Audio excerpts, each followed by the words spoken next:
The night sky is absolutely breathtaking, with a crescent moon shining like a beacon.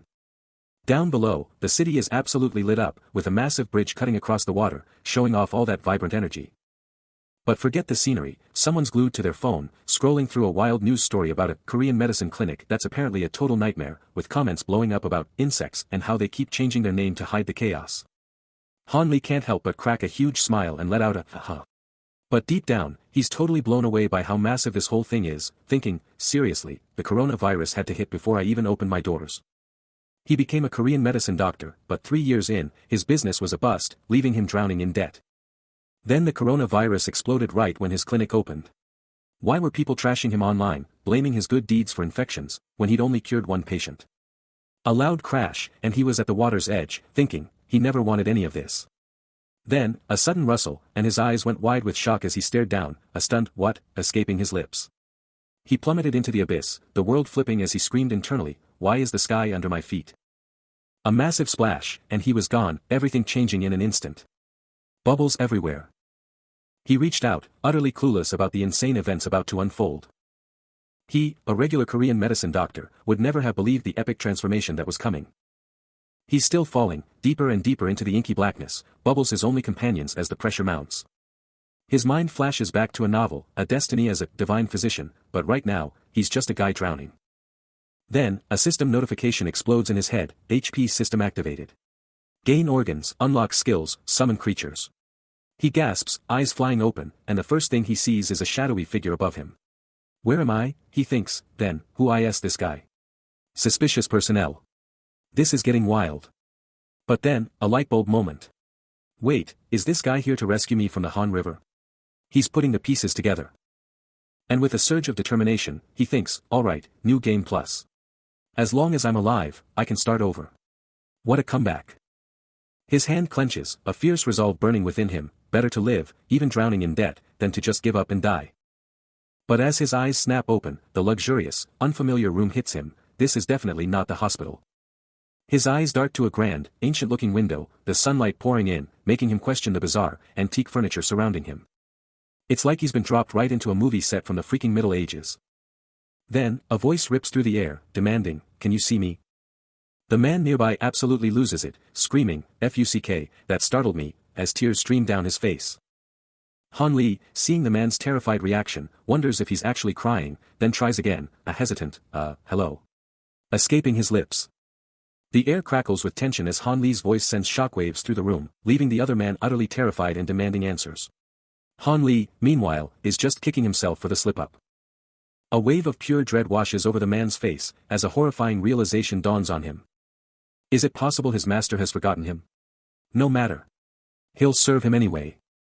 In a frantic attempt to appease, the man identifies himself as Garden, the Crown Prince's personal physician. But Han-Lee is totally lost, what in the world is this guy even talking about? Shaking off the weirdness, Han-Lee just wants some water.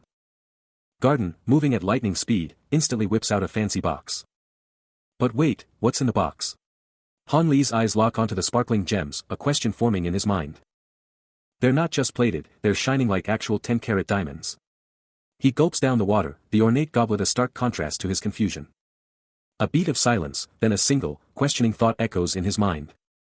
He stares into the mirror, his own reflection now a stranger, as Garden stands by, observing the unfolding drama. The goblet's intricate design is almost mesmerizing, but it's just a distraction. Because the face staring back, with its shocking white hair and electric blue eyes, is absolutely not his. He can't tear his gaze away, the realization hitting him like a truck as the sparkling goblet remains at his lips. A sharp gasp escapes him as he frantically touches his new face, Garden a silent witness to his shock. This is his body, his consciousness, but the face, it's completely alien. A sudden, sharp exclamation of disbelief rips through him. As he stares at his reflection, his white hair and glowing blue eyes a stark contrast to his memory, a profound sense of confusion washing over him. Then, a familiar name flashes on a screen, Raquel Audrey Magentano, described with white hair and blue eyes, the main character of a novel he once read. He remembers his past self, lying in a hospital bed, engrossed in that very story, the day before he went out drinking. A chilling realization dawns on him, he has become a character from that novel. His thoughts are abruptly interrupted by a voice calling out, a simple, direct address. Turning, he sees Garden, who respectfully asks, confirming his new, elevated status. Han-Lee, still reeling from the shock, questions the reality of the situation, while Garden reacts with wide-eyed astonishment at his words. With a sigh, he resolves to take matters into his own hands, as Garden reaffirms his loyalty with a deferential bow. A soft rustle of sheets, but his heart is pounding. As he clutches his head, the full weight of his new reality crashing down. His personal doctor, Garden, is right there, a look of deep concern on his face. Asking if he's okay. But the question barely even registers. Isn't a dream. He squeezes his eyes shut, the truth undeniable. A manic grin spreads across his face as the full implication hits him, he's the crown prince of that novel. And that means, in his mind's eye, he sees the crushing mountain of debt and interest that comes with the title. He was drowning in debt from his Vegas clinic, but suddenly, a wave of pure relief hit him like a truck. He thought, this is it. I can finally live his life totally free from those crushing debts. But that peace? Gone in an instant. A literal avalanche of gold coins, symbolizing the crown prince's insane debt, came crashing down, leaving him absolutely floored. His eyes went wide, like, wait, what, as the brutal truth hit him, hard. Then, a sharp, crushing pain seized his chest, a literal gut punch from the mountain of debt he now owned. He slumped onto the fancy bed, his limbs feeling weirdly weak, like he was tied down by invisible chains. Suddenly, a worried voice cut through his daze, calling out to him with total respect.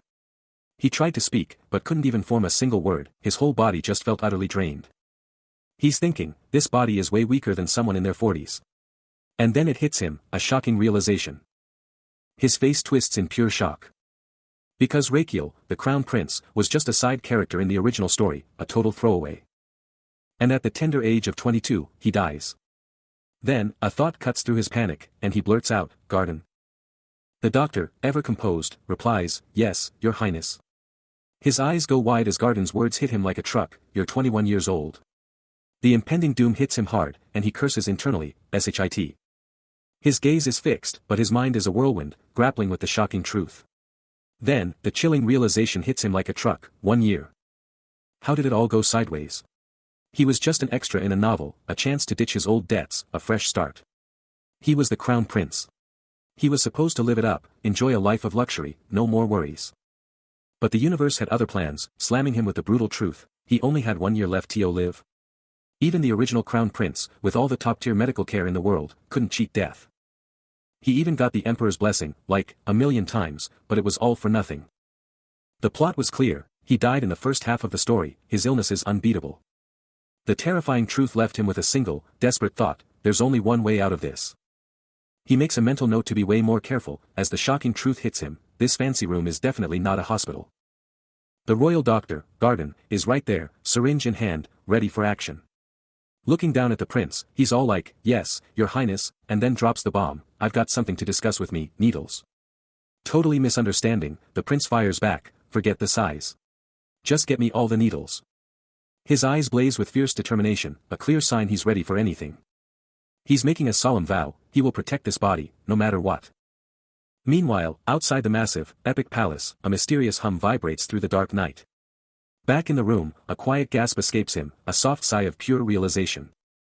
Sitting up in bed, he's totally baffled, thinking, what on earth is actually wrong with this body? Han Li, now in Rakiel's body, immediately dives deep into self-assessment, pinpointing an intermittent pulse and a skipping pulse as he meditates, already sensing the body's hidden flaws. He's going all in, uncovering a boiling cauldron pulse, a flicking stone pulse, an untangling rope pulse, and a leaky roof pulse, clear signs of major internal chaos. And there's more, a swimming shrimp pulse and a sparrow pecking pulse, each screaming, trouble. It all clicks for him, these are the legendary 10 strange pulses, and even one means massive internal damage. He lets out a heavy sigh, grappling with the sheer fragility of this body and the tough life Rakiel must have somehow survived. Suddenly, Garden appears, declaring he's got all the needles, and Han Li's reaction is priceless, huh? But he snaps back fast, telling Garden to just lay them all out. A gleaming array of acupuncture needles is meticulously laid out. Han Li eyes them, a quiet, escaping him, the gears are turning, big time. Holding the needle, he can't help but notice the lavish room, thinking, this isn't a hospital, it's a club. While he checks out the fancy threads, Garden nervously asks, Your Highness. He just hums in response. Still sizing up the situation. Garden, clearly freaked out, demands to know what he's planning with that needle. A mischievous grin spreads across his face as he prepares his answer. He casually drops the bomb, I'm just gonna poke myself with it. Garden's jaw drops. Garden's voice cracks with pure panic. As he collapses to his knees, practically begging him to stop, but Han Li just calmly gets ready to use the needle. With tears streaming down his face, Garden screams for him to calm down, absolutely terrified. Garden, still on his knees, is practically begging, his voice cracking as he reminds the crown prince of his royal destiny, pleading with him to stop this madness. But the prince just stares. A smirk playing on his face as he drops a bombshell, "I'll be more careful next time." This is it. His one shot. If this body doesn't change after he's taken over, then everything he's done is for nothing. He turns back to Garden, a determined glint in his eye, and lays down the law, "Then I want you to trust me from now on." Then, with surgical precision, he preps the acupuncture needles, their tips gleaming ominously in the flickering light. Garden can only watch, his face a canvas of pure dread. As the prince turns away, unbuttoning his shirt. Garden, utterly defeated, finally gives in, "If you insist, then I shall." His back now a canvas of precisely placed needles, the prince calmly reassures the freaking out doctor, "Put my trust in you. Don't be too worried. He'd made a bold promise, you won't regret this." Now, the real test began as the first needle was about to go in. Needles were already in, hitting the most crucial breathing spots. First things first, gotta breathe right before anything else goes down. To pull this off, he had to hit 3 key meridians, and the lung-connected one was the absolute priority. A low hum, and then he nailed it, the lung meridian of Han Tai-yin. Boom! Another needle went in, sparking with intense blue-green energy, and he couldn't help but let out an ouch. This new body was seriously feeling the burn. His body was now a network of glowing, crackling energy, hitting lung 1 and cloud gate points with precision, channeling raw power. With a final flash of blue-green, he nailed the upper arm meridian acupunct, locking in the last piece of the puzzle. Sweat dripped, the glow faded, and he thought, "All right, one down." A soft, resonant chime echoes within him. And he opens his eyes, a flicker of confusion crossing his face as he tries to comprehend the sudden sensation. Internally, a system message confirms his body is reacting positively to his precise acupuncture skills, with the functions of his lungs and other organs already showing signs of recovery. Within his chest, the ethereal image of his lungs glows faintly, surrounded by shimmering particles. A sudden surge of energy bursts through his meridians, a powerful, internal crash resonating through his being. Another chime rings out, accompanied by a triumphant message, his lungs have begun to function again. His eyes widen in shock, the realization of his success washing over him. A sharp, tingling sensation, almost like a jolt of electricity, pricks at his eye, a single drop of blood appearing. Despite the pain, a vibrant, sparkling energy swirls around him, a clear sign of the successful meridian activation. Inside, his lungs are going absolutely wild, spinning and twirling like they're celebrating a victory. Then, bam! A brilliant flash of light explodes, screaming, "Success!" And those little lung mascots? They pop back up, giving a massive thumbs up. Another blinding glow, and a system message flashes, confirming, his lungs just hooked him up with 2. The full message drops, "Thumbs up. Your lungs have given you 100 HP. Han Li, still in bed, is absolutely stunned by the sudden system overload, his eyes practically bugging out of his head. A thought bubble pops up, perfectly capturing his confusion, "Wait, mascots." A bizarre game screen flashes, screaming the crown prince that sells medicine. Then, a voice gasps, "I'll be more careful next time," before the shocking thought hits, "Hold up, this is not the hospital." His eyes burst open, a young man staring in total shock, a mysterious blue light pulsing around his head. He instinctively reaches out, utterly baffled by his surroundings, a bewildered, slipping out. Suddenly, a worried voice cuts through the silence, "Your Highness." Garden, the crown prince's personal doctor, stares, his face a mask of pure anxiety, totally freaked out. Both men instinctively reach for the bizarre, invisible screen, Han Li demanding, "What is this?" Garden's voice, still trembling, offers a guess, "Is that, like, a status window?" The doctor claps a hand over his mouth, his mind racing with despair, "Our crazy crown prince is totally pathetic. What am I supposed to do?" Still processing the mind-blowing system window, he vows to be more cautious, but his personal doctor, Garden, is already on high alert, watching him with intense worry.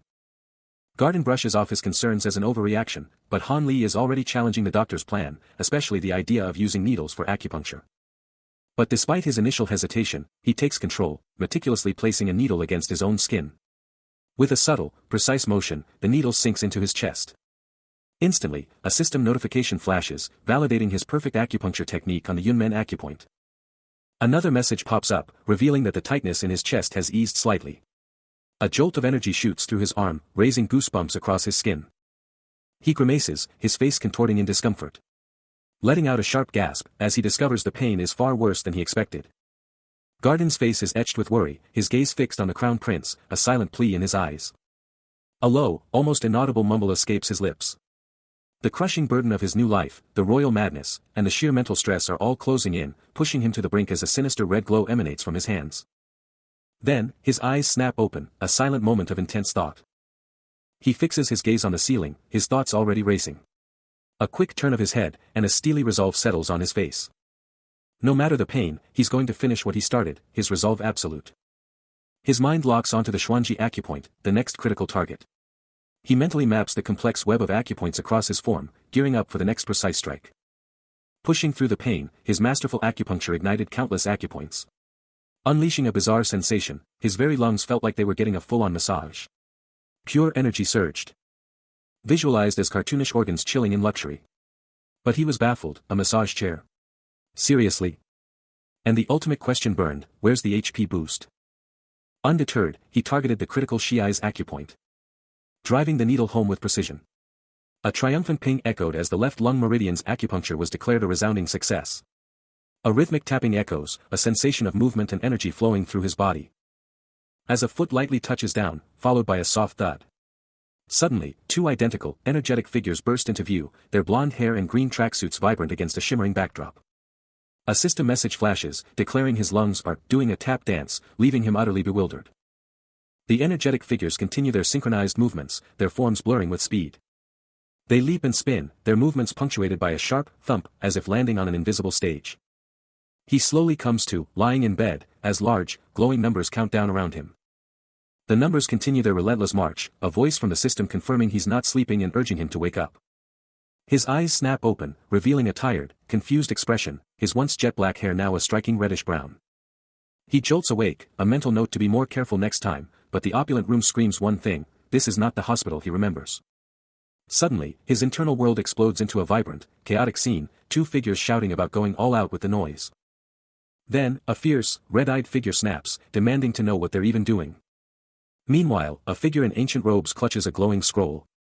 And a wild, goggle-clad entity SHRIEKS, demanding to know why it's being excluded. Then, a figure with flowing, braided reddish-brown hair sits, its form writhing with an intense, rhythmic gurgle. While the two smaller, blonde-haired figures from earlier gleefully join the chaotic rhythm. A system message then flashes, confirming his large intestine is perfectly in sync, demonstrating impressive wave movements. He stares, utterly baffled, as the system then declares his large intestine has granted him 100 HP, and his lungs a whopping 200 HP. The system kept dropping bombshells, and then, BAM.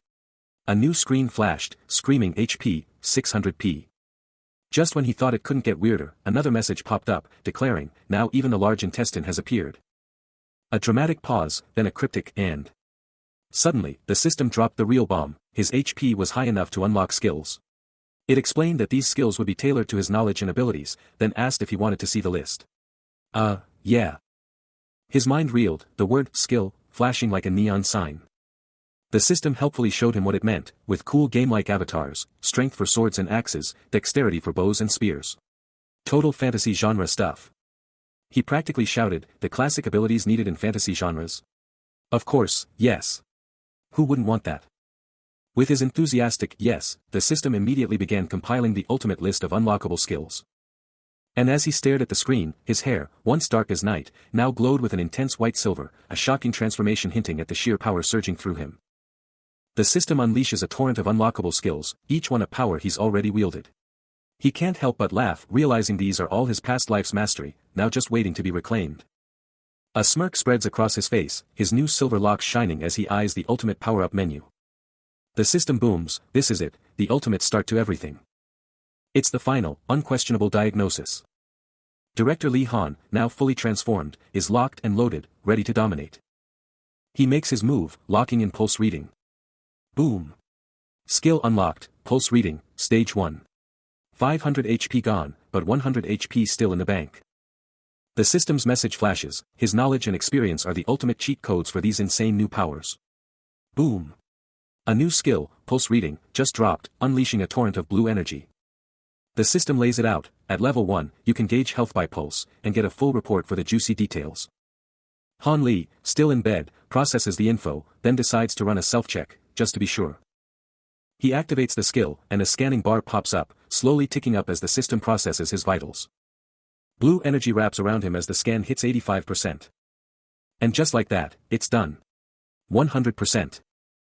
The health report pops up, flashing a brutal F for his overall health, a crushing blow that hits him hard. Then the system drops the ultimate insult, declaring him SS-rank trash with a thunderous impact. And the final gut punch, his expected life expectancy is a shocking 91 days. He's left speechless. A heavy sigh escapes him, the rain outside mirroring his internal turmoil, as he grapples with the shocking truth. He knew his body was weak, but the system's cold pronouncement echoes in his mind, a brutal countdown, only 3 months left to live. 3 months, he thinks, a duration even shorter than a temporary job contract, the brutal reality burning in his intensely glowing blue eyes. He mutters to himself, a defiant question hanging in the air, a challenge to fate itself, do you think I'll just die like this? With a surge of pure resolve, he prepares his needles, a faint blue glow already emanating from his hand, as he locks onto the reinforcing reducing method. He carefully inserts them in a clockwise direction, focusing intently on his breath, the blue energy tracing vibrant lines across his arm. Then, with equal precision, he extracts the needles using the supplementary and draining method, a quiet, fierce determination settling over him. His gaze sharpens, the blue light in his eyes intensifying, as he completes the intricate, life-saving procedure. A system notification flashes, confirming his immediate success. His life expectancy has increased by 1 day, now showing 92 days remaining. A small victory, but a victory nonetheless. He jolts awake, mind racing from the insane gamble he just pulled, only to find himself in some lavish, unknown room, definitely not the hospital he was expecting. Then, a system window pops up, and his eyes lock onto one critical detail, his life expectancy. A shockwave of relief hits him as the words, increased, scream the impossible truth, it actually worked. The memory of the precise needlework, the insane focus, it all flashes back. A faint blue glow, a residual energy from the treatment, still pulses, a testament to the sheer power he just unleashed. He locks onto the system window, the undeniable proof of his victory staring back. But the price of that desperate gamble is etched across his bare torso, covered in needle marks and blood, a brutal reminder of the stress he just put his body through. Suddenly, a new system message flashes, a harsh warning that his body is screaming from the recent acupuncture overload. The system lays down the law, explicitly recommending acupuncture only once every 3 days to avoid total breakdown. He stands, his body crackling with electric blue energy, a shriveled, dark relic in his grasp, a monstrous shadow of his own power raging behind him as the truth hits him, acupuncture isn't some magic bullet. The sheer devastation of the process absolutely wrecks him, sending him crashing to the floor, every nerve screaming in agony as he trembles uncontrollably. You need to be an absolute tank to handle the stress on your nerves and meridians during acupuncture, but right now, his body is basically at critically low health if you're talking game stats. That system message just confirmed it, acupuncture works. But it demands 3 full days of recovery just to get back to normal after 1 session. So, if he keeps performing acupuncture once every 3 days, assuming his life a mere month per session, that's not enough. Han Li knew this wasn't going to cut it. He was still on the fast track to death, and he needed a more effective approach, fast. The ultimate, undeniable solution was clear to his past self, Lachiel. Consumables. That could only mean one thing. Powerful tonics. A wicked grin spread across Lachiel's face as the ultimate plan formed. Tonics. But then, a worried voice cut through his thoughts. Garden, his loyal doctor, asked if His Highness was truly all right.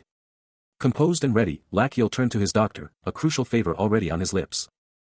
Lachiel, still recovering, mentally kicks himself for past mistakes, vowing to be smarter next time. But then, a jolt of realization hits him, this isn't the hospital. He's up now, grilling Garden about the palace's secret stash, demanding to know if they've got anything stronger than the usual garden variety stuff. Garden's jaw practically drops, echoing the question, a clear look of worry flashing across his face. Lachiel cuts straight to the chase, he wants the poisonous stuff. Garden stammers, admitting they have them, but clearly not thrilled about it. A sly grin spreads across Lachiel's face, clearly enjoying Garden's discomfort. Then, he drops the specific demand, wolfsbane root. His eyes bore into Garden, leaving no room for argument. Garden confirms they have it, quickly adding that even though this isn't the main palace, it's still the crown prince's pad, so they're well stocked. With a dazzling, yet chilling, smile, Lachiel barks his order, bring it to him, now. Garden, utterly baffled by this bizarre demand, can only stammer out a question about what he even wants it for. A sinister grin stretches across his face. And with eyes blazing, Lachiel drops a bombshell, I'm going to eat it. Garden reels back, the words hitting him like a truck. his face twisting into a mask of pure terror. And with those piercing, glowing blue eyes, Lachiel doubles down, a chilling confirmation of his madness. Meanwhile, the shadowy, potent ingredients seem to pulse with dark energy. All while the Grand Palace stands silently by.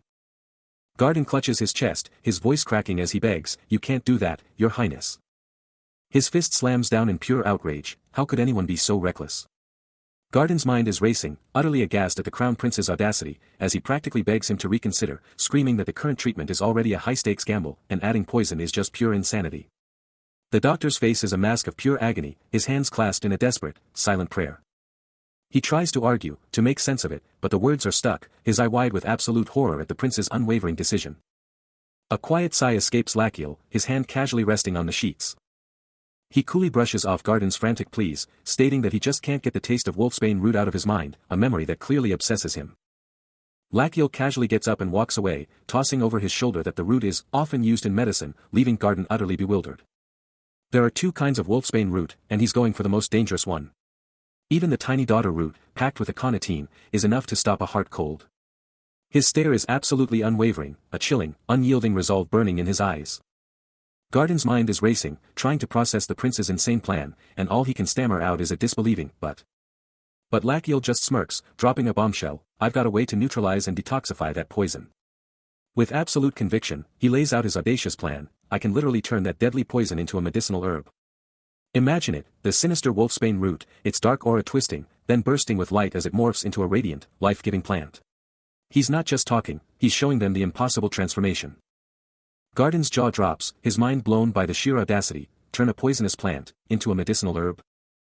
Lachiel keeps dropping knowledge bombs, showing off the glowing, purified plant, and casually mentions this insane process is called detoxification elsewhere. Lachiel's hand glows, radiating pure energy as he performs the detoxification ritual, water droplets dancing around the plant like magic. Submerged in shimmering, magical water, the plant completes its metamorphosis, its deadly toxins purged, turning the wolfsbane root into a powerful medicine. And just like that, the deadly root is transformed into a tiny, harmless, and incredibly powerful medicinal ingredient. A desolate field of weathered stone markers, resembling ancient tombstones, stretches into the distance, a silent testament to countless failures. As the conversation continues, Lachiel presses the issue, asking if Garden is now convinced. Garden, his hair now a striking white, looks utterly bewildered, admitting he's honestly not convinced at all. He confesses he's never heard of anything like this before, and expresses deep skepticism about the information's origin or its trustworthiness. Despite his doubts, Garden's expression softens with resignation, acknowledging that if it will help improve Lachiel's health, he will bring whatever has been ordered, his hand confirming his reluctant agreement. Lachiel, his white hair a stark contrast to his former appearance, remains silent, lost in thought. His Highness's body deteriorates daily. Garden exclaims, his gaze fixed on the suffering prince. He strides away, the burden of his failure pressing down. We were in despair. None of the medicines worked, he remembers, surrounded by countless failed attempts. Detoxification. I guess it's worth a shot, he decides, a spark of desperate hope igniting. With a decisive move, he grabs the crucial components. But there's a catch. The detoxified wolfsbane root, now prepared, awaits its fate. Staring at the transformed, white-haired Han Li, Garden vows, once that detoxification process is over, I shall eat it myself first, to ensure its safety. The detox is complete, and the results are absolutely stunning. A brilliant smile lights up his face, his hair now a dazzling white, and his eyes burning with an intense, vibrant blue. The powerful concoction still bubbles and shimmers. The kitchen is eerily quiet, shelves packed with dishes, and cooking tools hang above a massive, empty pot. But then, a dark, bubbling liquid appears, its bizarre smell making Garden exclaim, "Your Highness, that smell is seriously weird." Han Li, chilling on his bed, just smirks back, not convinced it's safe, huh? But Garden is not having it, firing back, "Dude, you made it. Total disaster incoming." His face twists in pure dread as he barely breathes out, "Poison." Then, hands clasped in desperation, he begs, "Please, just keep this." His face is a mask of pure agony as he desperately cries out, "Please, Your Highness." Still reeling from the unsettling concoction, Garden lets out a frustrated sigh, his voice laced with genuine fear as he exclaims that the situation has truly startled him. Han Li, however, remains unfazed, almost amused, suggesting with a slight smirk, that if Garden is so concerned, he should simply try the substance himself. The thought of it, however, fills Garden with a golden, overwhelming dread, a silent scream echoing his absolute refusal. His face contorts in a mixture of horror and desperation, his eyes wide with pleading. Han Li's gaze, now a piercing electric blue, remains fixed and unwavering, a stark contrast to the chaos in Garden's expression. The collar of his pristine white shirt frames his neck, suggesting an underlying composure despite the tense atmosphere. His eyes, now glowing with an ethereal blue light, hold a depth of power and resolve that belies his calm demeanor. In the original narrative, Garden was always portrayed as fiercely loyal and devoted, a steadfast companion to the crown prince. However, his initial role was not that of the assigned family doctor, but rather as a humble assistant, working his way up through sheer dedication. He jolts awake, a soft thud hitting the floor as he moves, a question about his recklessness barely escaping his lips. His mind is racing, and then it hits him, this is not the hospital. Back in the day, even the most confident doctors who were so sure of themselves when they first came to Rakiel, they all eventually bailed on him. But through it all, Garden was the only one who stuck by Rakiel's side, proving just how loyal he truly was. He was the kind of guy who would meticulously check on a younger Rakiel. But in a cruel twist of fate, that same loyal Garden was framed for the crown prince's death and executed. A soft clatter breaks the silence in the lavish room as Garden, ever watchful, stands by a bookshelf, his eyes locked onto the figure in the bed. He muses internally, Han Li is just such a genuine soul. Watching the newly white-haired man, he feels deep down that someone as pure as him deserves nothing but the best life. But a chilling thought begins to brew within Han Li. As a mysterious, viscous liquid starts to bubble and boil intensely in a pot. His eyes blaze with an icy, blue light, a chilling smile twisting his lips. He vows to keep this good stuff all to himself, no sharing allowed. The pot continues its furious, churning boil. The liquid inside darkening to a murky, ominous hue, hinting at potent, hidden depths. Before finally, slowly, dripping out as a thick, golden, and undoubtedly powerful substance. The enigmatic golden liquid churns, radiating raw power. As the legendary ephedra aconite acerem decoction is finally brewed. With his striking white hair and electric blue eyes, Han Li triumphantly announces its completion, but warns it's still too hot to consume. Garden, desperate for the cure. Only for Han Li to coolly tell him to hold on, acknowledging his impatience. A wave of doubt washes over Garden as he processes the cooling requirement. And then, a shocking thought hits him, how does Han Li even know about this obscure, powerful medicine? Unbeknownst to Garden, Han Li's gaze turns chillingly calculating, his glowing eyes revealing a dark secret, fully aware that Garden's allegiance belongs to Rakiel. It would be catastrophic if Garden ever figured out who he truly was, he thinks, plotting his next move. He jolts awake, instantly disoriented.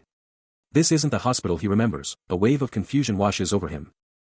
Garden's voice slices through the quiet, dripping with skepticism as he presses for details about this mage in a dream. But even with his doubts, he delivers a surprisingly firm declaration of trust. Han Li, though, sees right through it, knowing exactly what Garden's really thinking. He brushes off Garden's analysis, his electric blue eyes blazing with fierce determination, it's go time. A steaming cup waits, its dark liquid mirroring the intense calm before the storm. His fingers twitch, almost vibrating with anticipation, a raw surge of power just beneath the surface. He stands by the window, eyes fixed on the outside, a quiet clink as he grabs the cup. He takes a deep, decisive gulp, the bitter taste a stark reminder of the trials to come. Garden was already promising to be more careful, but Han Li just let out a confused, huh. His glowing blue eyes were totally bugging out. Then, a more intense what burst from him, his face a mask of pure confusion. He stared at the empty cup, and it hit him, he'd chugged the whole thing. That supercharged ephedra aconite acerem decoction, packed with daughter root, just purged all his internal issues, cranking his metabolism way past 11. Inside, his heart was practically exploding with a fiery red glow, screaming that something absolutely huge was about to go down. Just as the system declares the Azrahan core energy has awakened, Han Li's jaw drops. What is this Azrahan core energy? The system drops some serious lore bombs. Azrahan core energy is a legendary technique from Grandmaster Knight Javier Azrahan, exclusively for the Magentano imperial family. This royal power was served by none other than the noble Lloyd Frontera, hinting at the original crown prince's incredible lineage. And since Han Li's body belonged to the crown prince, it's a given he was already a master of this insane Azrahan core energy. The Azrahan core energy skill just exploded to life inside him, and Han Li is standing there, feeling the absolute surge of power. His body is now a mana-absorbing machine, pumping that raw energy through his soul and heart, skyrocketing his mana by an insane 120%. Inside him, his heart is practically a supernova, radiating pure energy, and he feels this wild, slippery donut of power just spinning around it. The energy is absolutely pumping through him, every single cell alive with it, even when he's not trying, a faint, powerful light pulsing from his core.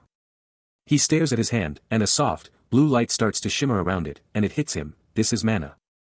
The blue energy absolutely explodes, wrapping him in a blinding aura as he stands, his hand practically a beacon, a living, breathing powerhouse of awakened might.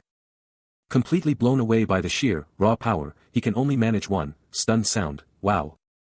A wicked smirk spreads across his face, a glowing device clutched in his hand as he feels the raw power surge, exclaiming, "This is fucking awesome." But the surge intensifies, a deep, resonant dump echoing from within his chest. As an internal barrier shatters with a sharp zang. He clutches his chest, the initial excitement replaced by a sudden, agonizing pain, his heart feeling like it's about to explode. Inside, his heart pulses with an overwhelming, fiery red energy, a powerful SHWAAK resonating with each beat. His eyes glow crimson as he screams, the sheer intensity of the mana making him feel as though his very core is about to explode. Red energy radiates from his tightly clasped hands, still pressed against his chest. Amidst the chaos, a new realization dawns on him, there's a distinct circle forming around his heart. The mana surge was still tearing through him, and Han Li was on the bed, his doctor, Garden, practically screaming his title in pure panic. Garden could only let out a frustrated sigh, his face a mask of pure stress, muttering about the absolute mess unfolding. The guy was seriously freaking out. But Han Li's eyes were bugging out, a mix of agony and pure terror, as his internal system started blasting him with critical warnings. First up, a terrifying warning, the mana circle was going critical, pushing way too hard. Then it got worse, screaming danger, and dropping the bombshell, the mana circle and his heart were totally out of sync. And the ultimate nightmare flashed, his heart was about to give out. Clutching his chest, Han Li could only echo the system's terrifying words, wondering if the growth balance was really that messed up. He stared down, the terrifying realization hitting him, did this mean his mana circle and his heart were just totally incompatible? Rakiel, always frail, never got the chance to train his mana. But now, his new mana circle felt like a weapon that just wouldn't fit. It was brutally constricting his heart, a crushing, rhythmic pressure exploding inside him. So then. He gripped his chest as the mana surged, burning hot. Realizing there was only one way out of this mess.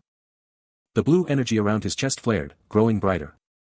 His eyes burning with fierce resolve as he locked onto the source of his heart's agony. Engulfed in a blinding blue aura, he braced himself for the inevitable. His eyes blaze with electric blue energy, a fierce resolve hardening his gaze as he declares his intent to expand the mana circle. The sheer force of his mana makes his hair ripple and flow, crackling with raw power. He plunges his hand directly into the heart of the swirling, volatile energies, wrestling for control. He stands as a solitary, unyielding silhouette, the expanding blue circle a testament to his burgeoning power. Everything else vanishes, consumed by the sheer intensity of his focus. A deafening crack rips through the silence as he shatters his own limits, declaring he'll crank up the speed. His hands lock, a conduit for the surging blue power, even as the chaotic red energies rage below.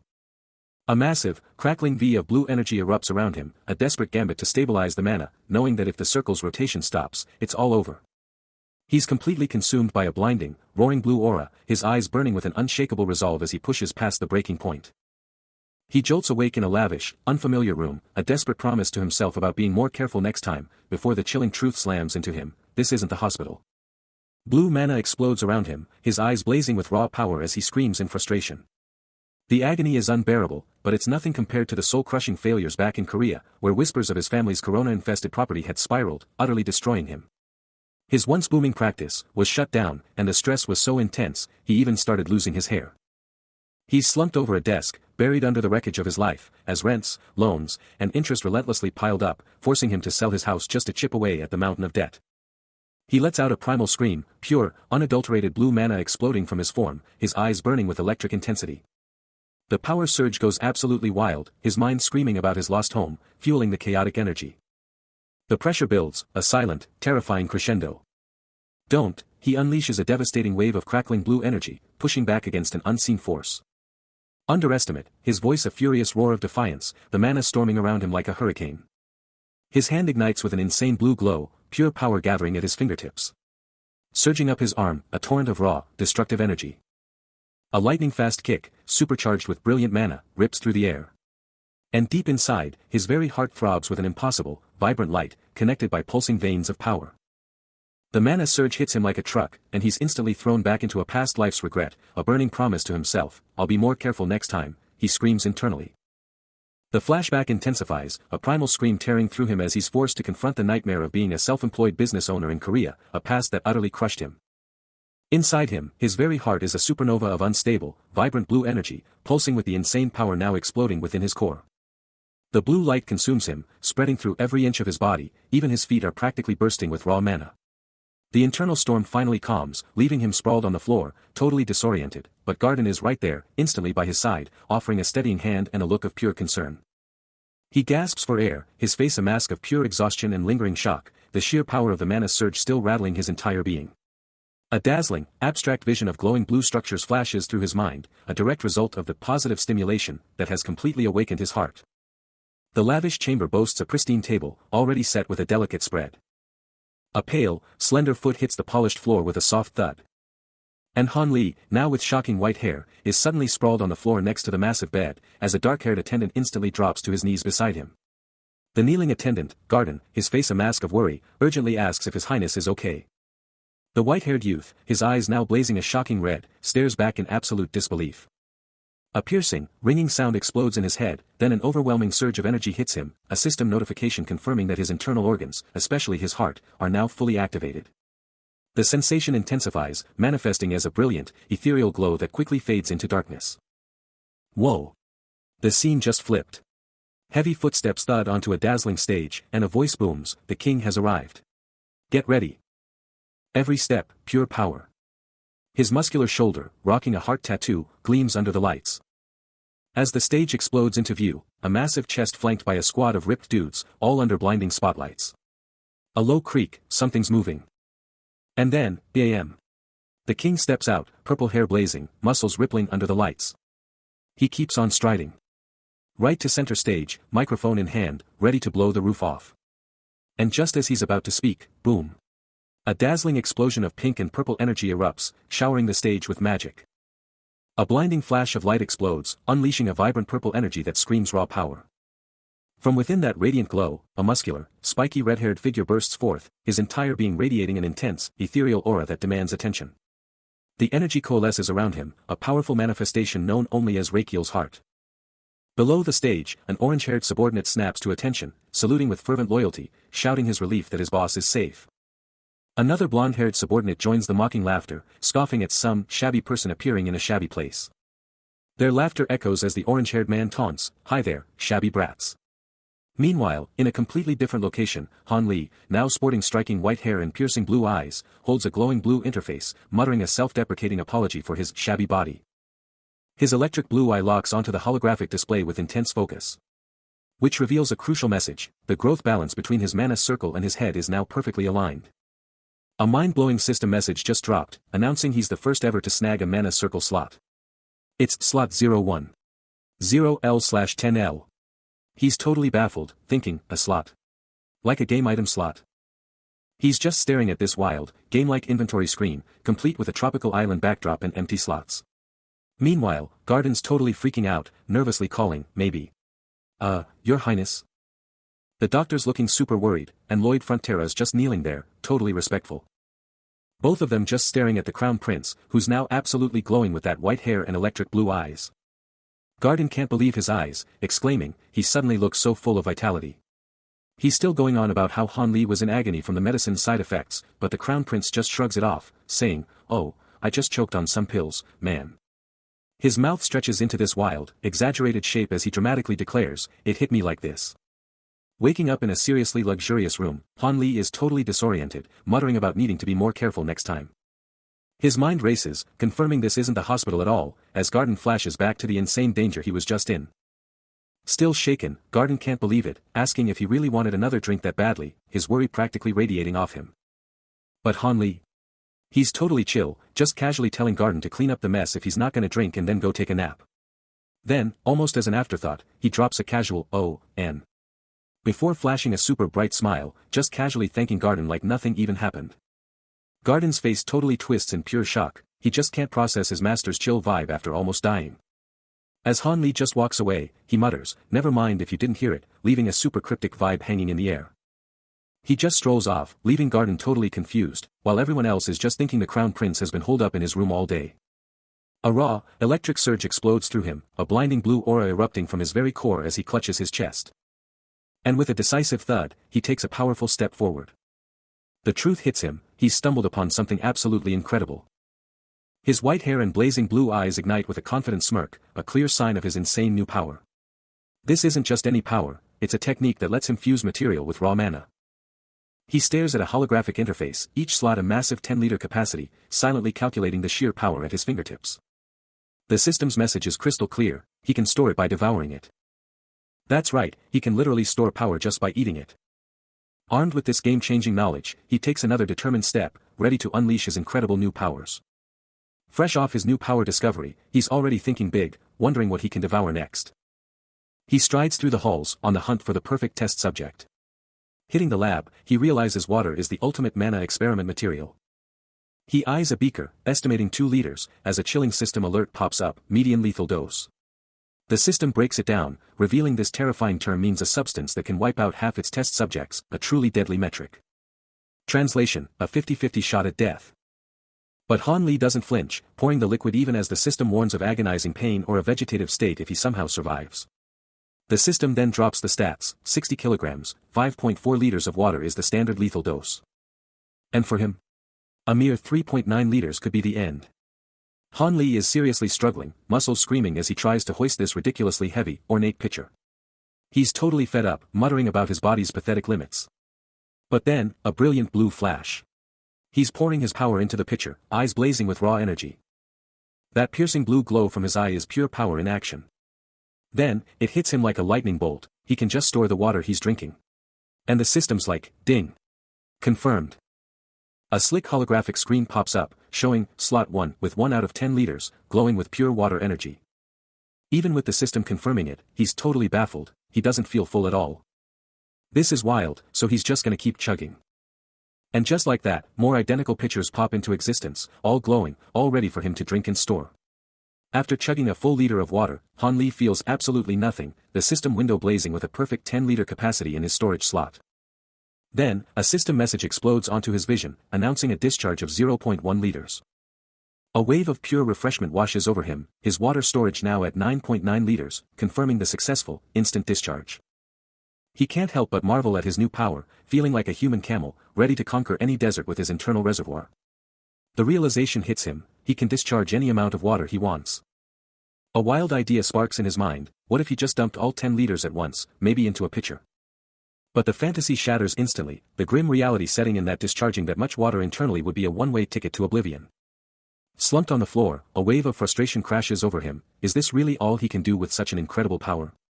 His feet rest on the cold floor, the crushing weight of his current limitations settling deep within him. He jolts awake in a strange room, a sudden realization hitting him, I need to be way more careful next time.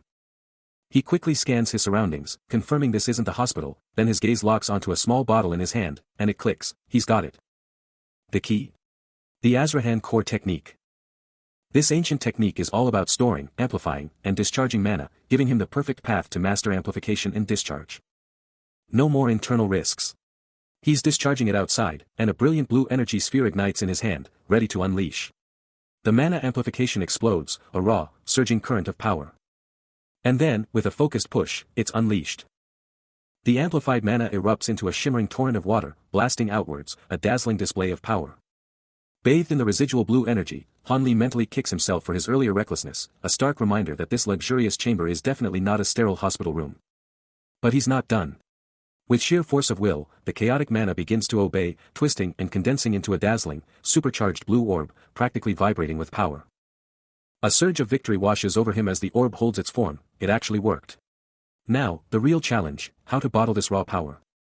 With painstaking precision, he attempts to funnel the volatile blue sphere into a tiny glass bottle, every movement agonizingly slow and deliberate. Suddenly, the bottled mana explodes skyward in a blinding, vertical beam of pure azure energy. Its intense glow momentarily engulfing everything before vanishing into the void. The containment fails. The bottle explodes in a shower of glass, unleashing a chaotic burst of blue energy. Glass shrapnel rains down. But Han Li is already back in control, his hand outstretched as he effortlessly reforms a perfectly stable, glowing blue sphere of mana in his grasp. A sudden, sharp sound rips through the air, jolting him awake. His eyes snap open, wide with shock, a raw gasp tearing from his throat as he realizes the disaster. He glares at the wreckage, a bottle, now just shards on the dresser, the raw power he unleashed now undeniable. This was not the plan, he thinks, his mana control clearly still a work in progress. But he's not giving up. He focuses, and a shimmering stream of mana-infused water begins to pour, looking deceptively calm. The glowing liquid fills a glass, a testament to his growing power. He lets out a frustrated sigh, muttering about his mana turning into a water cannon every time. A massive crash just exploded from the Crown Prince's bedroom, sending his attendants scrambling, bursting through the doors, with Garden at the front, shouting in pure panic. His face a mask of utter worry, Garden frantically asked if His Highness was okay. Another attendant, absolutely stunned, was already imagining a full-blown terrorist attack on the Crown Prince. But Han Li, cool as a cucumber on his bed, quickly shut down their wild theories, saying, "Oh, that's not it." He looked a little embarrassed, a little annoyed. Meanwhile, Garden's face lit up with a mischievous grin as he started brainstorming the perfect, over-the-top cover story for the whole mess. Han Li just stared, a bewildered "so," barely escaping his lips. He finally confessed, with a sheepish sigh, that he just got a little mad and totally slammed a bottle on the table. Two guards stand frozen. But Garden, ever the professional. He can't help but marvel at the sheer audacity of the cover-up, a suspicious excuse that somehow everyone bought hook, line, and sinker. Meanwhile, Garden, ever the loyal attendant, carefully carries him through the opulent halls. Is this just the Crown Prince privilege kicking in? He can't help but wonder. Garden, with surprising tenderness, lays him down onto a plush, royal bed, the morning light streaming in. He internally quips, is this another one of those royal perks? Garden, ever the diligent one, stands over him and gently suggests he should probably get some rest too.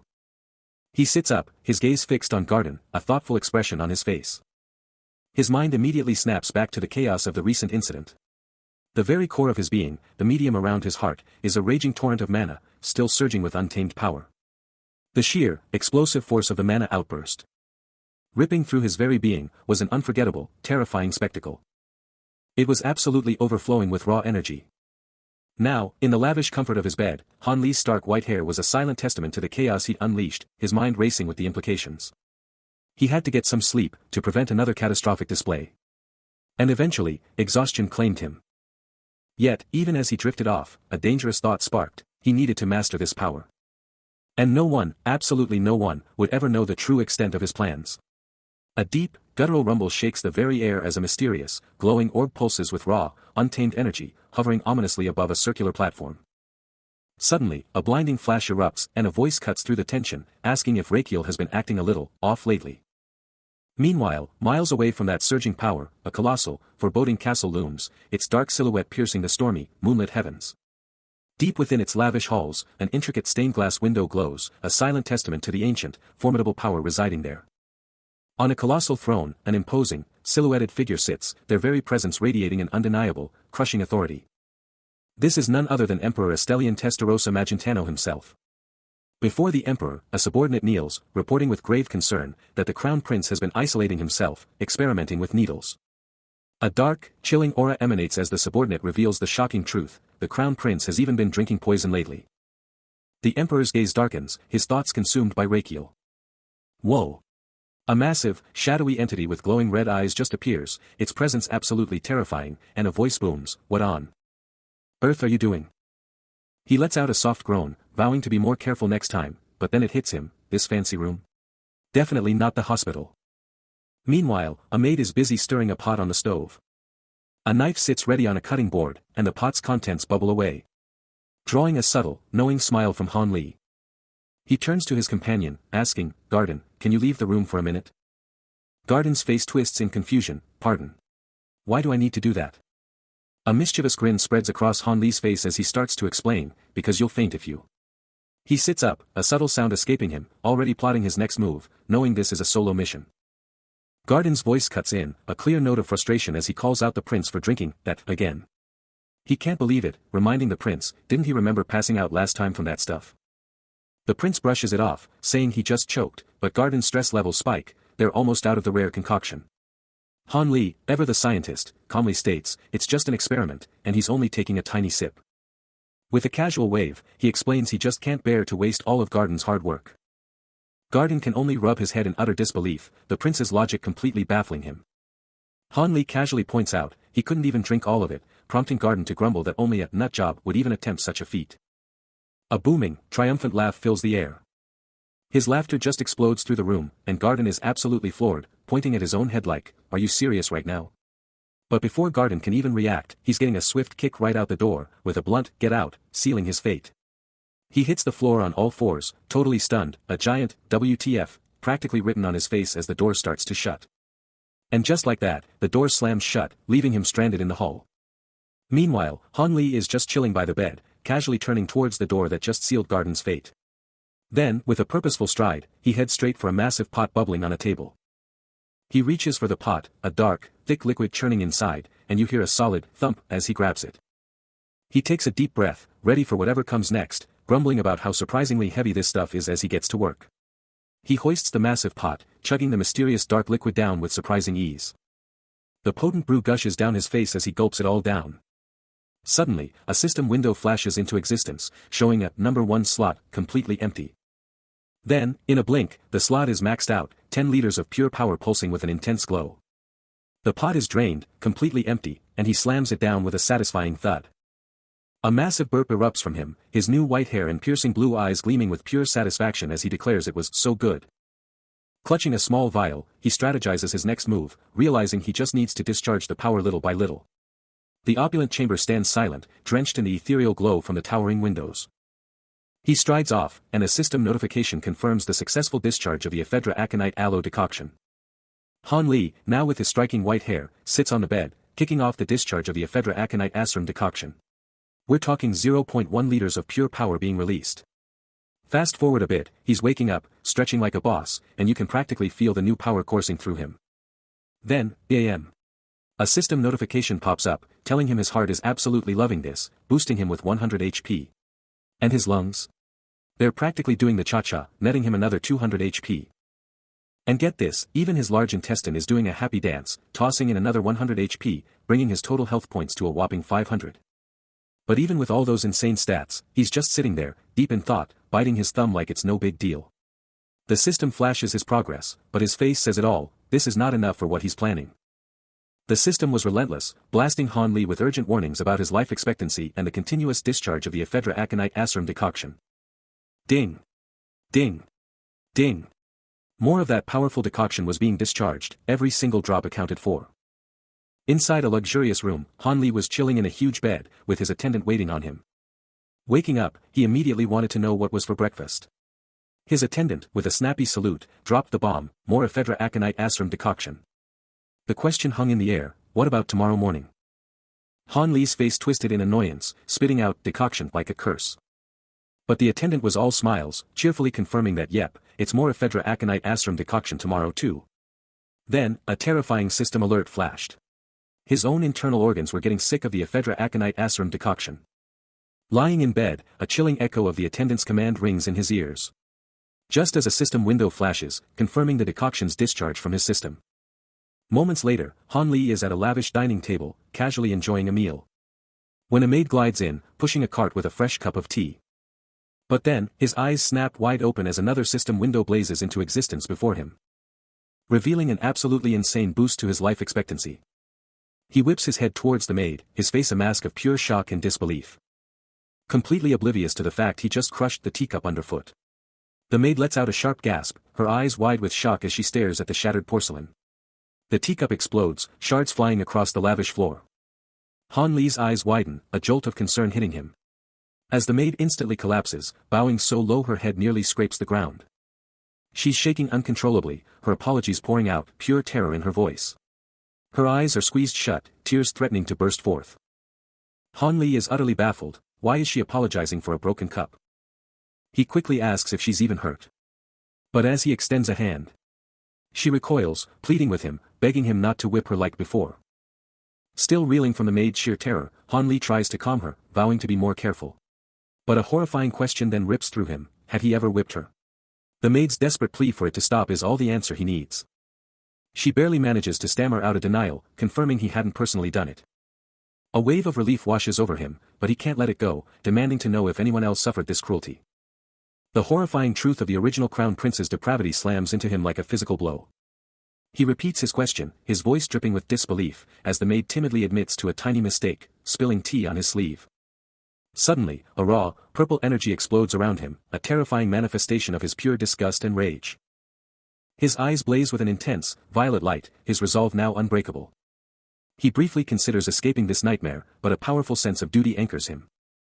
The maid, still shaking, pours out her gratitude, her relief almost overwhelming. A maid bolts from the bed, her thoughts screaming a desperate plea to be more careful next time.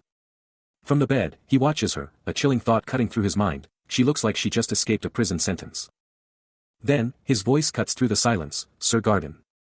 The doctor snaps to attention, bowing low, "Yes, Your Highness."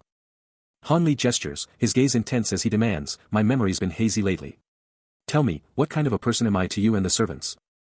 Garden stumbles over his words, starting to flatter, but Han Li's chilling internal thought cuts him off. "Well, of course, you are. If you start flattering me, then I'll cut your tongue." A surge of pure terror washes over Garden, a faint purple aura flaring around him as his mind screams, "I'll drink all the poison in front of you." His terror is absolute, his internal monologue a desperate surrender. It can't be helped then. He desperately tries to recall the Crown Prince's usual terrifying demeanor, "You are usually." A chilling, echoing laugh rips through his mind, a haunting reminder of the past that just won't let go. That sound, both familiar and terrifying, just keeps mocking him, a cruel echo of a self he barely recognizes. Meanwhile, in the opulent chamber, a maid carefully places a tray of refreshments beside the bed. Where Han Li sits, his back to a line of kneeling attendants, his new white hair a stark contrast to the dark room, the weight of his past still crushing him. He clutches his head, a desperate internal cry escaping him, "Rakiel, what the hell have you done?" A memory flashes, two men discussing his former self, one remarking, "Now I see why he moved to exile earlier." The answer, a bitter truth, echoes in his mind, "Because I was crazy to begin with." Now, composed and seated on a grand chair, he addresses the unseen doctor, "But, Sir Garden." His gaze falls upon a single red rose, a silent question forming in his thoughts, "Why aren't you scared of me?" He's deep in thought, realizing the one who stood by him through everything probably endured the most pain. Looking at Garden, he declares, "Because I trust you." Garden, taken aback, can only echo, "Trust me." A beat of silence hangs in the air as Garden's face remains a mask, absorbing the weight of the statement. Suddenly, the world dissolves into a flashback, a sprawling mansion drenched in a relentless storm, the rain hammering down with fury. Out in the torrential rain, a dark-haired figure stands solitary, eyes fixed on the mansion, the storm soaking him to the bone. An icy intensity burns in his eyes, even as the rain cascades over his features. He stands unmoving, a stark silhouette against the raging tempest, his aura commanding the desolate scene. Close by, a young, white-haired individual stands, head downcast, tightly gripping a delicate, golden trinket amidst the downpour. The scene flashes back, revealing Garden in a luxurious chamber, his eyes locked onto an unseen presence. His face etched with profound worry, a stark juxtaposition against the extravagant backdrop. The flashback dissolves into a shimmering, ethereal glow. Then snaps back to the present, with Garden by a bed, speaking to the white-haired youth. He declares his belief that mending their injuries will bring back their authentic self. Garden then adds that his faith has been paying off big time, and the youth just coolly responds, "Thanks." A subtle smirk graces the youth's face, their bright eyes gleaming with a fresh sense of satisfaction. Garden, with a touch of playful annoyance, challenges them, asking if they're impressed by his transformation.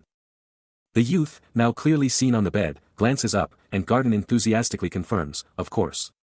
In a cheeky voice, the white-haired youth then announces, "All right. Here's your prize, have a pastry." A maid, laden with a tray of treats, steps forward, her voice barely a whisper as she starts, "Your Highness, I." But in the quiet of his mind, Han Li's determination hardens, a fierce promise to not just survive, but to thrive, learning from every past mistake. He's burdened by a solemn oath, refusing to let anyone else take the fall for his own potential end. His blue eyes burning with defiance, the white-haired youth roars, "I'll survive." A hand clenches over his heart, a raw, visceral vow to himself. Suddenly, a frantic scramble outside the door breaks the silence. The urgency palpable as someone rushes closer. Before the maid bursts in, her voice sharp with panic, "Your Highness." He whispers a vow, "Next time, I'll be more careful," but then it hits him, this isn't the hospital at all. Before he can even finish his thought, Han Li's hand snaps out, silencing him instantly. Gasping and struggling against the hold, Garden chokes out, "Your Highness. His Majesty has summoned you." His gaze, now piercing and intense, locks onto something unseen, a chilling resolve in his expression. Han Li jolts awake in a ridiculously opulent bed, his brain screaming, "I'll be more careful next time." But then, a chilling thought slams into him, "Hold up, this is not the hospital." Outside, a soft breeze whispers through the trees, a stark contrast to his inner turmoil. And outside his window, a colossal, breathtaking palace dominates the horizon, screaming, "New World" at him. He pushes himself up, the swish of his ridiculously fancy new clothes a constant reminder of his bizarre situation, as he scans the lavish room. His steps are measured, each one a soft thud on the gleaming floor, as he starts to navigate this utterly alien existence. His eyes lock onto a massive, intricately carved door, a silent challenge in its imposing presence. The camera zooms in, revealing his shocking transformation, snow-white hair, electric blue eyes, and the dazzling, gold-threaded robes of royalty. Then, with a sudden, regal shift, he declares, his voice booming with authority, "I, Crown Prince Raquel Adria Magentano. Drops to a knee before an unseen power, humbly offer my respects to your majesty, the one true ruler of this entire realm." Still locked in a deep bow, the emperor on his grand throne just hummed, a silent judgment hanging in the air. This was Adelborn Gianrova Magentano. Then, a sudden, sharp gasp ripped from him, his gaze locking onto something unseen. Suddenly, a blinding, electric blue aura erupted around the bowing figure, the raw power of the Karma Core technique unleashed. The emperor's mind reeled, questioning if this explosive power could truly belong to the frail Crown Prince Raquel. The blue energy pulsed, a raw, undeniable force, shattering any preconceived notions of weakness. Watching the Crown Prince, Adelborn's thoughts shifted, noting a strange nervousness in the boy's demeanor. Perhaps, his initial assessment of Raquel was completely wrong. Meanwhile, Han Li, sweat beading on his brow, internally screamed at himself, to just say something, anything, to shatter this suffocating quiet. Still locked in that deep bow, he's screaming internally that he can stand, as Emperor Adelborn, from his imposing throne, coolly asks about his life in the side palace. Raquel manages a quick, "Yes, your majesty," but the emperor's response is chilling, "Let me seriously consider the conversation we just had." Adelborn's eyes narrow, his voice dropping as he brings up the dark rumors, "I heard you've been hurting yourself with needles." The emperor leans back, a silent, powerful presence dominating the room. Then the hammer drops, his voice cutting through the silence, "And drinking poison. Is that true?" Raquel recoils, a desperate gasp tearing from his throat as he tries to stammer out a denial. The emperor's face twists in a snarl, his voice booming with pure rage, "You fool! How dare you consider yourself a descendant of this imperial family?" But then, a sudden, jarring shift in his tone, a stark reminder, "You are a proud member of our bloodline." Adelborn delivers his final, cutting command, "You mustn't lose your dignity." Raquel stayed on his knees, taking in every harsh word from the emperor. The emperor's voice boomed, asking if Raquel could even handle the crown's pressure with his health issues. He then dropped the bomb, implying Raquel should just make the wise decision and quit. But Raquel wasn't having it, a defiant look flashing across his face as he turned. The emperor, from his massive throne, doubled down, his eyes burning as he pushed Raquel on that wise decision. Meanwhile, the emperor was thinking, this snake Raquel definitely had some hidden agenda for showing up. Raquel, now at the bottom of the huge stairs, locked eyes with him, making it clear he wasn't going to play games. The emperor's expression was stone cold as he dropped the bombshell. He wanted Raquel to give up his crown prince title to his younger brother, the second prince. The emperor's lavish golden robes just screamed power, emphasizing his absolute command. He's barely conscious, thinking this whole nightmare is just a dream.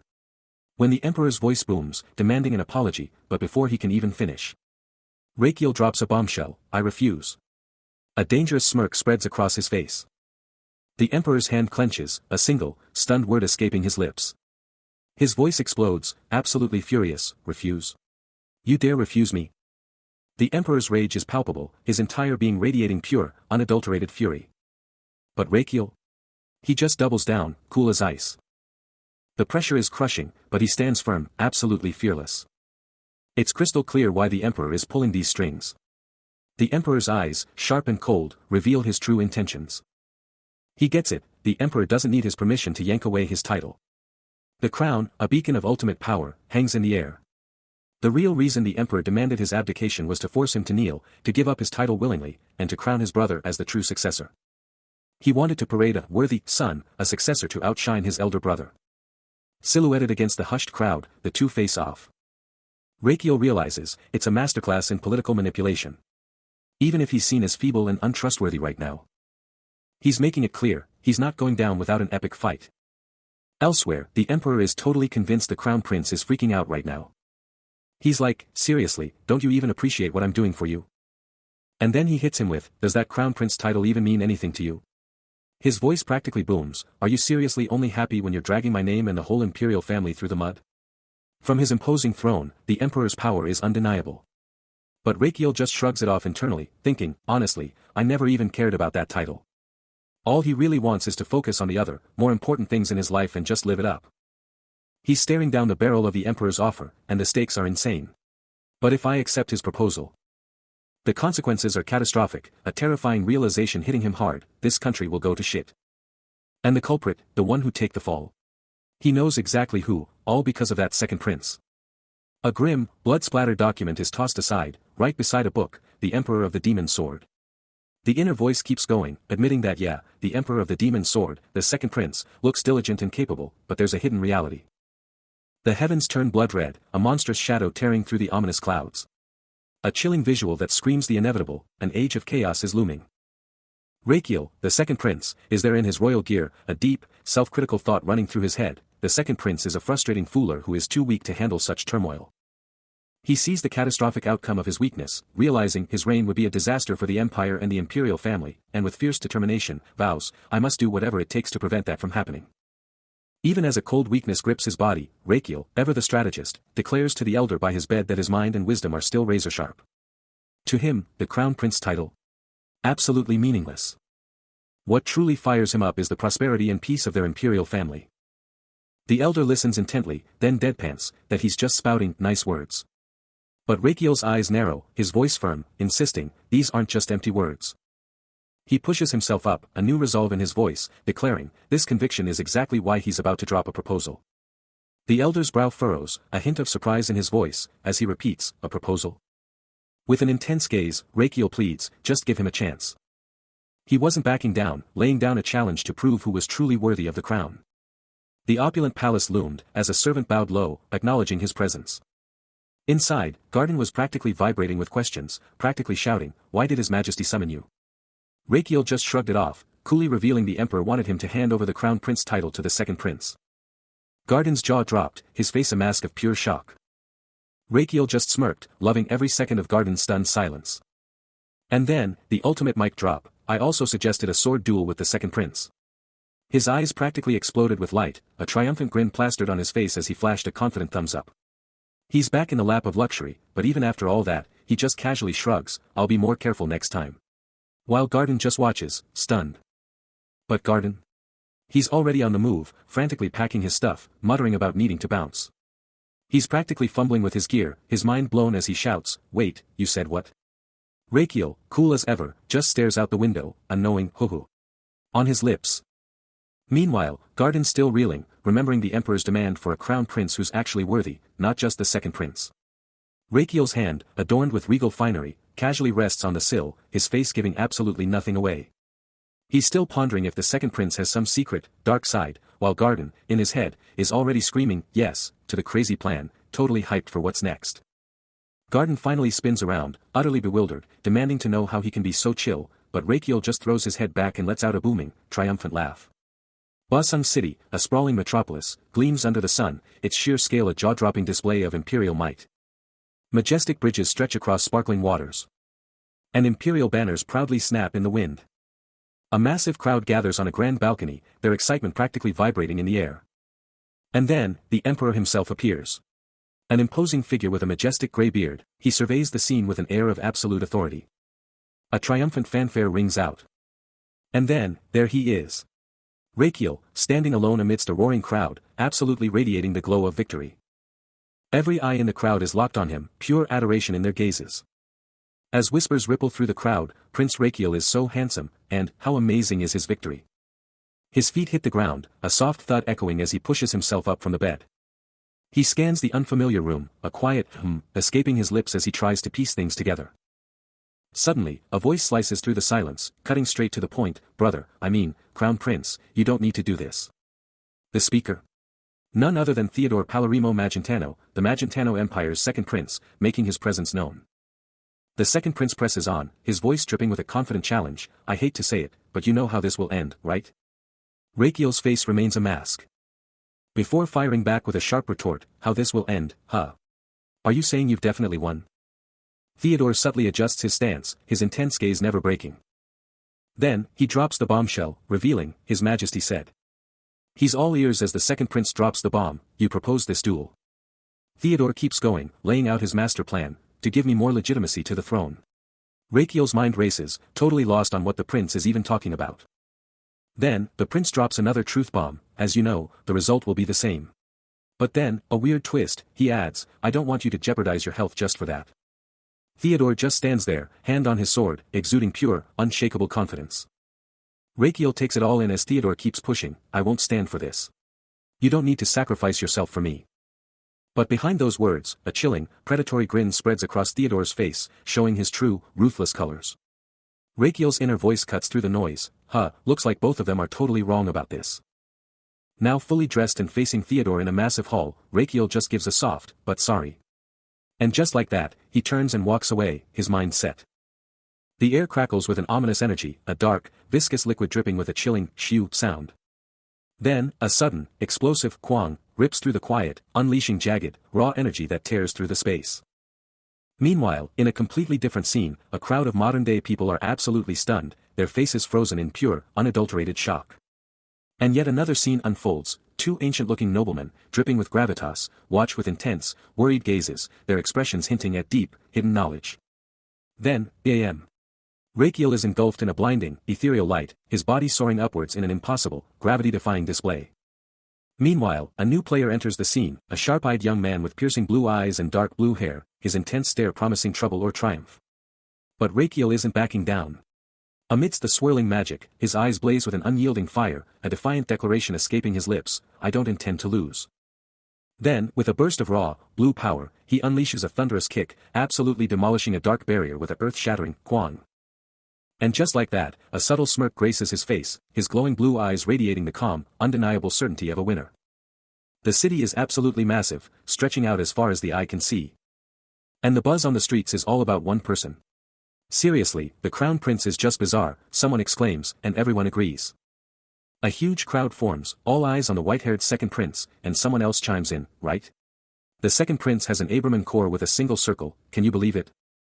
The gossip just keeps flowing, plus, he's even learned swordsmanship from some legendary knight.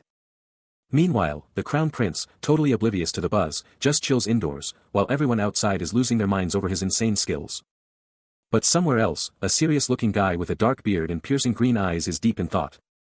While the crowd outside keeps trashing the Crown Prince's chances, he's got no shot.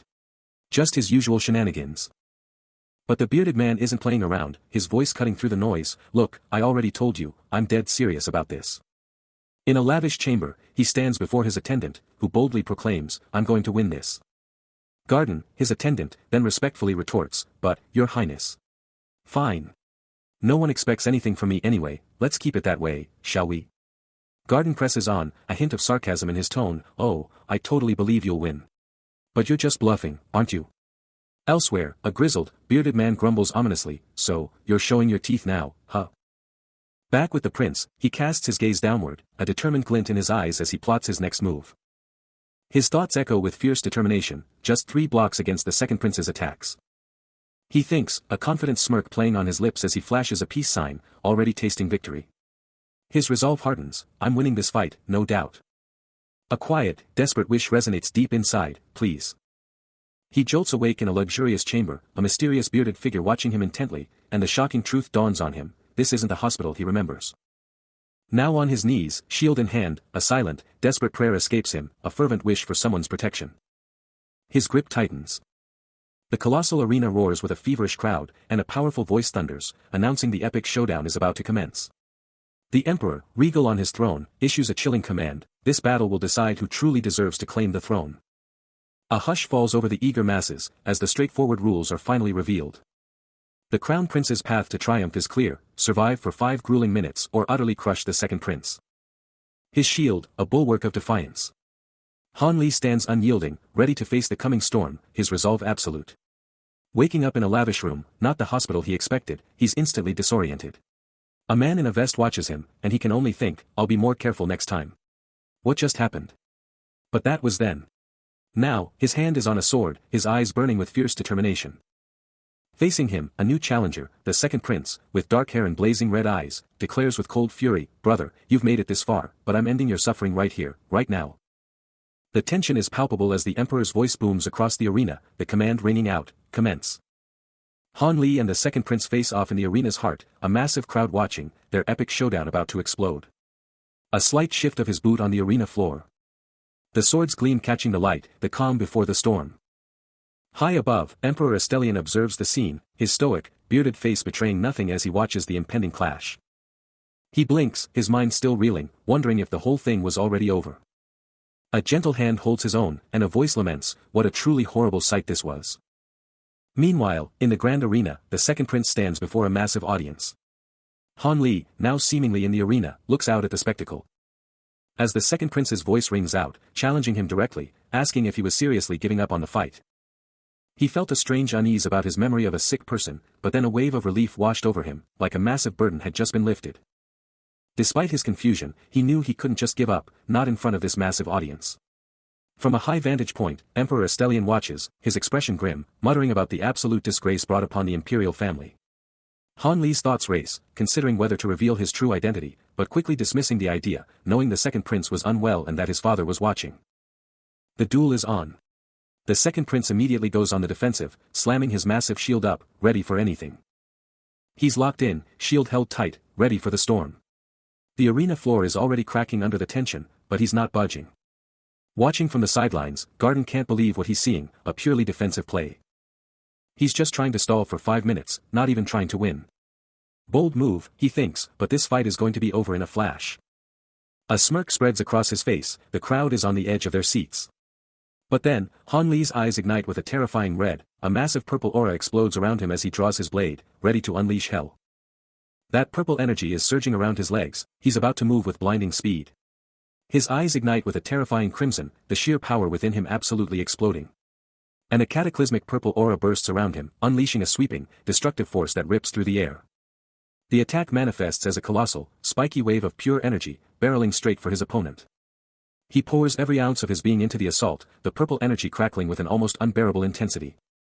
The devastating blow absolutely slams into the second prince's defensive shield, pushing against it with an almost unimaginable force. From a distance, Garden watches the epic clash, realizing that this attack packs enough power to obliterate a mountain, a force so immense even pure mana can't fully stop it. The sheer magnitude of the impact makes it crystal clear, that shield is not going to hold against this overwhelming force. Under the relentless assault, the second prince's shield begins to crack, fracturing violently under the immense strain. With a final, deafening impact, the barrier absolutely shatters, leaving the prince completely exposed. He's coming down, a total blur of blue and purple power, weapon locked and loaded for a devastating hit. He's thinking, even if you lose, go down with dignity instead of running away or falling. And he's not done, adding, so, I'll intentionally look down from above. But then, a voice cuts in, a sharp warning, brother, please don't touch me. You'll make a fool out of yourself, as Theodore's attack smashes into Han Li's shield, cracking it wide open. Han Li's reaction is a quick, huh, as he totally dodges that hit. Theodore, absolutely stunned, can only gasp, he just dodged my attack. Down below, the crowd is absolutely glued to the action. Their faces all looking up as a brilliant light blasts across the arena. And high above everyone, Han Li stands absolutely triumphant, casting a massive shadow over the stunned crowd. The crowd is absolutely stunned, a voice screaming out, what was that? How did he just block the second prince's attack? Meanwhile, from his lofty perch, the emperor watches the chaos below, his eyes laser-focused on every move. The very air crackles around a pulsing blue magical barrier, a clear sign of the insane power that just went down. Those eyes. Han Li's gaze burns with an electric blue, radiating pure, unadulterated power. Theodore, the second prince, tightens his grip on his blade, his face a mask of shock and fury, knowing deep down that what he just saw wasn't luck. He's seen the power, but he's not backing down. No matter what, the fight isn't over. Then, Theodore charges again, his attack slamming into a blazing red counter, a raw explosion of power erupting between them. The counter is lightning fast, a crimson blur ripping through the very fabric of space. Before Theodore can even blink, that devastating red energy smashes into him, blowing through his shield and sending him flying. But the swirling red and purple energies are just too much. The impact twists Theodore's face into a mask of pure agony. Meanwhile, Han Li's gaze is locked on, sharp and unwavering. The sheer force sends Theodore absolutely launching backward across the arena. He crashes hard onto the ground. From the sidelines, a bearded subordinate screams in pure alarm. Theodore, slumped against a wall, lets out a frustrated shit. Lying on the ground, he struggles to regain his bearings. A jolt of pain, then pure numbness, rips through his wrist. But even with that agony, a police officer holds the line, shield up, ready for the next move. He brags about his past, claiming he's faced down every kind of assault as a cop, so this is nothing. Then, a sudden, invisible impact crushes the shield, ripping through the air with raw power. Han Li observes the devastation, a hint of shock flashing in his eyes. Suddenly, a blinding wave of purple energy explodes, smashing into Theodore and sending him flying. Han Li is a storm of crackling blue and purple lightning, his entire being a conduit of untamed power. Theodore fights to stay upright, realizing Han Li's power is way beyond anything he imagined. A chilling smirk spreads across Han Li's face, as he prepares to dial up the destruction. Han Li locks eyes with his foe, a challenge in his voice as he warns, "I don't know what you're up to, but..." But before he can even finish, Theodore's hands snap around a weapon, a sharp tearing sound ripping through the air. His electric blue eyes blazing with fierce resolve as he roars, "This is it." Theodore's face twists in a primal scream of pure power, unleashing his devastating attack.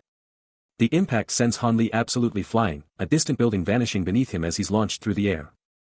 He's still falling, a tiny silhouette against the blinding sun, picking up insane speed. But even as he plummets, a crunching sound erupts as red and blue energy explodes around his legs. He's not done yet. Then, with a deafening kaboom, the energies clash, sending ice shards and raw power absolutely detonating outwards, a devastating counterstrike. Han Li stands tall, bathed in a powerful blue aura, a silent testament to his lifelong dedication, knowing he's trained his whole life for this moment. A system alert pops up, showing cute chibi characters and a message about working so hard, the shower almost took everything. The message keeps going, highlighting a purple-haired character who vows to be more careful next time, only to then freak out, realizing this isn't the hospital at all. Meanwhile, a massive blacksmith is absolutely hammering away at his forge, bragging about the custom shield he just whipped up for the prince's own blacksmith. And then, get this. A hand is seen carefully pouring some weird, thick liquid from a bottle. While a young, white-haired kid with a totally devious grin announces he's finished an explosive concoction, just for his cute little brother. He's grinning, surrounded by tons of bottles, and his face just screams that there's a way darker plan behind this innocent present. Then, a new system prompt pops up with a little chime, asking how much to discharge from Slot 1's activation function. The screen then zooms in on this super creepy, pulsating, glowing red organ thing, showing a discharge of 0.2 liters. Suddenly, an insane surge of blue, crystalline energy explodes around Han Li, crackling with an otherworldly hum. But just as the blue fades, new, violent red aura engulfs him, a guttural "ah" escaping his lips as raw power courses through his very being. A beat of absolute silence follows the overwhelming display, the air thick with anticipation. Then, with a dynamic, almost impossible shift, his legs are wreathed in that same vibrant blue energy, poised for an explosive burst of movement. Meanwhile, a small crowd of onlookers watches the spectacle unfold, their faces a mixture of pure awe and utter apprehension. Among them, two distinguished, older men gaze out at the powerful display, the blue energy still faintly visible, a silent testament to the raw power unleashed. Elsewhere, a young man with striking blue streaks in his dark hair gasps in utter surprise, a small hiccup escaping him as he processes the sheer magnitude of the event. His electric blue eyes widen, his cheeks flushing with a mixture of pure shock and utter disbelief. A new day, a new world. The city awakens under a brilliant sky. But the real action is down in the arena, where a massive crowd is hyped for whatever's about to go down. Meanwhile, in some fancy room, someone's just getting out of bed, probably after a wild night. But something's off. A weird hiccup hits him hard, making him cough and wonder what the heck is going on. He grabs a wicked-looking sword, the hilt feeling just right in his hands, ready for whatever comes next. This is Theodore, the guy from the Diary of the Emperor, and he's about to make some serious moves. He scoffs, a smirk playing on his lips, judging someone for not even handling one glass of wine. Then, with a sinister grin, Theodore drops the bomb. He's brewed a bomb cocktail with 20 different drugs, and he's absolutely sure some lady is going to have a great time with it. He remembers hitting that shield, but it wasn't just a hit. Something else, something powered by raw mana, had invaded his body. And then it hits him, that something really did get inside. Now, in some fancy room, looking out the window, he knows it's no use. He's stuck, no matter how hard he tries to get out. But then, his eyes narrow, a fierce resolve burning within him. He's got one goal, take down his brother, and he's doing it in under a minute. His mind races to the opulent crown prince's residence, the ultimate seat of power. He sees himself there, in the capital, standing before the throne, ready to seize what's his. Because he knows, deep down, it's the only way, the best path for the imperial family, the empire, and everyone in it, for him to rise as the true crown prince. Now, with a shield ready and his eyes locked on the prize. Locked in, he stares at the screen, guarding a silent witness in the background. This is it. This is why he has to win. His eyes blazing with electric blue energy, he's locked in, ready to claim victory. In a blinding flash of speed, his red blade ignites, and he screams, "Here I come, brother," as he launches his assault. He's a red blur, tearing through the air, his attack a relentless, explosive force. But then, a sudden, impossible shock. His attack, it did nothing. A crushing, dark impact sends him flying, and he can't believe it, his bomb cocktail was just shrugged off. He's down, but not out. With a desperate surge, he swings his glowing red blade, a last-ditch counterattack. But the shadowy figure, eyes burning crimson, strikes back with devastating, absolute force. He falls, blood erupting from his lips, utterly, brutally defeated. He's in a lavish bed, recovering, while Garden hovers, muttering apologies. But his mind is reeling, this isn't the hospital he remembers. Then, a system alert blazes across his vision, revealing a terrifying truth: bomb cocktail is on me. And the chilling update: 0.1 liters of the bomb cocktail stored in the circle slot has been discharged. An urgent, internal command screams at him: drink it. Drink it all. His eye flares with an eerie purple glow as the demand escalates: drink up all the way ei. A blinding surge of power engulfs him. He's suddenly at a dark, smoky bar, the bizarre shift in scenery hitting him hard. His thoughts are a whirlwind, desperately trying to connect the dots: where am I? I was just in a fight, Just behind him, a red-haired bartender calmly polishes a glass. Completely unaware of the chaos unfolding in his patron's mind. He's in a strange bar, a glass of crimson wine appearing out of nowhere, and then a voice drops the bomb: someone just bought you this. The bartender, a sharp-looking guy with slick-back hair, just stares from behind the bar, totally unreadable. Han Li, now rocking that wild white hair, just chugs the wine, desperate to figure out what's going on. Then, a tiny hiccup, the booze hitting him fast. He flashes a fake smile, glass held high, shouting cheers, as sparkling energy flares around him. Those eyes, now blazing with an electric blue glow, scream raw power. He blushes, totally freaking out, muttering, am I hallucinating, with another hiccup. Next thing you know, he's gone, sprinting across a high-rise rooftop, his figure a blur against the sky, pounding footsteps marking his escape. Blue power sparks around his hand as he makes a decision: all right, time to snap out of this, he declares, ready to unleash his abilities. A blinding blue aura explodes from him, centered on a pulsating red core in his chest, as he unleashes his raw power. He plunges downward, a blur of motion, leaving a searing blue streak as he prepares to obliterate the confusion clouding his mind. A vortex of blue energy engulfs him mid-fall. He knows this is going to hurt like hell. His eyes blaze with raw power, he screams at himself to endure the agonizing energy surge. Hand outstretched, the blue energy roars around him, a tempest of power. Sweat pours down his face, contorted in agony, the sheer force of his power threatening to tear him apart. His face is a mask of pure anguish and concentration, engulfed by the shimmering blue chaos. He becomes a mere silhouette, swallowed by a colossal, swirling blue aura as he plummets, a living storm of power.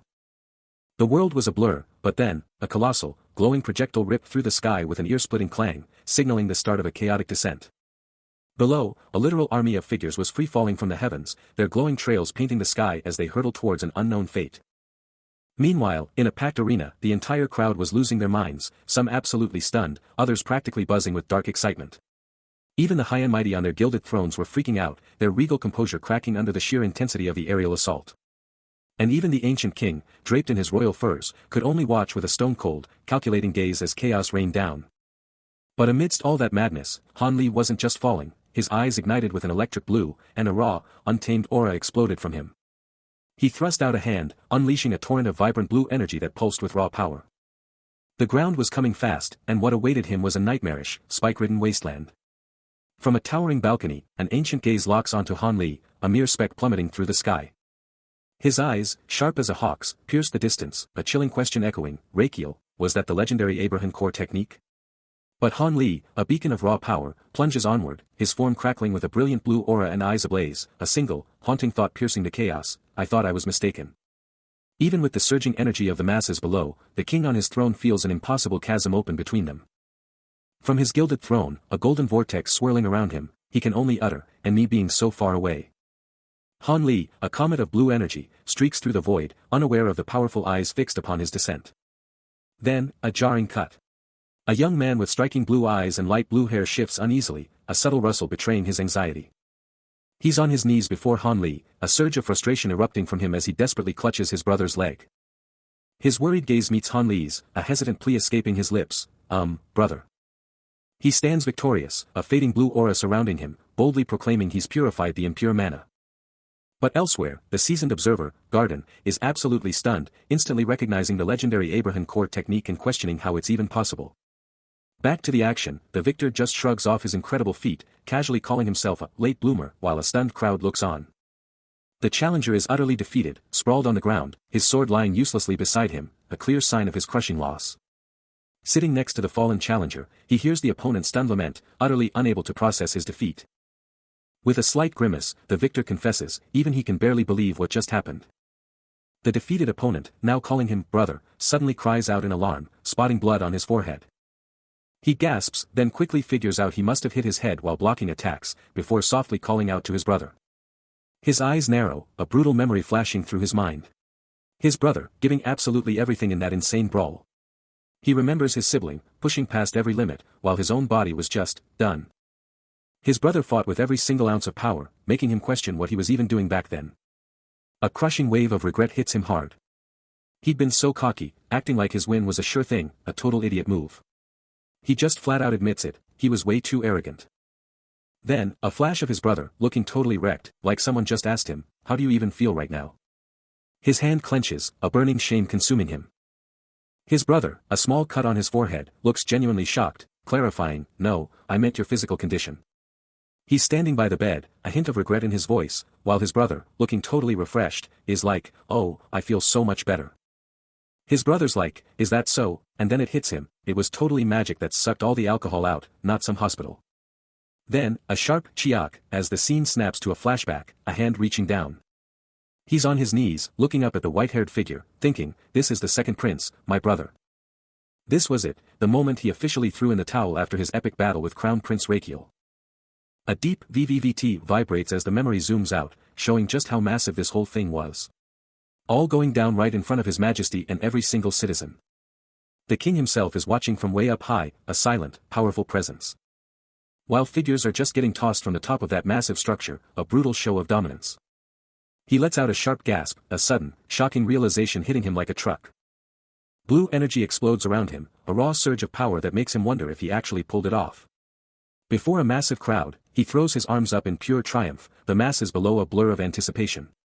In the crowd, Garden stares up, his voice booming with awe as he shouts to His Highness.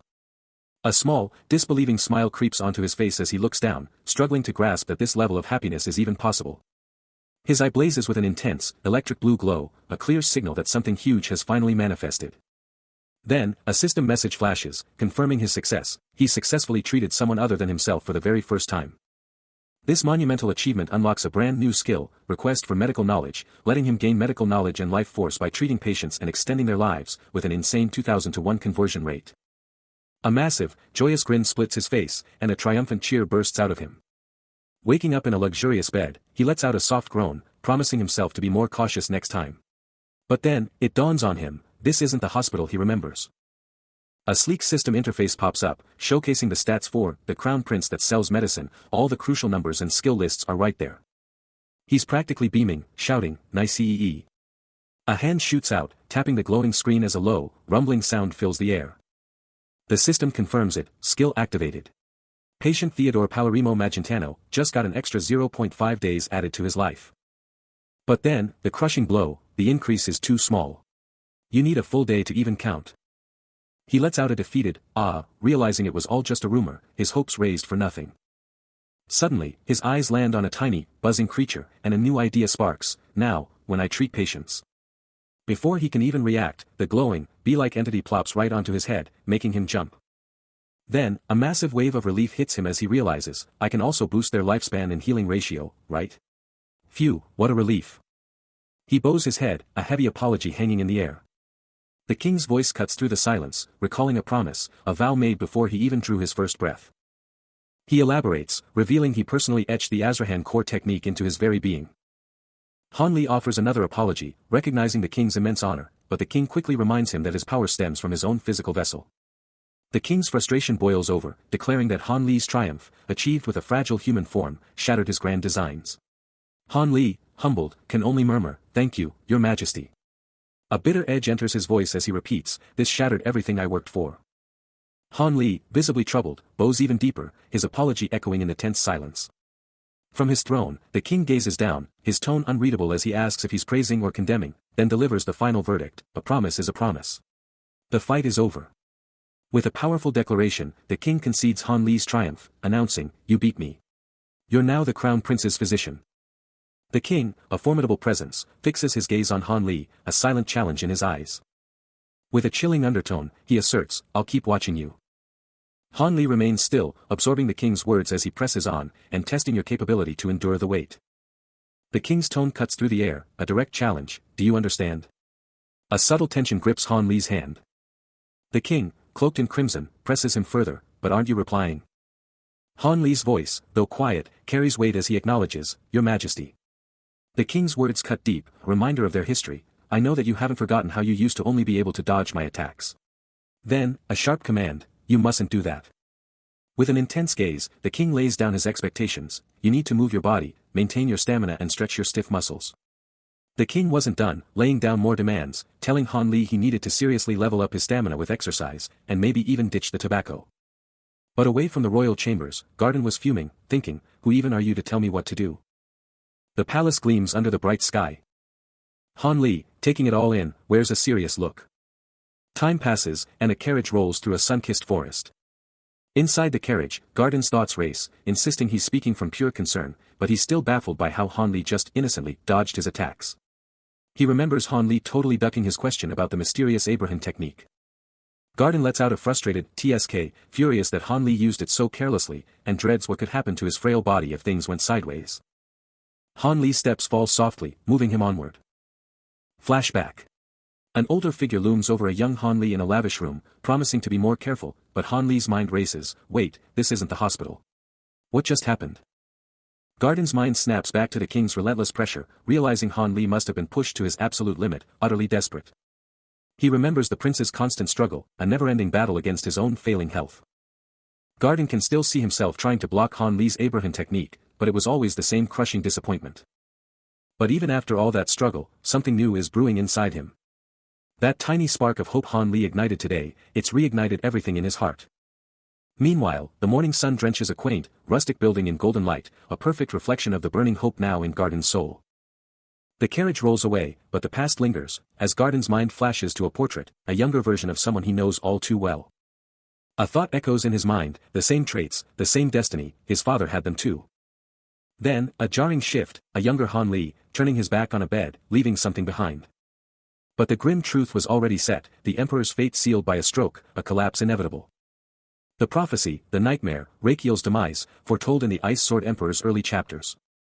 Garden, still processing his deep thoughts, is totally caught off guard by Han Li, who's just chilling on the bed, asking why he's so emotional.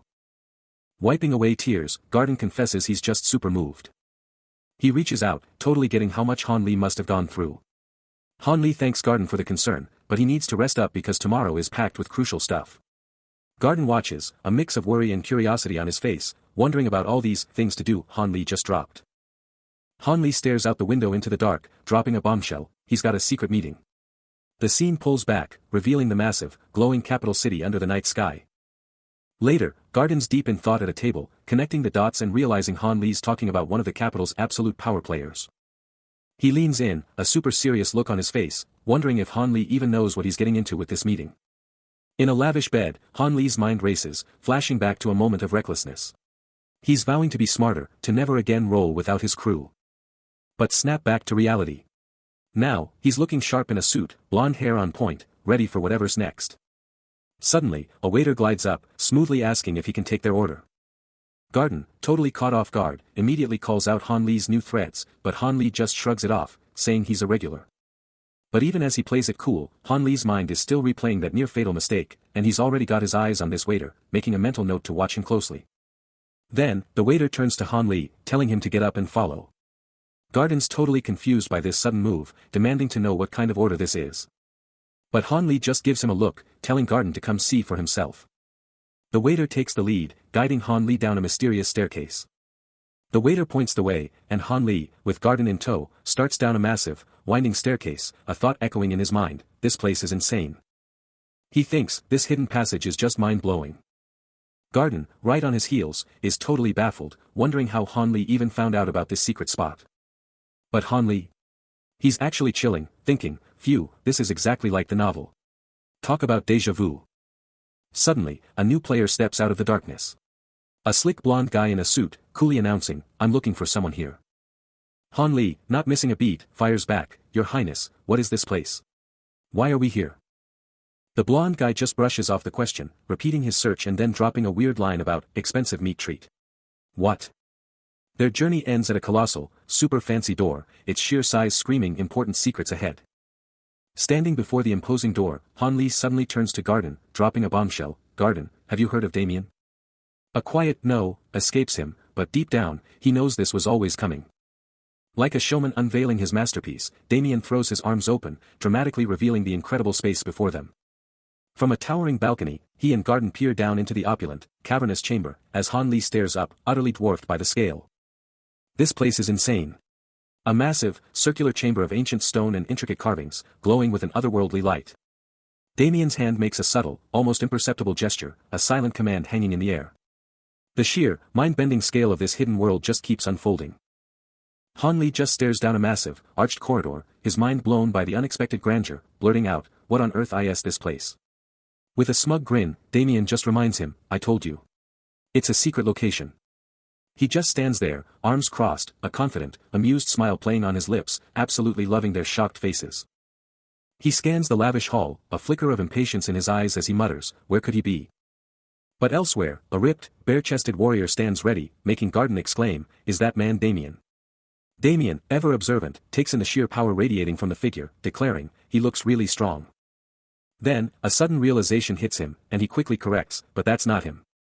Suddenly, the massive, gilded doors before them begin to creak open. And heavy, deliberate footsteps reverberate through the cavernous room. As Damien, a smirk playing on his lips, announces, "He's finally appeared." And then, the mysterious, muscular figure emerges, his entire form blazing with an intense, crimson aura, revealing himself as the true master of this body. He emerges, a towering presence absolutely blazing with a crimson aura, his power practically warping the very air around him. Every step he takes sends shockwaves through the desolate ground, his raw energy practically exploding from his form as he advances. And his eyes, they burn with an unyielding, razor-sharp intensity, a silent promise of the sheer force he commands. A powerful figure emerges, cloaked in dark, with a long sword at his hip, radiating an undeniable presence. And his name?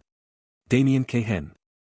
Those sharp, dark eyes, burning with a subtle red glow, lock onto something beyond sight. He stands tall, dominating a vast, dimly lit arena, a lone titan before a massive, adoring crowd. Who erupts in a thunderous, unified roar, their voices shaking the very foundations as they chant his name. Backstage, a sharp-suited figure is laying down the law, telling someone to get a move on. As he hypes up the upcoming main event. Eyes glued to his tablet, he declares, "All right, today's main match." Meanwhile, the Colosseum is absolutely electric, screaming for Damien Kehen, the sword genius with those terrifying demonic eyes, who burst onto the scene at 17, and became a champion, crushing everyone in just 3 months. His aura alone is enough to send shivers down your spine. And now, the announcer's voice drops the bomb, revealing his opponent, as a pair of terrifying red eyes blaze out of the shadows below. A monstrous, clawed hand smashes down with a deafening crash. Followed by the earth-shaking thud of a colossal, clawed foot. As a towering, beast-like creature bursts forth, unleashing a primal growl. Its face twisted into a savage, blood-curdling roar. A primal roar rips through the air, as the colossal monster unleashes its terrifying presence in the arena. High above the fray, Damien grimly assesses the absolute chaos unfolding, with Garden concurring that this up-close view is anything but good. A gruesome squelch cuts through the din, forcing the question, what unholy ground is this? The two observers remain locked in grim contemplation, their minds racing to grasp the horror unfolding beneath them. Suddenly, a colossal roar tears through the air as the beast unleashes its fury, the chilling truth slamming home, humans are being fed to these things. The monster's attack connects with brutal force, and a raw scream of agony rips from its victim. Yet, even amidst the impact, a subtle shift in stance reveals a hidden resolve, a coiled spring ready to unleash. Then, in a blur of motion, a blinding, crimson explosion of energy erupts, tearing through the very air. And with a devastating grunt of effort, a supercharged, glowing arm slams home, instantly flipping the script on the monster. He's locked and loaded, a crimson aura already sparking around him. But the beast isn't having it, letting out a furious grr. Before roaring, "Whoa," and charging in. But he's too fast. His hand snatches the monster's arm right out of the air. Then, bam.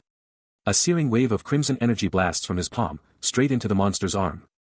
He's pouring everything into it, his whole body radiating raw power. His eyes are burning with an unshakable resolve. And just like that, a new weapon. A blade of pure, glowing blue energy erupts from his hand. The monster screams again, reeling back from the devastating, blue energy strike.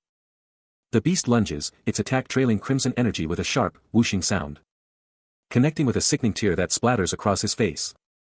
But even as the blow lands, he retaliates, unleashing a devastating red energy slash with a pained groan. That forces the creature back, its impact echoing with another grunt. Standing victorious over the fallen forms, a brilliant blue blade now manifests in his hand, drawing gasps from the onlookers who watch in stunned silence. Yet, a surge of raw power, marked by a dangerous glow in his eyes, threatens to overwhelm him, a crashing sound accompanying the warning of danger. He remains standing over the defeated monster, the blue energy still crackling around his hand, before finally dissipating into the air. He looms over the bed, an imposing figure, as Han Li, still reeling, issues a chilling warning. From the sidelines, Garden's eyes widen in utter disbelief, questioning if such raw power could even exist. Even the king is utterly floored, his face a mask of pure astonishment at the sheer brutality. Garden, still reeling from the power he just witnessed, can only conclude that this is the true essence of a protagonist. Ignoring the stunned onlookers, he pivots and strides away, his cloak a dark wave through the lavish corridors. Garden's mind races, trying to quantify the protagonist's skill, placing him in the same league as history's greatest swordsman. Each step a silent declaration of power. He barks a sharp order to Garden, demanding vigilance and immediate pursuit. Garden snaps to attention, his voice cracking with instant, unwavering loyalty. The attendant's face is a mix of awe and sheer terror, a stark reminder of the protagonist's absolute dominance. He's on the move, blazing a path down a shadowy corridor, every step a statement. His boots hit the floor with a steady rhythm, pushing him further into the unknown. Then, a sudden stop, as three figures block the path ahead. An older guy, mustache bristling, steps up, barking questions and telling him to freeze. No words needed. He just flashes a gold bar, and the old man's jaw drops, instantly bought off. The old man's still reeling, but our guy just casually wipes his face, completely unbothered. His gaze is locked, his face a mask of stone, as he meticulously cleans up, lost in thought. Elsewhere, a young woman with light brown hair is watching, trying to hype herself up, refusing to be intimidated. Back to the protagonist, his fist tightens, eyes glued to a screen flashing a brutal taunt, "You got scared, HUH. Ha ha ha." Still reeling from the last encounter, a hand suddenly appears, gripping a jar of mysterious pills. Then, a slick figure in a tuxedo, drink in hand, sneers, tauntingly questioning if anyone could actually sleep after taking those. The protagonist's intense gaze locks on, his eyes burning, as he challenges the newcomer, "Who are you?"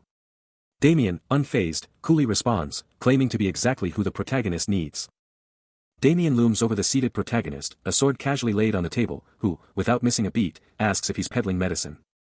The protagonist stands, his hands sweeping in a clear dismissal, bluntly ordering him to get lost. His tone unwavering, he adds, that he's already got plenty of medicine. And with a final, dismissive jab, he scoffs at the point of having so much, cheap medicine anyway. Damien, unfazed, simply turns to walk away, casually flicking a small, glowing orb from his hand, which clinks as he makes his exit. He's in a dark room, gripping the mysterious glowing orb, its light dancing in his intense, sharp eyes. A chilling voice rings in his head, "This stubborn pain in the back of your head? You're stuck with it forever, even with this." The words hit hard, and his eyes flare with a subtle red glow, a silent, burning rage within. Elsewhere, a blonde-haired figure with intense blue eyes grins, "Got him. It's go time." Back at the lab, Damien's got a presentation ready for Han Li and Garden. "Alright, pay attention."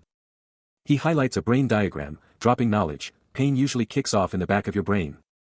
Han Li and Garden watch the protagonist, who's now grabbing his neck, as Han Li probes, "Stiff neck and head, right?" He groans, "Ugh. It's tingling and aching." Garden presses on, "Did your head and shoulders feel tight?" But the protagonist's mind is elsewhere, fixated on, "What's with those blue eyes?" His eye, now blazing with electric blue energy, pierces through as he thinks, "Bet you're wondering how I know all this, huh?" The pain explodes, searing through his head, a vice-like grip tightening between his eyes. Goosebumps erupt like wildfire, his eyes feeling like they're about to pop out of his skull. But just when he thinks it's over, the pain vanishes in less than a minute, only to start the whole nightmare again. This endless, repeating torture is enough to shatter anyone's sanity. It's a living hell, a cruel trick where the end is just the start of more torment. But instead of facing the real problem, he's just popping cheap painkillers. No, that's not going to work. He just keeps talking and talking. Maybe it's time to just end him. A sharp-faced blonde man lays into Han Li, calling him a pitiful fool for staying silent. But Han Li fires back, demanding to know if he was ever even given a chance to speak. Then, his voice cutting through the tension, he demands to know, "Who the hell are you?" The blonde man just grins, dropping the bombshell, me. I'm the crown prince. Before Han Li can even process it, a hand clamps down on his chest, drawing blood instantly. A sword flashes, and the crown prince lunges, screaming, just die, as Han Li barely manages a desperate W8. Even mid-attack, Han Li's mind races, blurting out, Kuzman sent you here. The crown prince confirms it, revealing he's Han Li's promoter. And not just that, he's also the Colosseum middleman. He stands there, lost in thought, the weight of the recent attack pressing down on him. Suddenly, a voice slices through the tension, dropping a bombshell about his pain, even name-dropping Kuzman as the snitch. The voice keeps going, complaining about how hard it is to even get medicine these days. He's still an informant, a ghost in the shadows, as the voice then demands to know what he's really trying to say. Then, the voice drops a bombshell, offering a different way to make his pain disappear. The orange-haired man steps into view, a smug grin plastered on his face, his eyes burning with an eerie red glow as he dramatically opens his jacket. Han Li, seeing the sinister game, immediately challenges the man, demanding to know if he's Boss Terworth's guy, flat out rejecting his twisted cure and calling him out for making a joke of his pain. But Theodore just brushes off his protests, dropping a bone-chilling order, strip down and get on the bed, now. He coolly promises to walk him through the whole thing while he starts his treatment. All right. He wakes up, bare-chested, in a strange room, a woman hovering over him, challenging him, are you scared? His hands clench, a silent, defiant testament to his resolve.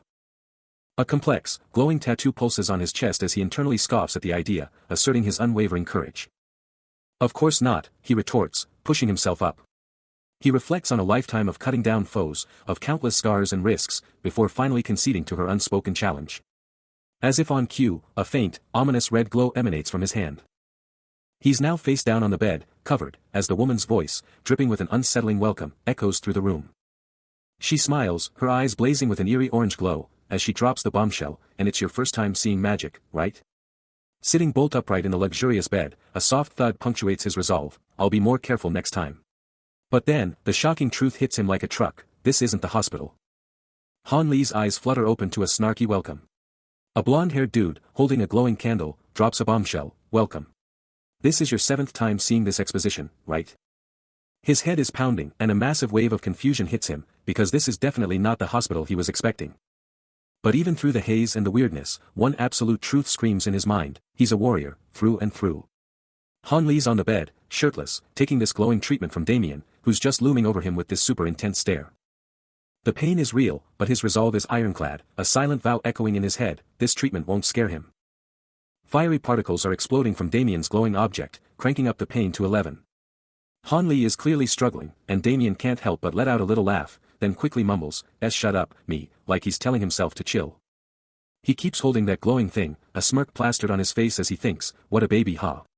Total savage. He screams, his body racked with violent tremors as Damien's glowing purple energy rips through him, the other man's voice a chilling warning. This might be painful, Damien declares, utterly unfazed, but bear with it. His eye, blown wide with pure agony, reflects nothing but torment. The chilling truth, Damien can't abandon Han Li because of the sinister, glowing mark now searing into his back, a brand of a far deeper curse. This mark, once ignited, enslaves its bearer to an inescapable, grim fate. The curse of the mark ignites the instant their blood stirs, trapping them in an endless loop of agony, and he'd already burned through Damien's borrowed cash for painkillers, sinking deeper into debt. He'll face extreme pain, a torment designed to shatter his very will. To even hope to endure that agony, he must forge himself into something stronger. Then he'll be thrown into another brutal fight, forced to bleed and battle to pay off his crushing debt. Snapping awake in a plush, unfamiliar room, Han Li's first thought is a vow to be more careful, but then it hits him, this isn't the hospital. What just happened? His thoughts spiral, trapped in a brutal cycle, fight, medicine, fight, medicine. It's never ending. Elsewhere, a voice cuts through the tension, demanding to know Damien's status.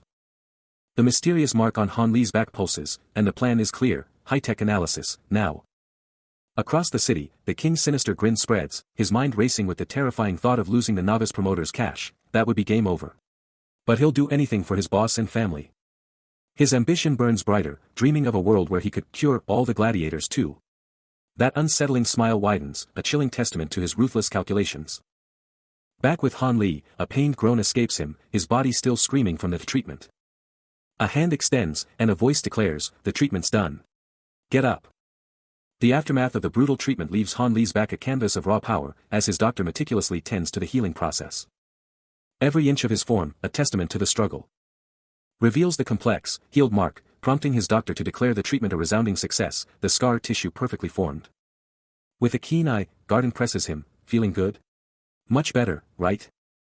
Han Li's silent affirmation of no pain isn't enough for the doctor, who pushes further, demanding to know if he feels much better, as if seeking a specific, powerful response. He rises, a picture of raw power and perfect healing, every muscle defined, every trace of injury gone. The words finally escape him, a testament to his renewed vitality, it's beyond good. I feel utterly refreshed. A wave of profound realization hits him, a stark contrast to his past suffering, it's been an eternity since I felt this alive. Transformed and sharply dressed, his usual cool demeanor returns, accompanied by a steely determination, next time, I'll be ready. I'll be more careful. Standing tall in a luxurious chamber, he's got a new resolve, promising himself to be sharper, smarter, and more careful from now on. But a flicker of doubt crosses his mind, a silent challenge to the very idea, asking if that's really how it is. But the doctor's words hit hard, a stark reminder that he's not out of the woods yet, needing more treatment, and a strict warning to avoid pushing himself or eating oily foods if those nasty blisters show up again. Not overexert himself. The very idea makes him scoff, a challenge he clearly struggles with. Then, a raw burst of defiance. He remembers a time when no one could even touch his barrier, and he screams internally, "Don't fight." The very thought igniting a fire within him. And just like that, the true owner of his body bursts forth, a primal, untamed force, eyes blazing with pure resolve, absolutely ready to throw down. A fist tightens, a silent, deadly promise. Then, a voice of raw power cuts through the air, declaring, "You don't need to fight. I'll take care of that." A chilling vow. But just as the internal battle rages, bam. Damien steps into the scene, face grim, and you know things are about to get wild. Dark eyes burst open, confusion warring with a primal instinct as the true owner of the body jolts awake. His powerful chest heaves, a raw, ragged breath escaping him, the world still a blur of confusion. But as the fog clears, a primal question rips from him, "Who are you?" He whips his head around, taking in the strange room, a dangerous tension building in his stance. His voice, now laced with steel, cuts through the silence, "Tell me your name." But the Crown Prince, looking completely different, just smirks, cool as ice, "I already told you, didn't I? I'm the Crown Prince." The true owner glares from the bed, while the Crown Prince lounges in a chair, the air crackling with unspoken power in the lavish chamber. A beat of silence, then the true owner's voice drops, a hint of something dangerous in his calm, "It's fine. You've got your reasons." But that calm shatters, his true power roaring to the surface with an undeniable command, "Seriously though, you listen to me now. From this moment on, you do exactly as I say." The Crown Prince, now sporting a shocking new look, clears his throat, promising to be more careful next time. His voice cuts through the air, a declaration that no matter the chaos at the Colosseum tonight, absolute obedience is expected. His hand slams down, a stark command for the true owner to stay put, no running, no going anywhere, just quiet. The true owner of the body stares up, a silent question hanging in the air. But the Crown Prince is relentless, assuring him there's not the slightest doubt. His imposing figure casting a shadow over the bed. He doubles down, insisting it's safer for the true owner to remain right there. Only then, he vows, will they ever meet again. A final, piercing gaze, and the Crown Prince pivots, his resolve unbreakable. The true owner of the body, finally free, takes a deep, shuddering breath, his powerful physique now his own once more. He sits up, a profound realization washing over him as he quietly states, "I understand."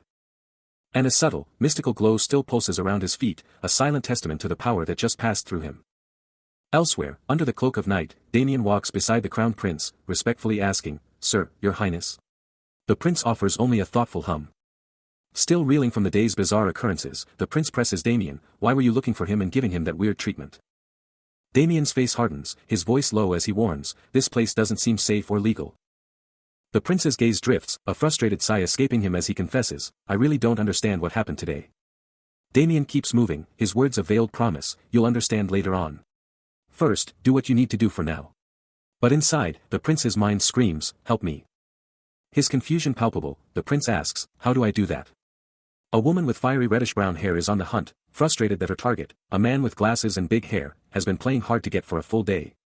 Then, a ripple of shock goes through the crowd as a mysterious man with a slick ponytail and piercing slit eyes strides past, leaving onlookers stunned. He just keeps on moving through the packed bar, completely oblivious to the stir he's causing. Her eyes snap to him, instantly picking out the telltale signs, that ponytail, those slit eyes. She double-checks her mental notes, confirming the ponytail and those unmistakable slit eyes. He must have felt her stare, because the man whips his head around, his bearded face flashing into view.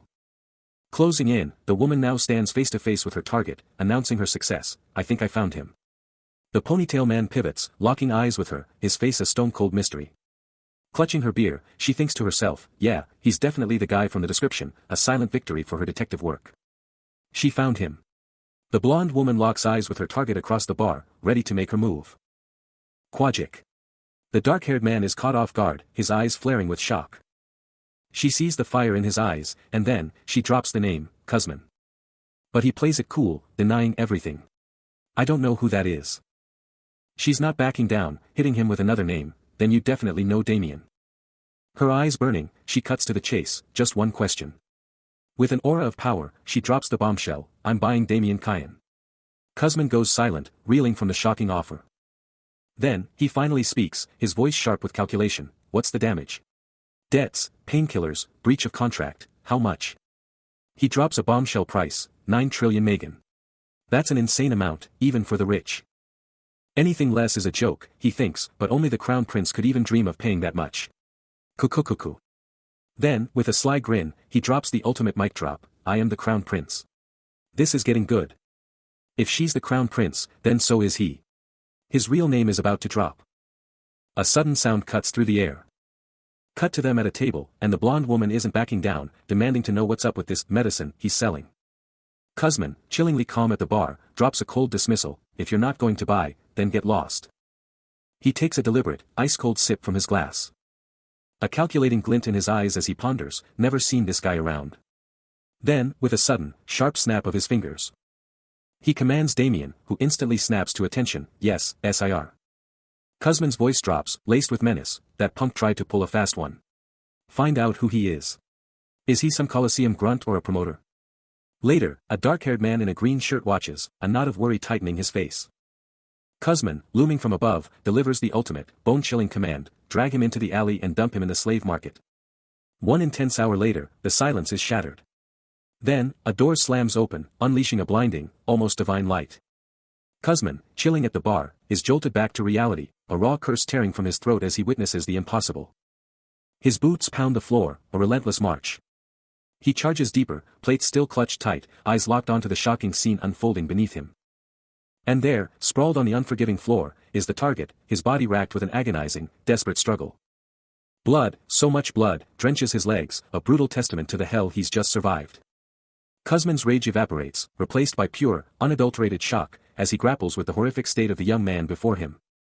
The young man's face is deathly pale, utterly still, his eyes sealed shut, lost to unconsciousness or something far more sinister. Whoa! A sudden, sharp sound rips through the air, and a squad of uniformed figures snaps their heads up, totally caught off guard. It's like something huge just materialized out of nowhere. Then, a hand casually sweeps through some seriously cool, light-colored hair. And bam! A golden, ornate shield emblem is clutched tight in their hand, shining like crazy. The guards are absolutely floored, their jaws practically on the floor as they scream out the truth, the secret royal inspector is here. This is huge. With those intense blue eyes and an aura of pure, undeniable authority, he flashes that golden emblem, making it crystal clear who's in charge. Rewind 1 hour. The city's totally drenched, rain pouring down as night takes over.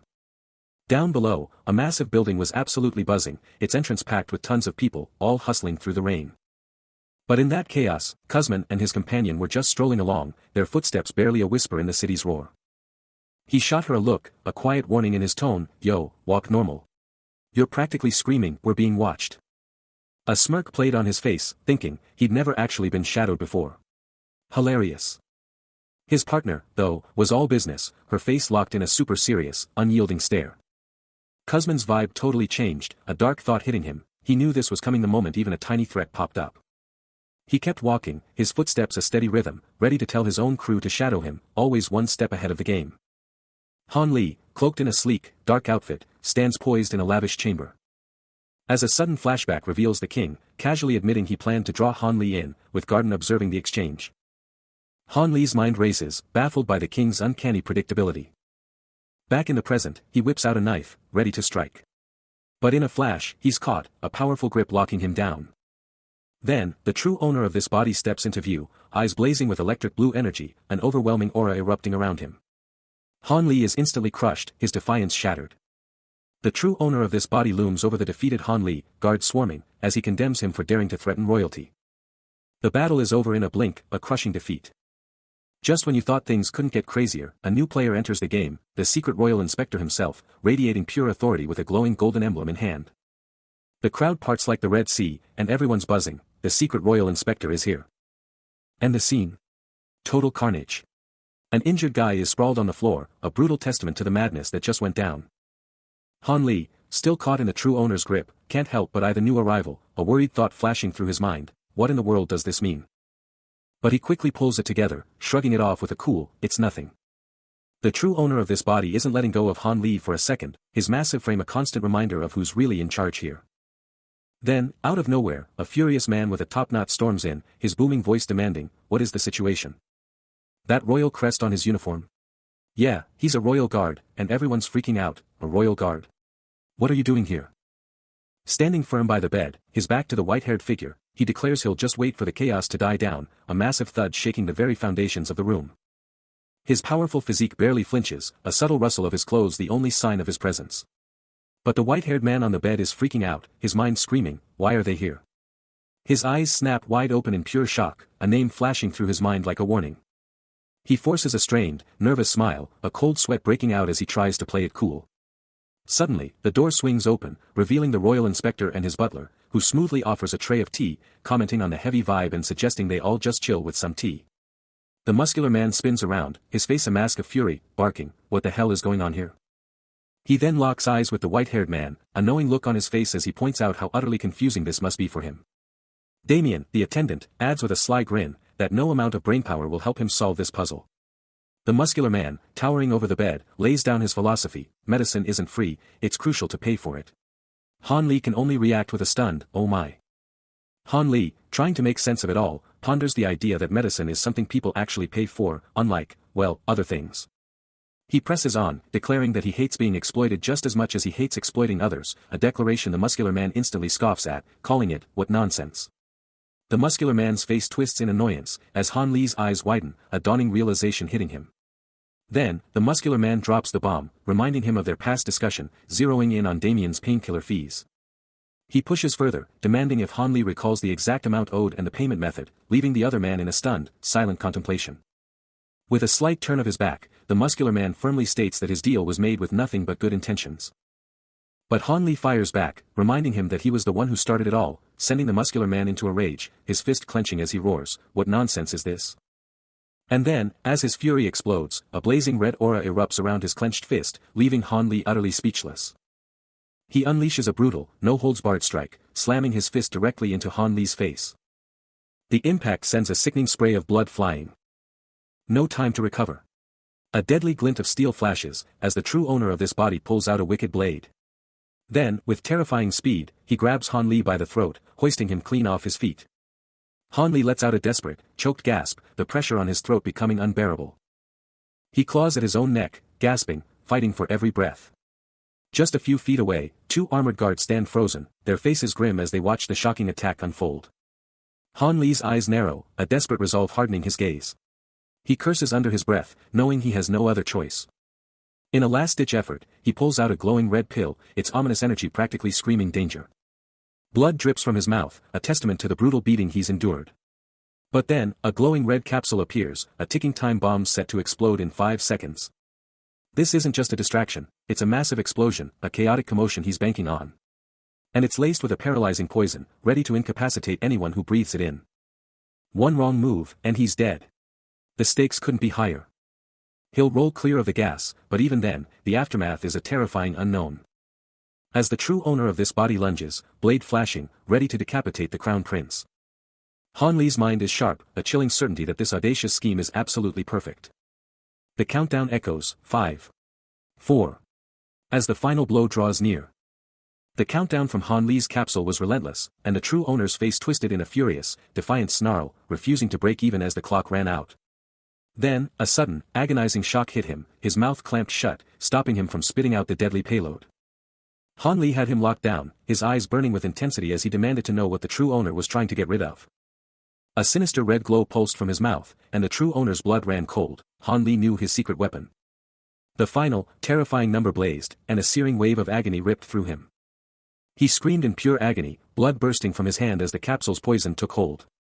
With a final, choked gasp, the true owner crashed to the floor, completely paralyzed, while Han Li watched, unmoving. His mind screamed, a frantic battle against the creeping blackness. He had only 3 minutes before he was out cold.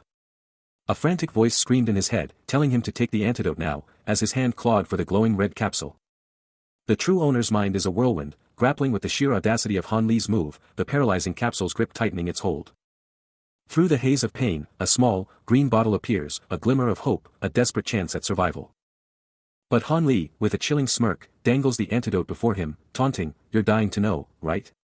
A primal urge takes over, his hand shooting out, a desperate, internal cry of, "Yeah."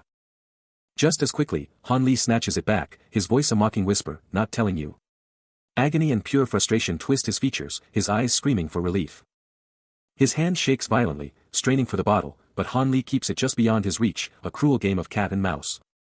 The psychological torture breaks him, a guttural roar of pure rage tearing from his throat, "A asshole." Han Li jolts awake in a strange bed, only to be immediately force-fed some mysterious liquid. A chilling voice whispers, "I'll be more careful next time." The taste hits him like a truck, and he can only choke out, "Wow, that was really bitter." But elsewhere, the real owner of this body is tied up and helpless, screaming for his antidote. A shadowy hand shoves the potion down his throat, and he roars, "Give it back, you fucker," but the unseen tormentor just purrs, "I can't do that." The chilling refusal hangs in the air, "I can't do that." Back with Han Li, a surge of raw power hits him, making him grab his head in pure agony. The sheer power of it shatters the ground beneath him, sending fragments exploding outwards. His eyes blaze with an intense red glow, as he declares, "I need to use my request for medical treatment fees skill." A wicked smirk spreads across his face, a silent declaration of the raw power he now commands. A sleek, holographic interface materializes, revealing a single, crucial slot, steadily filling with an ominous liquid. But elsewhere, the body's true owner is in absolute agony, a desperate, choked sound tearing from his throat. The sheer force of the power surge slams him to the ground, a heavy impact shaking the very air. Yet, he springs back up, a symphony of bone-deep cracks announcing his readiness as he takes a focused stance. The other man lies utterly defeated, bound and broken, the stage perfectly set for the coming storm. A critical system alert flashes, pinpointing a vital, heart transporter point with chilling precision, deep within the spine. His hands lock together, crackling with an intense, brilliant blue energy that erupts from his very core. A blood-curdling scream rips through the air as the bound man is consumed by a terrifying, blazing inferno of pain. With a surge of electric blue energy, Han Li unleashes his power, screaming for the antidote. He's not just asking, he's actively discharging a potent dose of the antidote from his hidden, circle slot. The raw, vibrant blue energy swirls with incredible intensity, coalescing into a blinding sphere of power in his outstretched palm. But the price of that power is paid elsewhere, as the true owner of the body lets out a guttural scream of pure agony, the skill's devastating effects ripping through his very being. He crashes to the floor, convulsing in unbearable torment. Suddenly, a system notification flashes into existence, confirming the skill's success for patient Zuzman, a detoxification treatment that just boosted his life expectancy by a staggering 21 years and 2 months. And there's more. A bonus of 3.81 days, rounded up to 4, has been added, pushing his total life expectancy to a new high of 118 days. Han Li's eyes blaze with triumphant satisfaction, a chilling realization that his master plan has just been executed flawlessly. His hands pulsed with an otherworldly glow, the detoxification skill's raw power still surging through him. Han Li gazed down at the suffering Zuzman, a chilling smirk gracing his face, as Damien watched the true owner of the body convulse in pure torment. Zuzman's eyes, blazing with agony and bewilderment, frantically scanned the strange room, a single, desperate thought screaming in his head, "Wait, this isn't the hospital." The detoxification skill raged on, manifesting as searing red lines of pure energy that ripped through his very core, an unending torment. He lay broken on the cold stone, encircled by a menacing ring of armored guards, their silent watch a chilling testament to his capture. A guard, encased in formidable plate armor, stood poised, his hand gripping the hilt of his blade. Another guard, his face a mask of grim determination, grunted, "Kook." A third guard, witnessing Zuzman's relentless torment, wondered aloud, "There's a breaking point, right? How much more can they take?" Han Li, towering over the agonizing Zuzman, coldly declared, "TSK. I told you to stay still." Dazed and reeling from the detox, he tries to make sense of it all, but then his eyes lock onto one figure, and a chilling realization hits him, the Crown Prince. Cool and collected, Han Li just watches, his presence radiating pure dominance. Han Li's sheer presence crushes him. A silent, crushing defeat. He's speechless, utterly broken. Still burning from the detox, he fights to keep it together. Han Li just stands there, unmoving, and the man bows, utterly defeated, one thought screaming in his head. The detox still hits hard, making him gag, his body screaming in protest. He's just walking, alone in the pouring rain, with only a loyal dog by his side. But his mind is elsewhere, flashing back to a somber image of his mother. He sees her on her deathbed, so frail, and that crushing pain from that day hits him all over again. The scene changes to a younger him, all alone in a dark room, with thunder just amplifying his crushing loneliness.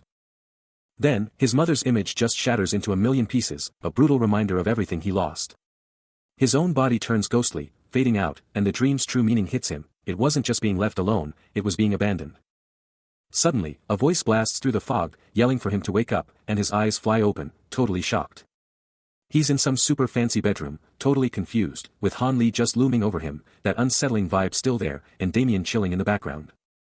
Then, a new guy steps up, all smiles, ready to make a grand introduction. The mysterious newcomer finally reveals himself as Pierrot Garden, the Crown Prince's personal doctor, promising to be more careful next time. Just then, Han Li shakes hands with another figure, a silent agreement passing between them. The blonde-haired man introduces himself as Damien Kehen, but Han Li quickly cuts him off, ready to get down to business. Still totally lost, the true owner of this body sits up in the lavish bed, his head spinning from this insane new reality. He stares at Han Li, who's just chilling by the window, demanding to know what's next for Your Highness. His eyes dart between Damien, Han Li, and some bearded guy, a total, what just happened, look on his face. Han Li fires back with a chilling question, daring him to think he can actually escape. Suddenly, the scene cuts to a sign for the Moxibustion Clinic, signaling a whole new setting. Inside, a massive room is packed with patients in beds, all getting some kind of treatment. Waking up in a lavish bed, his new white hair framing a bewildered expression, he can only think one thing: what in the world is this place? Han Li, ever the pragmatist, cuts him off with a sigh. What else? It's a treatment room. You not only woke us from the melody floor, but you're letting us stay in the bedroom, and now you're treating us? A subtle frown crosses his face, leaving the protagonist utterly confused. Why is this guy being so nice? But Han Li quickly shatters that illusion. Don't get it twisted, I'm not doing this out of kindness. The Blackstone are in their early 20s, and the Crown Prince is in his early 30s. He lays out the cold, hard facts. If I let him go now, the Mage's Blackstone would get a life bonus. But they'd think I'm crazy if I told them the truth. Still reeling, the protagonist whispers, nothing. I'm out of the world. Han Li's gaze hardens. You think I'm being kind? Don't you dare mistake it. Leaning in, he states with conviction, to be precise, I'm riddled with illnesses. With a dramatic flourish, everyone in the Empire knows it. He's thinking, next time, I'll be way more careful. You can practically hear the annoyance. He lets out a little cough, admitting even the royal docs couldn't fix him. Every treatment just made things worse, day after day.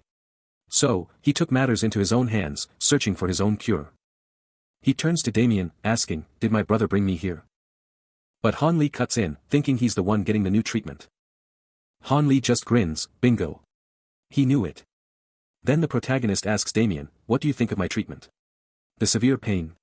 Gone after the first session. Han Li's mind races, is Damien showing signs of the god's blessing too? And get this, no one else in the room is worried about their upcoming treatment. Total opposite of Han Li's situation. He feels it, a surge of triumph, a quiet certainty that he's finally done it. Now, he can go all out, no more holding back, no more pain. And then, a brilliant, almost blinding light just explodes around him. As a guttural cry just rips from his throat.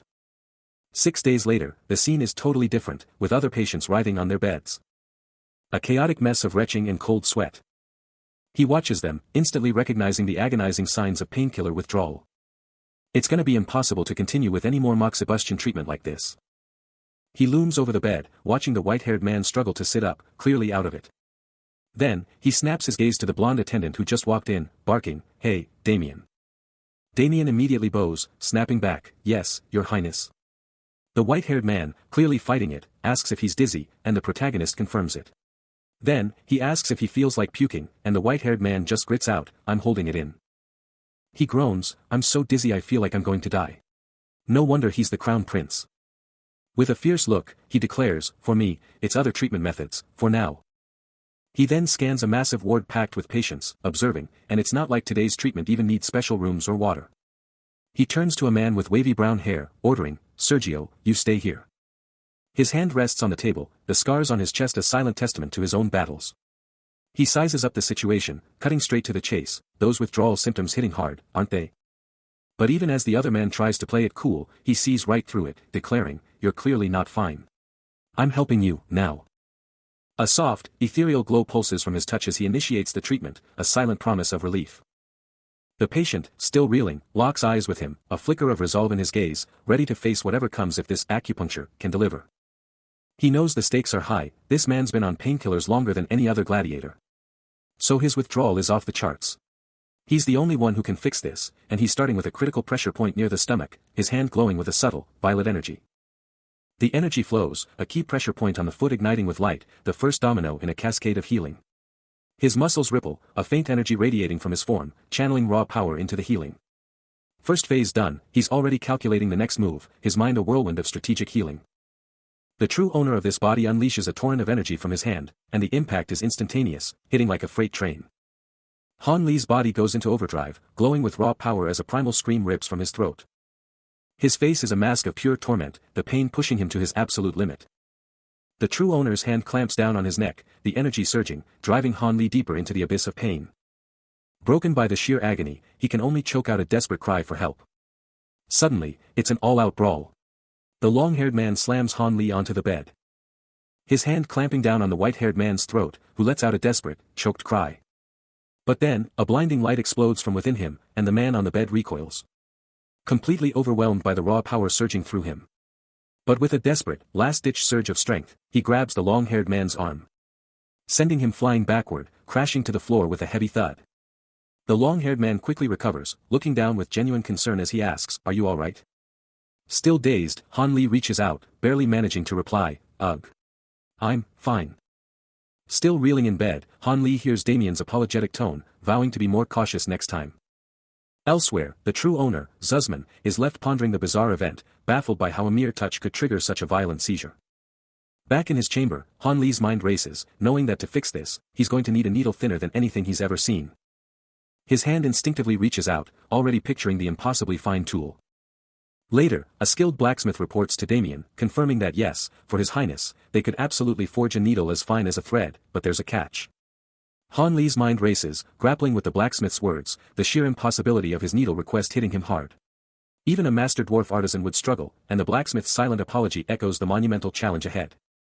But the clock is ticking, and the pressure is crushing him. Han Li is at his desk, surrounded by a faint, ominous blue glow, the side effects of his condition escalating, pushing him to his absolute limit. He clutches his head, the stress overwhelming him, a desperate plea escaping his lips, "What do I do?" Then, a sudden ding pierces the silence as a holographic blue screen flashes into existence, a chilling message appearing, "Your internal organs have detected your stress." The system doesn't stop there, revealing that stress is the root of countless ailments and demanding he relieve it. Han Li can only stare, utterly baffled, how? But then, a chilling vision rips through his mind.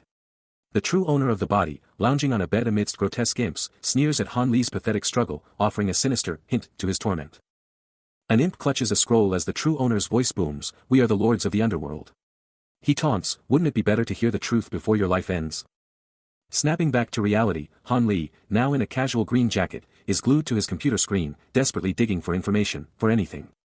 Then, his eyes snap wide open in pure disbelief as he stumbles upon something utterly shocking, a system bubble screaming, "What's this?" Han Li's eyes are locked on the holographic screen, the system blasting him with a reminder about the cube and its power to unlock summon skills and mana. Was he already syncing with it? The implications are huge. A triumphant chime rings out as he locks in his choice, the summon monster gacha. This isn't just any summon, it's a powerful, loyal monster, loaded with abilities, all for a mere 300 points. With 500 HP on the line, he slams his hand down, a desperate hope for an epic summon burning in his mind. The gacha kicks off, 300 points gone, 200 HP left, and now he has to pick the ultimate abilities for his new beast. His mind races, demanding a summon that can unleash a torrent of thin needles, consistently, relentlessly. Request accepted. A blinding, ethereal glow erupts from the screen. The light explodes into a swirling, vibrant portal, and from its depths, incredible items begin to burst forth. Blasted by a brilliant golden light. He stares at the system interface revealing his first summon candidate, a happy summon that oinks. But then, two even weirder options pop up, iron shit discharge and cactus that bites. He can't help but shout, "What the hell are these? Are they their names?" The system coldly informs him that these candidates fulfill 100, 50, and 0% of his request, warning him to choose wisely because there are NO exchanges, NO returns, and NO refunds. He quickly breaks down the options, realizing there's only one decent draw and one absolute dud, muttering the ridiculous names under his breath. A deep escapes him. As he stands in his room, still agonizing over which bizarre summon to pick. The glowing screen hangs in the air. As his indecision continues, his heart is absolutely exploding with frustration. The system's ridiculous options are driving him crazy, and he just needs to pick one already. With a scream of pure desperation, he slams his finger down, and a massive burst of energy explodes around him. The system blares out the confirmation, "You've chosen candidate 3, a cactus that bites." And the summoning ritual begins with a shower of sparks. He can't even believe it himself. A cactus that bites. The light around him is going absolutely wild. Then, a blinding, golden explosion of light. Pure, crackling magic fills the air. The light swirls into a wild vortex, a gotcha machine of destiny, humming with insane power before it finally spits out its prize. And as the light finally dies down, he's left holding a tiny, spiky, round creature. What even is that? He gets a closer look at the little guy, and it hits him, it's a porcupine. A freaking porcupine. Suddenly, a system notification pops up with a cheerful chime, giving him the lowdown on Goseum. Its size can be changed by feeding it golden leaves. Mind blown. He clutches the tiny, spiky beast, his mind racing. Where did this thing even come from? Then, a holographic screen blazes to life, revealing a game-changing detail. Blue sunflower seeds could make Goseum huge, but only if he acted fast. The screen flashes again, showcasing Goseum's insane skill set, including infinite thorns at level 1, meaning he could pluck them endlessly. Then came Chestnut Burr Charge, a wild move where Goseum could transform into a spiky, attacking burr, with thorn color dictating the damage. And the last reveal, Expansion, allowing Goseum to launch white, brown, or black thorns, each packing a different punch, classic porcupine power. Intrigued by infinite thorns, he leans in, asking Goseum if he can snag one, then quickly second-guesses himself. Wait, that won't hurt, right? Goseum just chirps back excitedly. Making up his mind, he boldly asks for one white, one brown, and one black thorn from his new spiky companion. BBOK. With a quick pluck, 3 different colored thorns are expertly pulled from Goseum by chopsticks. As he holds the thorns, a thought hits him, only he can gather them, a crucial limitation he just discovered. He yanks a brown thorn from Goseum, and the sheer pain is instant. But the black thorn? Oh, that one's legendary, rumored to be Korean level painful. He's already wondering how much it'll hurt. A terrifying red glow practically screaming danger. That dark aura is just too much. He's definitely saving this one for an enemy. But hey, the thorn problem? Totally solved for now. He clutches Goseum tight, a victorious shout erupting from him. Goseum is officially his. Next thing you know, we're at some tie-in clinic. And Sergio's there, bowing and calling him Your Highness. Out of nowhere, a tiny voice pipes up, "Yo. This is Sir Goseum." Then, with a hint of confusion, "Wait, why do you even have that?" Waking up with a jolt, Han Li's first thought is, this isn't the hospital. His mind races, trying to figure out if Goseum can read his thoughts about the rustling windows or if it's just a weird vibe. Is this little guy actually in his head, or just super perceptive? Then, a jarring memory hits him, a face he knows all too well, and a whisper escapes, "Wait, is that?" The idea of a summoned monster triggers a deep dive into history, bringing up the legend of Sir Leo, a summoner from the Lloyd frontier 5 centuries ago, who totally rocked with these creatures. They're super rare and mysterious, but the real head-scratcher is, how do you even summon a summoned monster in the first place? Han Li's lost in thought by the window when Damien steps up, his voice hushed, "Your Highness." Damien's face is etched with worry as he leans in. "Seriously, is there something you're not telling me?" Han Li just stares out the window, and Damien, looking absolutely crushed, blurts out a desperate apology, "I am so sorry, Your Highness. I totally messed up yesterday, a crime worthy of death." Damien's shocking confession just dropped, but Han Li, totally reeling, can only stammer out, "I'll be more careful next time." But then, Sergio, right there by the bed, tries to calm him down, "Chill out. No matter how many needles I use, you won't feel a thing." Han Li just stares, completely baffled. "Wait, what? You haven't even done anything yet." Then he glances at his arm, spotting the barely visible prick marks from countless injections, and it all clicks. "What?" Sergio, totally clueless about Han Li's inner freakout, just repeats, "I already did something though." Han Li's eyes dart to Damien in the back, still silent, as he processes everybody's reaction. A fierce glint sparks in Han Li's eyes as he weighs the possibilities, "If I can keep this up, Then, out of nowhere, a system notification blazes to life, screaming, "Ding! Here it is." It's the requesting medical treatment fees skill, activated. Payments going out to others, hitting the treatment edge of the mark. Another system window pops up, showing the final number of life bonus received, 80 days, boosting his expected life expectancy to a whopping 171 days. And the system keeps updating, dropping the news that the level of requesting medical treatment fees has increased due to receiving a large quantity. Level up. He stares at the system screen, and boom. His requesting medical treatment fees skill just hit level 2. A massive life bonus, 2,000 to 150, flashes across the display, confirming a huge life extension. A faint, almost imperceptible aura of energy surrounds him, a subtle shift in his presence. His hand clenches, a quiet thrum of power resonating within him. A voice from nearby reminds him of his true identity: "You are the Crown Prince." Sergio, standing opposite him, questions his sudden elation, asking what they could have possibly done to warrant such happiness. He presses further, wondering why Han Li seems so pleased with his recovery. Han Li's expression is one of quiet satisfaction, his newly white hair and striking red eyes reflecting a profound inner change. Another system message flashes, confirming his completion of the gladiator's task. But the scene shifts abruptly, placing him in a vast, arena-like chamber, surrounded by a group of formidable, unclad men, their heavy footsteps echoing around him. Han Li jolts awake in a lavish bed, his mind screaming that this is not the hospital he was supposed to be in. Elsewhere, a tense gulp breaks the silence, as a hand takes a careful sip from a teacup. Over in the Crown Prince's lavish room, Sergio is already at Damien's bedside, prepped to drop a bombshell update on his routine report. Only 2 days ago, all 14 gladiators were officially assigned as the Crown Prince's personal bodyguards. A grizzled veteran snaps, "Bodyguards?" Now dubbed the Special Dispatch Team, these muscular powerhouses were under strict orders to stay glued to his side 24/7, a truly formidable sight. Han Li strides away, his mind already racing, wondering who exactly is ranking these guys. Especially with their contract packing a bonus and a whole bunch of other perks. An older man, a smirk playing on his lips, takes a slow sip of tea. He knows Rakiel might be a slacker, but don't be fooled, this guy's got a whole army of gladiators at his beck and call. He can't help but think, Rakiel is getting seriously interesting. And just like that, this masked menace, Rakiel, with his wild white hair, has rounded up every single gladiator and bodyguard of the prince, and he's not holding back, he's straight up torturing them with that whip. Just mercilessly poking them with the tip of his whip. The older man's face twists, a huge question mark practically floating above his head. A needle just went in. That's gotta sting. And Han Li, laid out on a bed, here's the question, does it hurt? He tries to play it cool, but the doctor, not buying it, snaps back, seriously? You made a sound for just a needle. The doc's face, scarred and serious, shows zero sympathy as he keeps checking him out. Han Li, now chilling in a chair, scopes out the room, and it hits him like a truck, this is not the hospital. The doc then spins around to a whole squad of uniformed dudes, yelling, "All right, next patient." A low buzz of chatter ripples through the crowd. Rewind a few days, and the scene shifts dramatically. We find him strolling through a tranquil garden, lost in thought.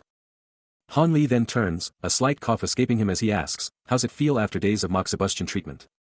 The black-haired warrior replies, a hint of discomfort in his voice, "It still stings a little." A gleaming sword hilt at his side hints at his true calling. Han Li, a knowing smirk playing on his lips, declares, "Too bad you won't need any more moxibustion." The warrior, taken aback, can only utter, "Pardon."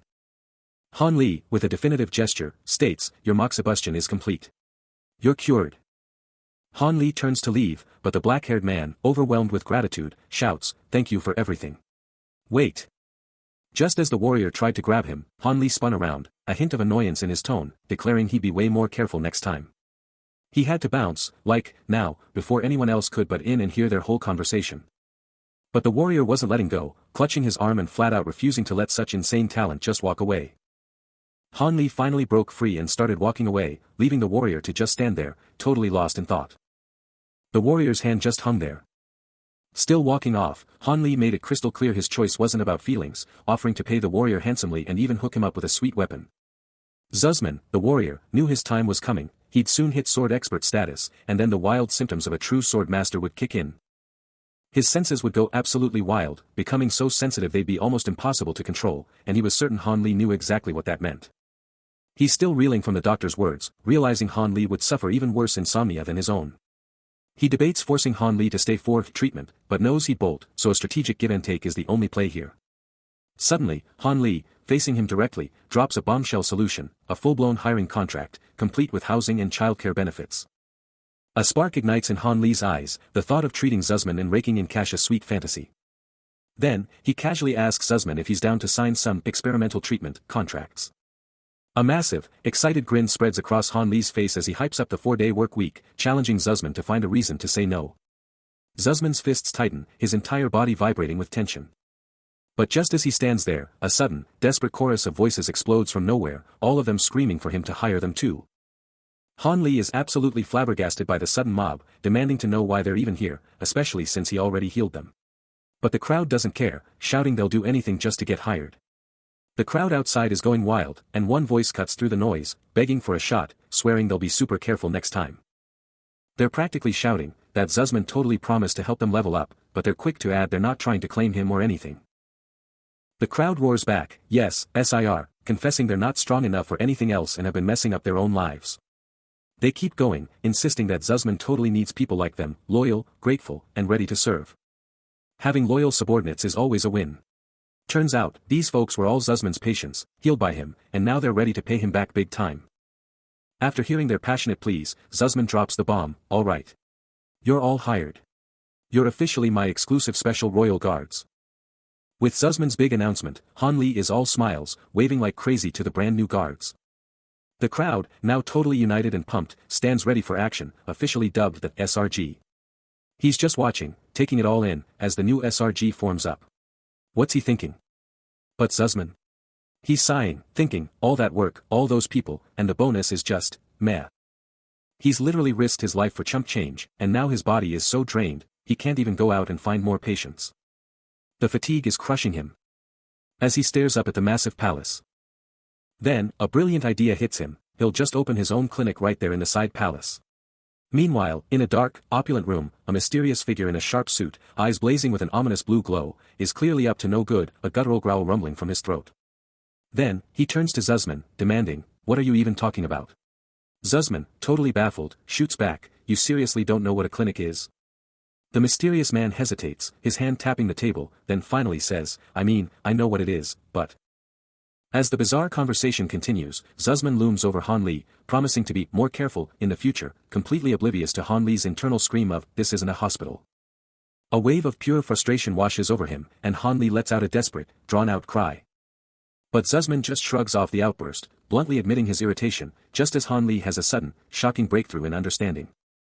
A fierce realization dawns on Zuzman's face, as he dramatically announces his newfound understanding of Han Li's noble heart and his baffling dedication to helping others, even when sick. Han Li, reeling from the sheer absurdity, can only stammer out a bewildered, why yeah. That's it, in agreement. His voice echoing with a mix of triumph and utter bewilderment, he exclaims that Zuzman finally gets his heart's true feelings. A flicker of exasperation crosses Zuzman's gaze, as he can't fathom why Han Li is still obsessing over the city's health while literally running a fever. Then, a shimmering, golden light begins to pulse, as Zuzman dramatically sweeps his hand, declaring, all of this, with an air of profound, if misguided, understanding. Engulfed in a dazzling shower of golden light, Zuzman seizes Han Li, shaking him with an almost desperate intensity, as if trying to physically cure him of his selfless nature. His mind races, focusing on the bigger picture, knowing that everything he does is for the people. Han Li, ever the strategist, proposes to Sergio they kick things off by treating patients in the side palace, but then questions if the citizens would even feel at ease in such a grand setting. He mulls over the impact on the side palace residents, then declares his intention to set up a clinic specifically for them. But then, the harsh truth hits him about the Crown Prince's palace, and he knows people won't exactly be lining up for treatment in such a fancy, intimidating location.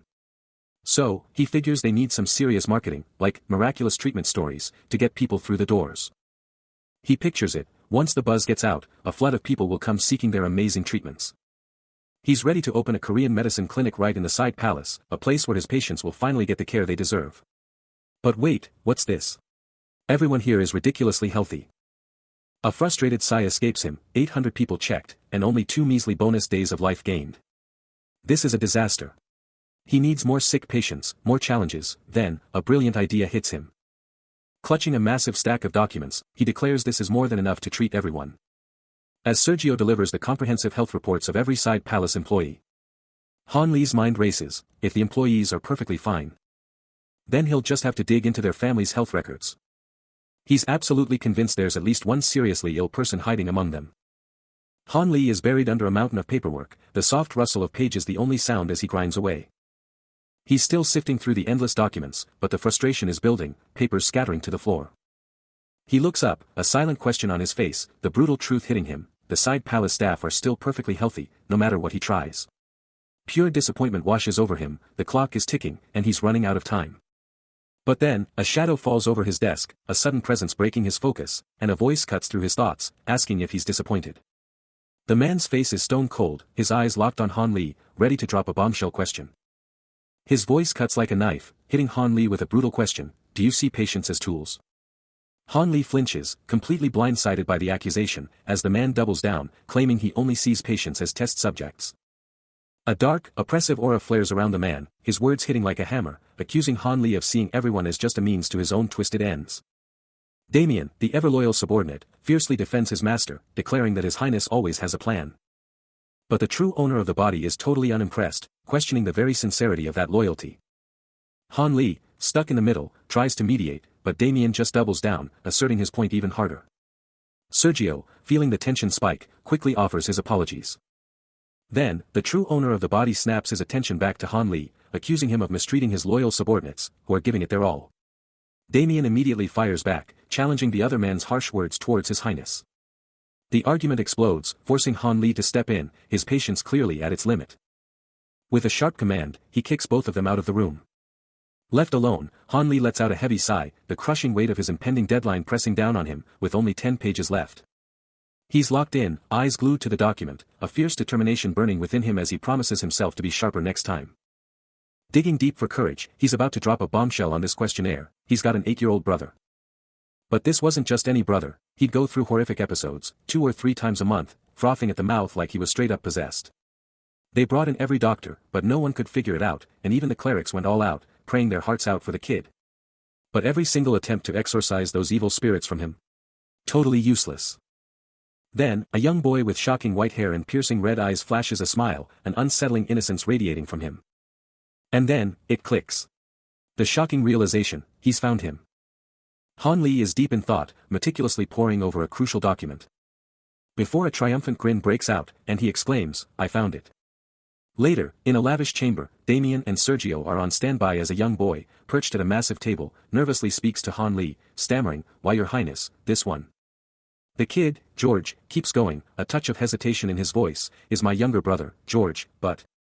His fiery red eyes betray a mix of apprehension and raw earnestness. George, still a bit overwhelmed, manages a small "hi" as the attendants behind him drop a respectful "Hello, Your Highness."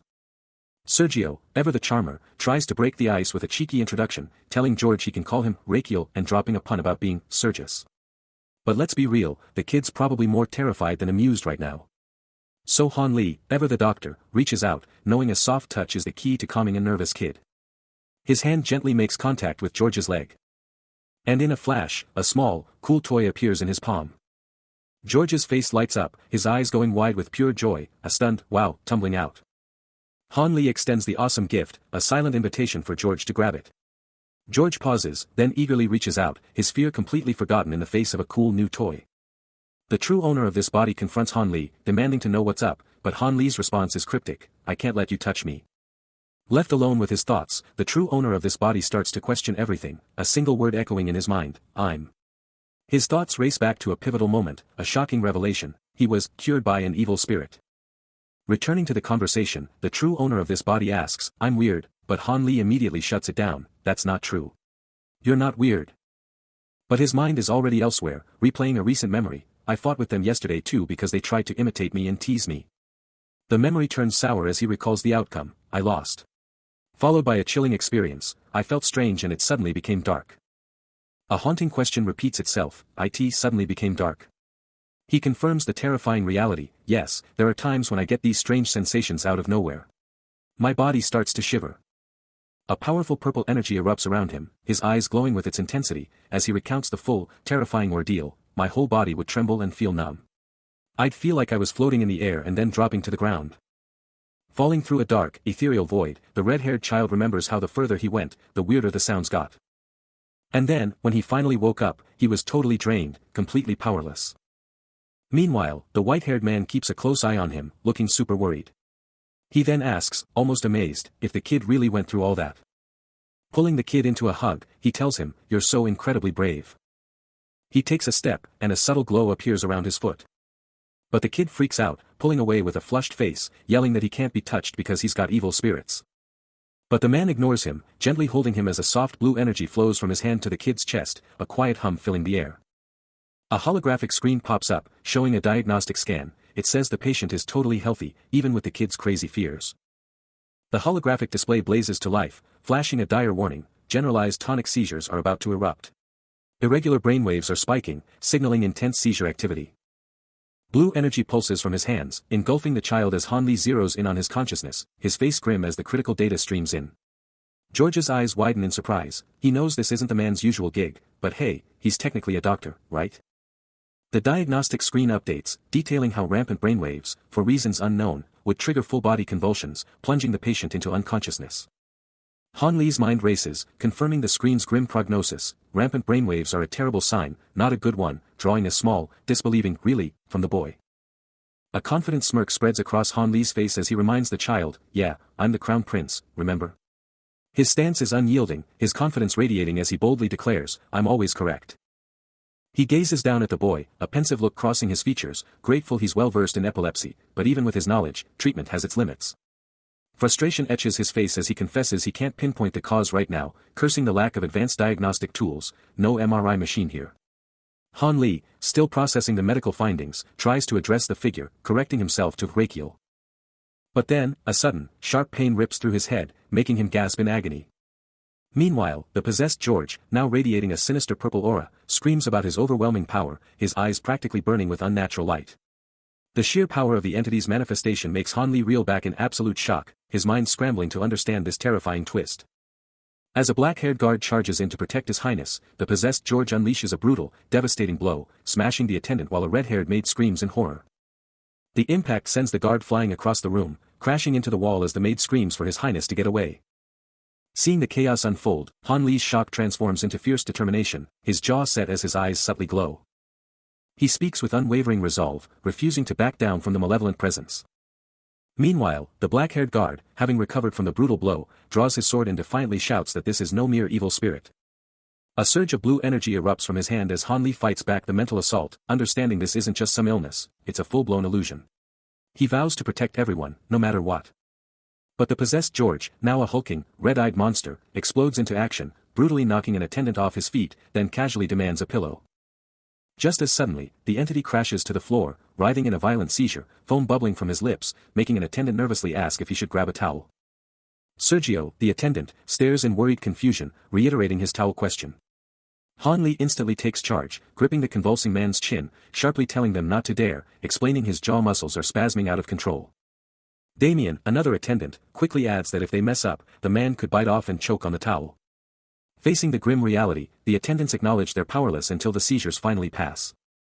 The possessed man was still seizing, thrashing uncontrollably, and Han Li was locked in, watching every agonizing twitch. Red energy flared from the entity's eyes, and pure, untamed mana exploded around its host, a terrifying spectacle of power.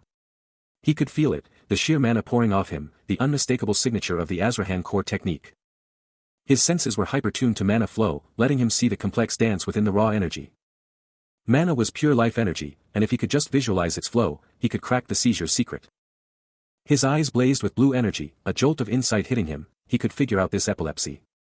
He reached out, blue energy surging from his hand, connecting directly with the wild mana around the seizing man. The blue energy flared, channeling into a laser-focused stream as he pushed his perception to the limit. Then, the chaos snapped into a brilliant golden flow, and he shouted, "I can see it." Han Li dives deep into the swirling chaos, mana surging all around him, as George's last words haunt his focus. The raw power pulses. Completely out of control, mocking his attempts to rein it in. He's got to lock onto those tiny mana streams, they're the key. The source of this whole nightmare, the epilepsy, is hidden within. His vision snaps into focus. He's found it, the spinal cord's nerve, then the cranial nerve. But just like that, it's gone. The vision blurs, the details vanish. He's still empty-handed, no answers in sight. He screams, pushing past his limits, demanding just a little more. Red energy explodes around him. But the strain is too much, he collapses, the mana fading around him.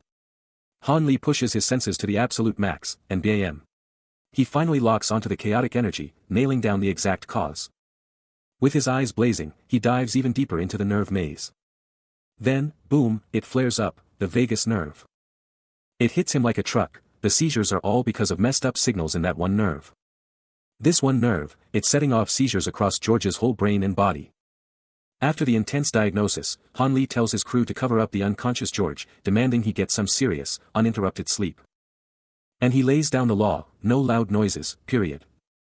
But the mental overload hits hard, and Han Li just crashes against the wall, completely wiped out, as an attendant freaks out and rushes to his side. He crashes to the ground, utterly spent. Damien freaks out, desperately asking if the Crown Prince is okay. Even while unconscious, a wave of pure relief washes over him. He's done it. He's found the source, and now he can finally treat the prince. Hours tick by under the silent gaze of the night sky. Inside the sprawling mansion, the night deepens its hold. He groans, a pounding headache his first sensation, wondering if he'd actually passed out, realizing even he has his limits. Pushing himself up, he's greeted by Damien, while a visibly shaken Sergio admits he was terrified. Damien reveals he's been out cold for a full 12 hours. Sergio then asks about the prince, and Damien confirms George woke up earlier but is still super exhausted. He confirms George crashed right back out after a decent meal. He's back, and he's reflecting on his insane diagnostic skills. What was once impossible, he's now doing with Korean core medicine, blowing the old methods out of the water. Facing Damien and Sergio, he drops the bomb, the vagus nerve is the key, and he's got the treatment locked down. The solution is crystal clear, vagus nerve stimulation, he's gotta do it. But then, a jarring flashback. A younger Han Li, with his dark hair, tries to sneak out in the dead of night, but Damien catches him, demanding, "Your Highness, where are you going in the middle of the night?" Before he can even respond, a blinding, blue energy blast erupts, slamming into him with raw power, and he crashes down, his hair instantly turning white. He's completely engulfed in crackling blue lightning, his eyes blazing with an unholy glow, and he lets out a primal scream as the sheer power rips through him. A single foot hits the polished floor of a grand, opulent hallway. Instantly grabbing the attention of two armored guards standing sentinel by an imposing door, who whip their heads up, startled. As the figure in dark, formal attire steps into the space, a stern voice booms, challenging their presence. The guards stay locked on, their faces stone cold. Later, in a lavish room, Han Li coolly addresses his attendant, Damien, thanking him for his hard work and ordering him to be taken to Sir Zuzman's room. A quick tug at his collar, Han Li gets ready. Striding down another grand hallway with Damien, Han Li declares, "This is it." Before them, an intricately carved, imposing door looms, the final gateway to their objective. Boom! The door explodes inward, revealing a figure with flowing white hair, as a voice screams in shock, "What the? Your Highness!" The ancient palace mage, Sir Zinnides, jolts upright in bed, absolutely stunned by the sudden entrance. The Crown Prince bows low, cutting straight to the chase, "Sir Zinnides, sorry for the ambush, but I need a huge favor." Zinnides can only manage a bewildered, "Pardon," before the prince drops the bombshell, "Hit me with lightning magic on my back." The Crown Prince, now fully revealed with his shocking white hair and piercing blue eyes, flashes a mischievous wink, completely unfazed by his own insane request. Sir Zinnides is left absolutely speechless, his mind completely blown by the sheer audacity. Sir Zinnides is absolutely floored, sputtering, "Your Highness, you little devil," while Han Li, completely unfazed, demands, "I just need someone who can control lightning magic for over 3 hours. The palace mage knows lightning magic is inherently destructive, capable of rivaling a natural disaster. Yet, Han Li wants him to reduce it to mere static electricity and maintain a consistent voltage for 3 hours, a task demanding absolutely insane, precise control. He finally manages to voice his disbelief, demanding of Han Li, "Do you even realize how ridiculously difficult your request is?" Meanwhile, a mysterious figure cruises through the city, coolly declaring, "Of course, I do." It is precisely for this reason that Han Li came to him, leaving Sir Zinnides utterly speechless. As he finally explodes, "Who is this man in our empire?" He's lifted high by a roaring crowd, their shouts of his name absolutely deafening. But the palace mage stays totally silent. Even as he's led away, his mind is still blown by the Crown Prince's insane demand. But then, a wild idea sparks in his mind, a dangerous interest in this crazy challenge. Later, chilling in his room, he's still just thinking about how absolutely wild this whole thing is. Meanwhile, the Crown Prince's crew is totally freaking out, asking if this super risky plan is even smart. But Han Li just brushes off their fears, promising he'll take all the blame, even if someone gets hurt or worse. He straight up says his attendants will be witnesses to his iron will. The armored guards, though, are not thrilled about getting dragged into the crown prince's crazy plans. Still locked in intense discussion, Han Li tries to calm the old man, insisting he's not looking for chaos, just a way to fix things. A confident smirk plays on his lips, as he challenges, "So, when are we doing this?" His gaze sharp, he promises to be more careful next time, a hint of mischief in his tone. The old mage, clutching his staff, can't believe what he's hearing, electricity on a kid? But Han Li, calm and collected, is adamant, "First, we test it. Safety first, always." Challenge accepted. Sir Zinnidas unleashes a surge of electric blue magic, power radiating from his palms. But Han Li isn't just watching, he's absorbing it, condensing the raw power into a shimmering, blue orb in his hand. And then, boom! He unleashes the stored power in a blinding, crackling discharge. The raw power slams into Sir Zinnidas, engulfing him in a storm of crackling, yellow electricity. Sir Zinnidas blasts him with raw, blue electric magic, but Han Li just grins, absorbing the shock, even as he feels its incredible force. He stares down at the elder, a hint of shock in his eyes as he processes the sheer audacity of his own move. A confident smirk spreads across his face as he muses, "Another got technique, this power is absolutely broken. And I nailed it on the first try. Unbelievable." But Sir Zinnidas is still getting absolutely fried by the yellow lightning, his body seizing up as he screams, "URGH, enough. It stings. Stop it." But Han Li just grins, asking, "You want to be my puppet, huh? Because I can keep this up all day." The yellow energy just keeps on crackling around the old man, a stark visual of Han Li's total domination over his nervous system. It's coursing right through his hand, leaving him completely helpless, a puppet on Han Li's strings. Just moments later, Han Li is in a massive hall, checking out a huge crowd of people. He thinks to himself, why's he got so many people here again? What's his game? I heard he was looking for people who love to spread rumors. He looms over Sir Zinnidas, who, trapped in his bed, desperately asks what's next for him. Han Li, ever the strategist, simply promises to be more careful next time. Then, a blinding flash of yellow energy explodes. Coursing through Sir Zinnidas, who now stands, staff gripped tight, radiating an intense golden aura. The raw power then slams into a young man, who clutches his chest as dazzling blue particles erupt around him, clearly in agony. Han Li watches the spectacle unfold with an intense, calculating stare, his face giving nothing away. The electrical energy intensifies, coalescing into a potent blue current as he confirms its perfect accumulation, exactly as planned. He then turns to his loyal attendants, commanding them to witness this marvel and spread the news of this incredible treatment far and wide, calling it pure marketing genius. The directive is absolute, this groundbreaking treatment must be broadcast, its impact reverberating everywhere. With the refined electric current primed, he moves to transfer it to another young man, who stares, wide-eyed and stunned. The God Technique's electric blue energy surged through the patient. But then, a terrifying orange aura erupted around him, crackling with raw power.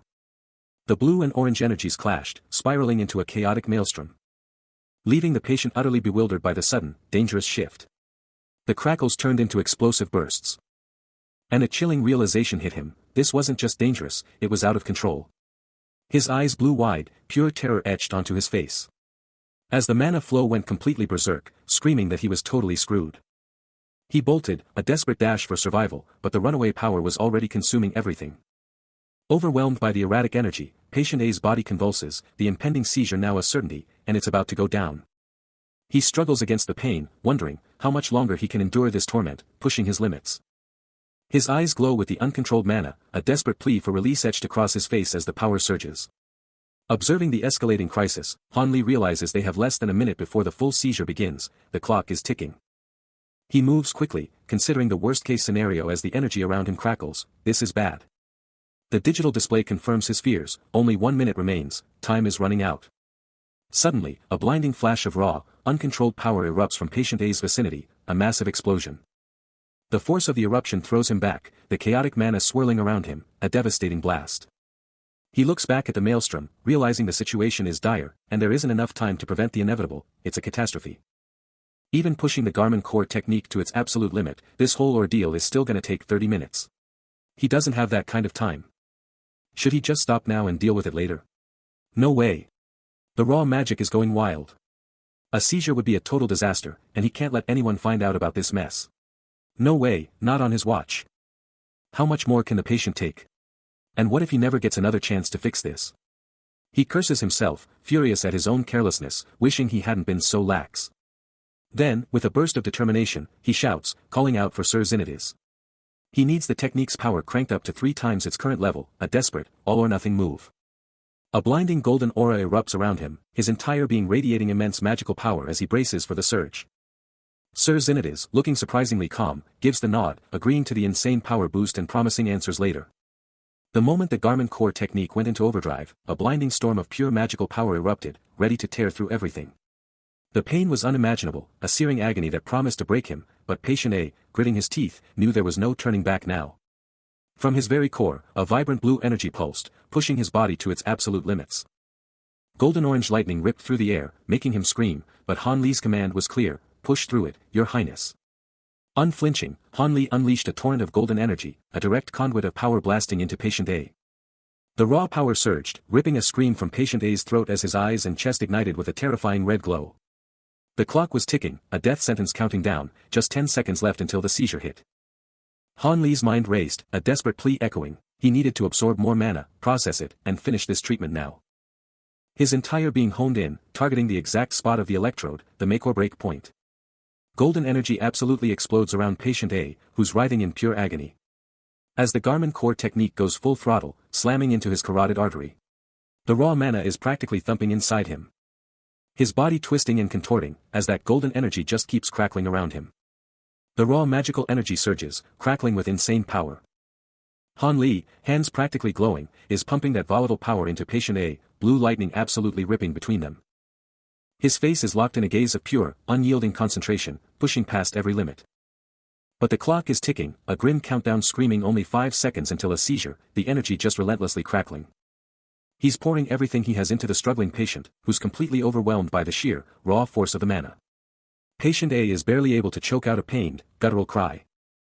The Garmin core technique is going absolutely wild, tearing through Patient A as he screams in pure agony, golden energy and electric blue lightning exploding around him. Just 4 seconds left on the clock, and Han Li, Damien, and the maid attendant are locked in, witnessing the raw power. Mana goes absolutely berserk, erupting in furious orange and red lightning. Ramping up the intensity as the timer screams 2.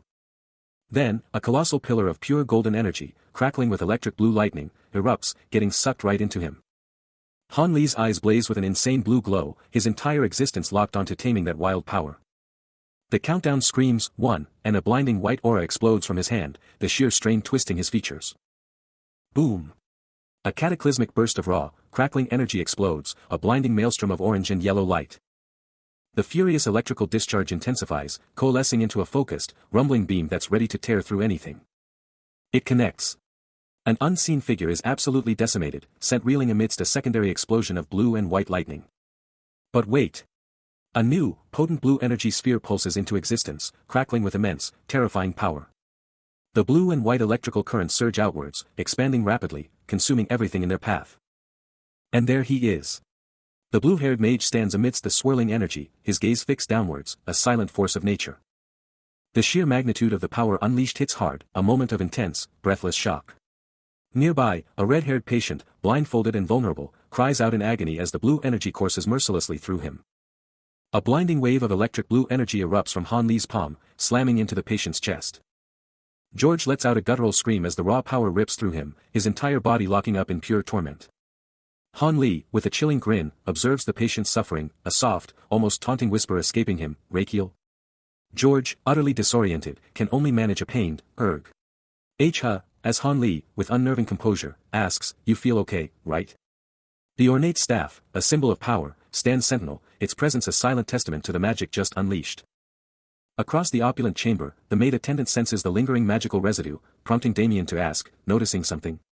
She, ever cautious, responds, "We should leave them alone though." Han Li lets out a relieved breath, a silent thought echoing, "Phew, that was a close shave." But the cost is clear as he clutches his arm, grumbling, "My body's still numb." The vagus nerve stimulation operation on patient George is a success. Waking up in an unfamiliar bed, a quiet satisfaction crosses his face as Han Li's piercing blue eyes snap open to a game-changing system alert, a bonus of 3 days, skyrocketing his life expectancy to an incredible 161 days. A confident smirk plays on his lips, his white hair framing his face, as the system screams his triumph. He didn't just survive the intense stimulation, he mastered the Azrahan core technique, pushing past every limit.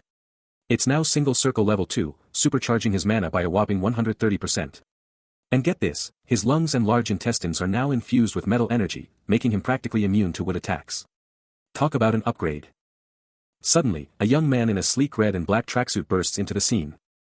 His hand outstretched as he yells. With fiery red eyes, he barks, "Take my luggage." The sheer force of his entrance makes his jacket sleeve ripple. He lands perfectly, a red bag dropping beside him, now confronting two other guys in hospital gear. The blue-haired guy stares, clearly shocked, and blurts out, "A newbie?" Suddenly, a figure drops from above. An orange-haired guy, yelling about finally not being the newbie anymore. Before hitting the ground with a soft thud. He spins around to face the other guy. When a sharp click cuts through the air, making the orange-haired patient jump. Han Li's eyes ignite with a terrifying crimson glow, his voice absolutely chilling, asking if this guy has a death wish for trying to call him the newbie. Then, a system message pops up, revealing a new power, his liver just gave him 300 HP. And another message immediately follows, showing even more upgrades as his lungs, heart, and large intestines, totally hyped by this new power, also boost him with 300 HP. The system goes wild, flashing a message about the liver's birthday party and another organ getting an insane HP boost, pushing his HP to a staggering 1,300. He can barely believe it, a brand new internal organ just popped up inside him. This is huge. He's gonna get even more HP from now on. The Araman core technique is absolutely broken, giving his organs insane extra health. Blue energy pulses across the screen. And he can't help but wonder, could there be more? The system's blue glow vanishes.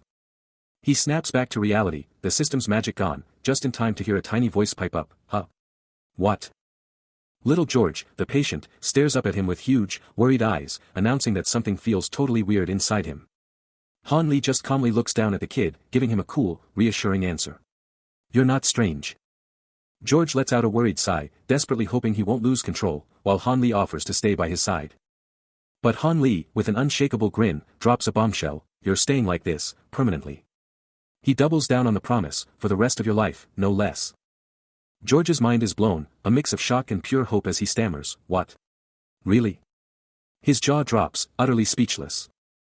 Han Li seals the deal with a triumphant grin, "That's right. No more pain, ever." Then, with a cheeky grin, he throws down the ultimate challenge, "If I'm wrong, you can literally be crown prince by tomorrow." The maids, stunned, can only watch from the doorway, one whispering, "George." But George, absolutely ecstatic, practically leaps towards the red-haired maid, shouting, "Oh, sis." A flurry of movement and soft sounds fills the air. As George, overwhelmed with relief, throws himself into the arms of the maid, who embraces him tightly. Her hand reaches out, a comforting gesture amidst the shimmering particles of residual magic. While Han Li observes the scene with a subtle, knowing smirk, a quiet hum of satisfaction escaping him. He looks down at his successful patient, the words echoing in his mind, "It's a total success." A self-satisfied thought forms, wondering if everyone had witnessed his triumph, and if it was time to spread the news of his good deed.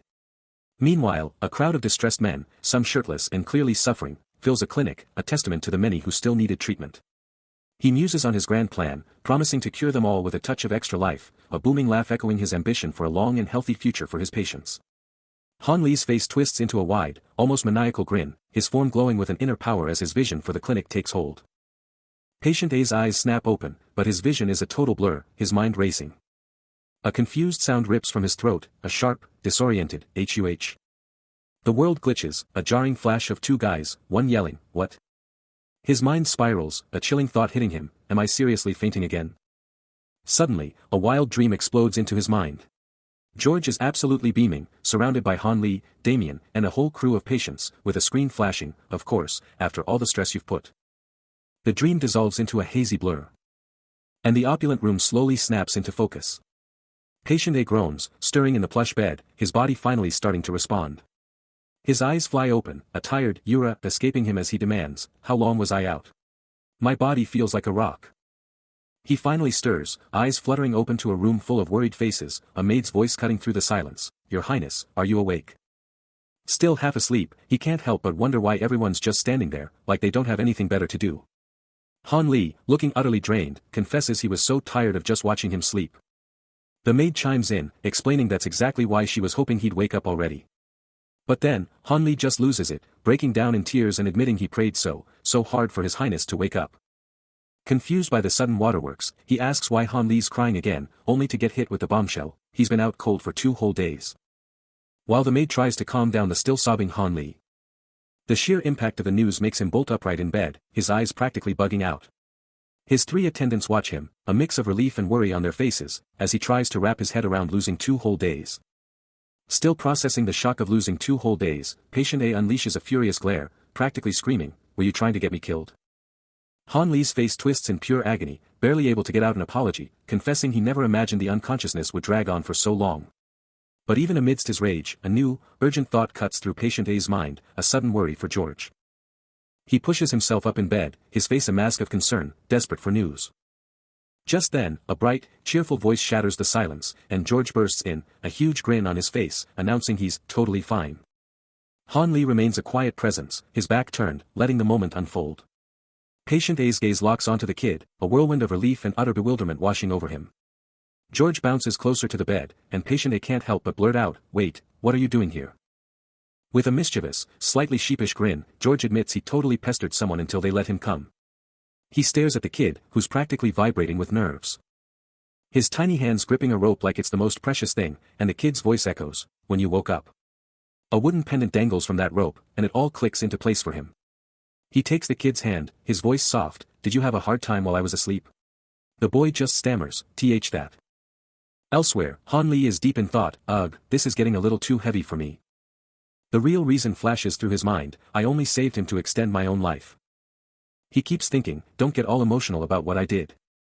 Suddenly, a voice snaps him out of it, Rakiel.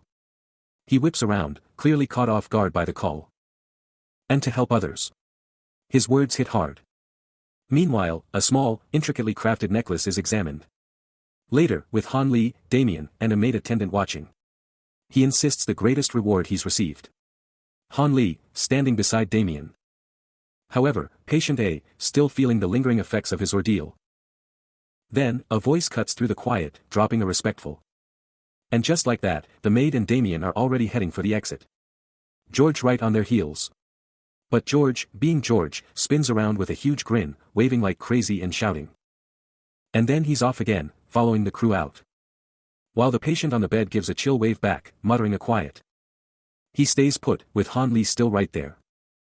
And just like that, the door clicks shut, leaving the room in peace again. He's just, fiddling with his clothes, a quiet moment before the storm. But then, a sigh. "Seriously, who even wears this stuff?" he mutters, clearly not impressed. His fingers just playing with a simple cord. No bling, no jewels, just, plain. He notices the stark simplicity. Then, a quick glance out the window, a subtle shift in his posture. The night outside is just, stunning. Stars everywhere, a peaceful, endless view. Finally, he just crashes back into bed, drifting off. After what feels like forever, a voice booms through the estate, declaring, "Mother, I'm back." The massive mansion gleams under the sun, a true symbol of their power and legacy. Suddenly, a shocked voice from inside asks, "Son, what are you doing here today?" The maid, looking totally stunned and a little worried, is caught off guard at the entrance. Damien, with a smirk, shoots back, "What else? I'm on leave, so I came back." He coolly adjusts his tie, radiating total confidence, his blonde hair perfectly in place. Still trying to wrap her head around it, the maid asks, "Leave?" "Yes," he confirms, "a special." The attendant is totally shocked, asking about the crown prince just handing out 5 days of leave to Damien out of nowhere. Chilling at the table with the white-haired attendant, Damien just casually confirms the leave, dropping the bomb that the prince said he could take as many days as he wanted. Then he just casually drops, that the crown prince is looking way better now.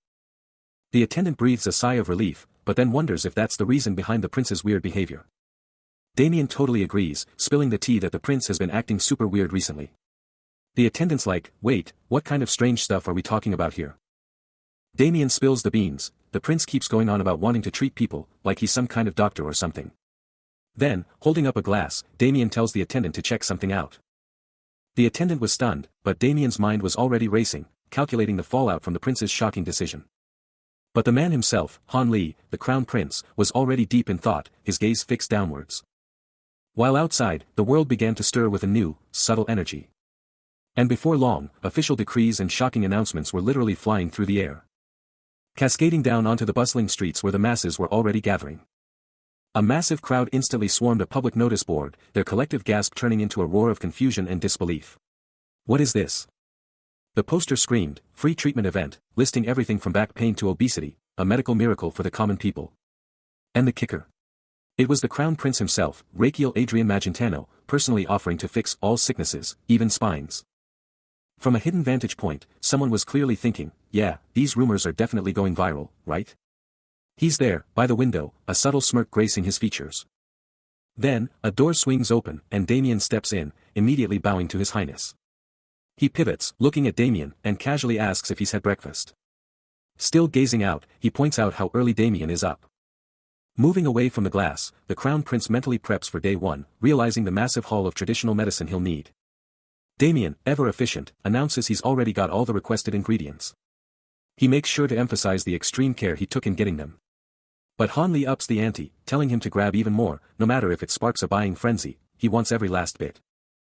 Damien, with a slight hesitation, confirms the command. A mysterious figure, all sharp eyes and a perfectly groomed beard, cuts through the tension, demanding to know the secret behind Han Li's insane skills. Han Li, cool as ever with a mysterious jar in hand, just shrugs, like, you mean my potion game? But the man isn't backing down, his eyes locked on Han Li, calling out the bizarre, thorn-poking, pain relief and confessing he hasn't seen anything like it since his own intense studies. He then drops a bombshell, admitting he's been losing sleep, obsessed with these Garden's techniques that shatter all known science, but his mind just can't accept them as real, no matter how much he tries. Suddenly, a vibrant, rainbow glow erupts around Han Li, a clear signal that he is not happy.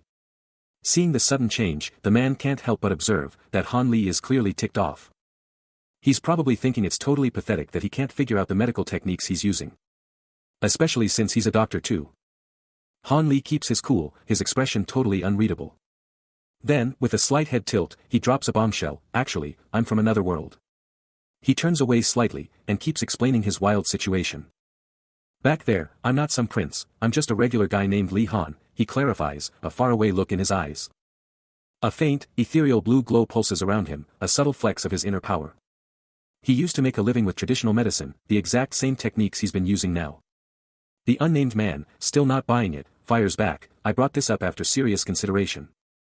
The bearded man, clearly not buying it, lays down a serious warning, if this isn't the real deal, he's gonna be seriously bummed.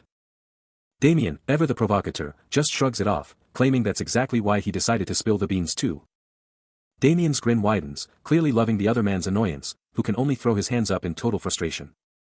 The bearded man, at his wit's end, snaps, telling Damien to cut the games and just give him the real story. Surrounded by luxury, Damien, cool as a cucumber, just repeats that he's already spilled all the tea. The bearded man's face twists in pure disbelief and irritation, as he practically begs to know what exactly makes Damien so smug. With a heavy dose of sarcasm, he retorts that Damien is already doing exactly what he's complaining about. Han Li, clearly having heard enough, cuts in with a confused pardon, before Damien quickly shuts down the conversation, announcing it's time to get to business. Han Li's face registers a mix of annoyance and surprise, as the discussion suddenly wraps up. He lets out a soft sigh, reflecting on his incredible journey. He acknowledges that he was able to come this far, only because someone had always been there to help him, every step of the way. Now, standing before the grand entrance of his new venture, he can only hope for a successful opening day, wishing for actual patients, not just trivial annoyances. The clinic's sign proudly declares it a place for those with nowhere else to go, and he desperately hopes people won't be deterred by rumors of the Crown Prince's survival. A wave of nervous excitement washes over him, making him feel almost sick with anticipation. He shuffles his feet, a silent plea escaping his lips, begging for success. With a hopeful flutter in his chest, he wishes for an absolute flood of patience. Finally, with a grand, sweeping gesture, he welcomes everyone to the Sage Palace's traditional medicine clinic, as Damien and the maid attendant watch on, probably wondering what he'll do next. He'd poured his entire soul into this, his brand new clinic. But even with the Sage Palace's traditional medicine clinic's grand facade right there, a crushing wave of dread hit him like a truck.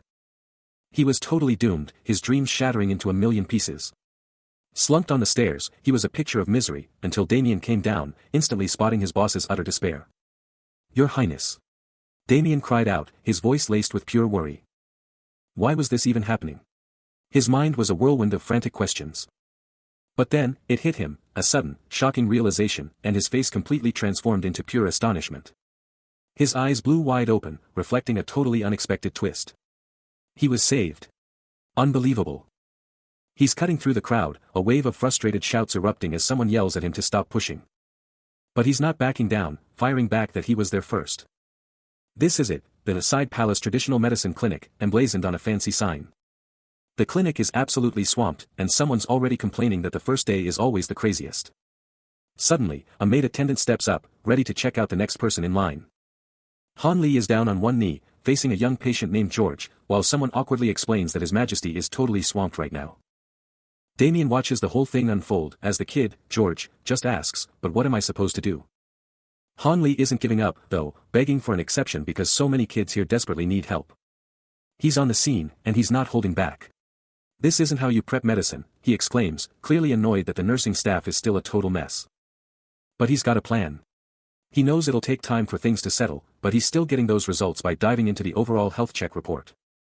Then, boom. A system notification explodes into view, screaming that he's leveled up his experience and now, even the internal organs are joining the pulse reading. It keeps coming. This isn't just any experience, it's a new skill, forged from treating countless patients, and his pulse reading just hit level 2. His jaw drops, a stunned "what?" escaping his lips as he processes the insane power-up. Meanwhile, a whole new crew is rolling up. The red-haired leader of a squad of young men hypes up his friends. "Alright, fellas, blind date time. Don't forget your weapons." He's practically bouncing, grinning from ear to ear as he shouts, "I'm so excited, yeah." Then he starts flexing, telling his buddy with glasses, "Look, I already told you, nobody's gonna be hotter than me or Yunsu, seriously." He doubles down on his confidence, firmly stating, blind dates are an absolute must. Meanwhile, a new face, a man in a sharp dark uniform, is absolutely fed up, demanding everyone just get it together. Then, the vibe completely changes to a fancy dining hall, where a crew of guys are chilling at a table, and someone drops the news, they're about to meet the old grandpa. And just like that, we're diving into the consultation. Han Li's system is going off, showing the full scan results for his patient's insides. Heart, lungs, large intestines, all clear, except for a little constipation. No biggie. But then, the liver pops up with a whole different story, full-blown hepatitis, a direct hit from years of heavy drinking. The system even throws in a dark joke about the liver practically crying after 50 years of booze, predicting it'll be totally wrecked in just 5 more years if this keeps up. LOL. Han Li's face is pure focus as he takes it all in, blown away by how insanely detailed this internal organ consultation is. He knows the drill, spot-on diagnosis is the absolute key to successful treatment. His mind immediately jumps to waking up those other internal organs, pronto. The doctor, ever the professional, drops a bombshell, "Your liver is seriously damaged." He immediately follows up with a prescription, a minor bupleurum decoction, for today. The older patient, clearly stunned, can only manage a bewildered, "Pardon?" Unfazed, the doctor lays it out, "That's why you're constantly exhausted and your face is yellow. It's all thanks to a completely worn-out liver." He then details the treatment plan, 10 days of the decoction, with a potential follow-up of cinnamon twig and poria pills after the next checkup. A jolt of intense focus crosses the doctor's features, his expression tightening with the weight of the diagnosis. Then comes the non-negotiable order, "You absolutely must quit drinking alcohol, starting today." The patient's jaw drops, sputtering, "What?" With a chillingly serious expression, the doctor drops the ultimate truth bomb, "At this pace, you won't even last 5 more years." Visibly panicking, the patient clutches the doctor's hands, his face a mask of utter disbelief, practically screaming, "I can't live without alcohol." But then, the patient's true colors explode. He rips off the facade, roaring, "I command you to keep drinking, not as a doctor, but as your crown prince. Disobey me, and you're going straight to jail." The intense medical session finally wraps up, its echoes still reverberating through the lavish room. Then, the announcement drops, "Non-critical patients. Get out, come back tomorrow." Han Li, looking totally different with his new white hair and fiery red eyes, flashes a tight smile at the attendant, quipping, "Awesome job, Dr. Fishness." The maid bows, a look of regret on her face as she admits, "My bad about the medicine mix-up earlier." He ponders her words, a deep frown on his face as he mutters, "Are we even doing this right?" But then, he flashes a confident grin, trying to boost morale. "No worries. You crushed it. Let's keep grinding tomorrow." But his face quickly hardens as he gets real about the system's flaws, admitting, "With no nurses here, what can you do?"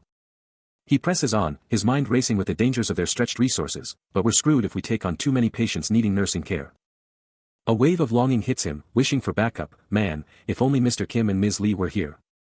His electric blue eyes blaze in a sleek training room, a silent vow escaping his lips, "I'll be more careful next time." The stakes are high, and he knows it. But the training is cut short. A frantic dash, pounding footsteps echoing, and a desperate shout rips through the air, "Over here." It's Damien, the blonde butler, his face a mask of pure terror, cradling a red-haired child. He screams, "Your Highness! Urgent patient! Now!" Damien collapses to his knees, barely able to introduce himself as the Duke Marquis's butler, his plea for help hanging heavy in the air. Little George, tears streaming down his face, looks up with heartbreaking desperation, his voice cracking, "Save my mother. Please." A comforting hand extends, a silent promise. Han Li is already at the bedside, assessing the critical patient as George hovers nearby. Her fever is spiking. He demands to know how long she's been like this. Later, Han Li and Damien are deep in discussion, the butler relaying the critical details. Damien, his face still etched with worry, explains she was perfectly fine just this afternoon, then everything went south. He scrutinizes the patient, the rapid onset of her illness since midday sending a jolt of dread through him, a terrifying truth beginning to surface. The woman's face, ghostly pale, is shrouded in a sinister, shadowy aura, her life force seemingly draining away. His consciousness is ripped away, thrust into a bleak, frozen wasteland. A horrifying vision erupts, a brutal, snow-choked battlefield, countless soldiers fallen, victims of a devastating plague that once wiped out 10,000. A past self, white-haired and wide-eyed, reels back in shock, the chilling realization hitting him, this is the plague of Napoleon. Suddenly, the scene shifts to a desolate, snow-covered battlefield, littered with debris and the fallen, as a voice exclaims in disbelief. This grim landscape stretching out endlessly. The sheer number of bodies reveals the devastating impact of an illness that decimated the soldiers. Prompting Han Li to gasp in shock, this is the era of Napoleon. The cause of such widespread death becomes clear as a microscopic view of bacteria appears, revealing the culprit to be epidemic typhus fever, a fatal acute febrile illness caused by Rickettsia bacteria infection. A digital voice challenges his certainty, asking, "Hey liar, are you serious?" But he insists, "Absolutely, I saw the Rickettsia bacteria in the blood that went into the old lady's liver." A digital interface flashes, confirming the shocking truth. This was not the hospital, he realizes, his mind racing. Sitting up in a lavish bed, he immediately snaps into doctor mode, demanding answers from the attendant. When was the last time this patient bathed? He needed more data, a complete picture of her state to crack this case. The attendant confirms she bathed yesterday, a fact that instantly raises his eyebrows. Reaffirming her cleanliness, the attendant details her meticulous routine. He processes the new intel, a low, rumbling from him. This was seriously weird, he thinks, a clean person with epidemic typhus? Impossible. His eyes scan the room, confirming his suspicion, everything was spotless, tidy, and clean. Still reeling from the shock of his new reality, Han Li vows to be more careful, the truth slamming into him, this isn't the hospital he remembers. His doctor's instincts override his confusion, and he immediately demands to know if the patient faced any extreme weather, like ice or rain, his mind racing to connect the dots. Then, a shocking revelation or a sudden insight makes him exclaim in disbelief. Suddenly, the narrative flashes back, revealing a bearded farmer with a look of deep worry etched on his face. This all began roughly 2 weeks prior. At a humble farmer's home nearby. A woman, returning from family, couldn't even get a proper bed at the farmer's, forced to sleep on the cold ground. Wrapped in a thin blanket. And now, just today, she's burning up with a fever. He's locked in, mind absolutely buzzing, dissecting every single detail of the patient's case. It all slams into place. That farmer's place, half a month ago, that's the infection point.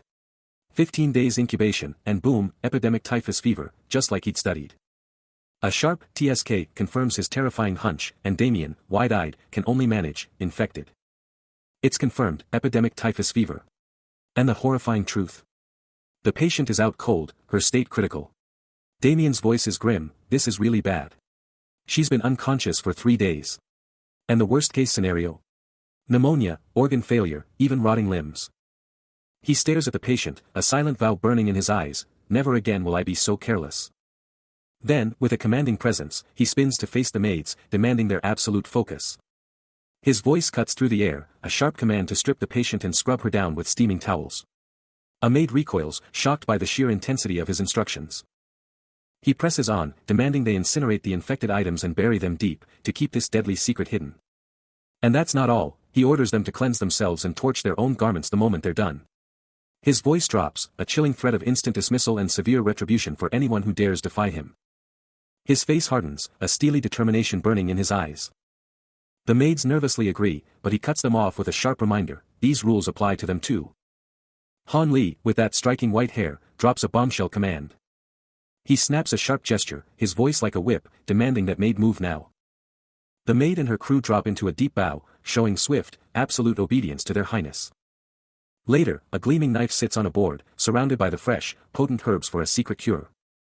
He holds a steaming bowl of kudzu root tonic soup, the legendary medicine for fevers, personally brewed for a fever patient straight from the root. He leans in, a bowl of potent medicine in hand, urging the young patient to drink it slowly, promising it's the key to feeling better. Days blur into a relentless cycle, as the maid tirelessly takes over, ensuring the medicine is given.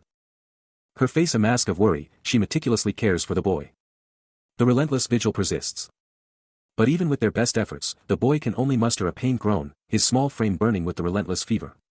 His face contorts in discomfort, sweat pouring down, a clear sign that the battle against the fever is far from over. Watching the boy's relentless struggle, Han Li's face hardens with concern.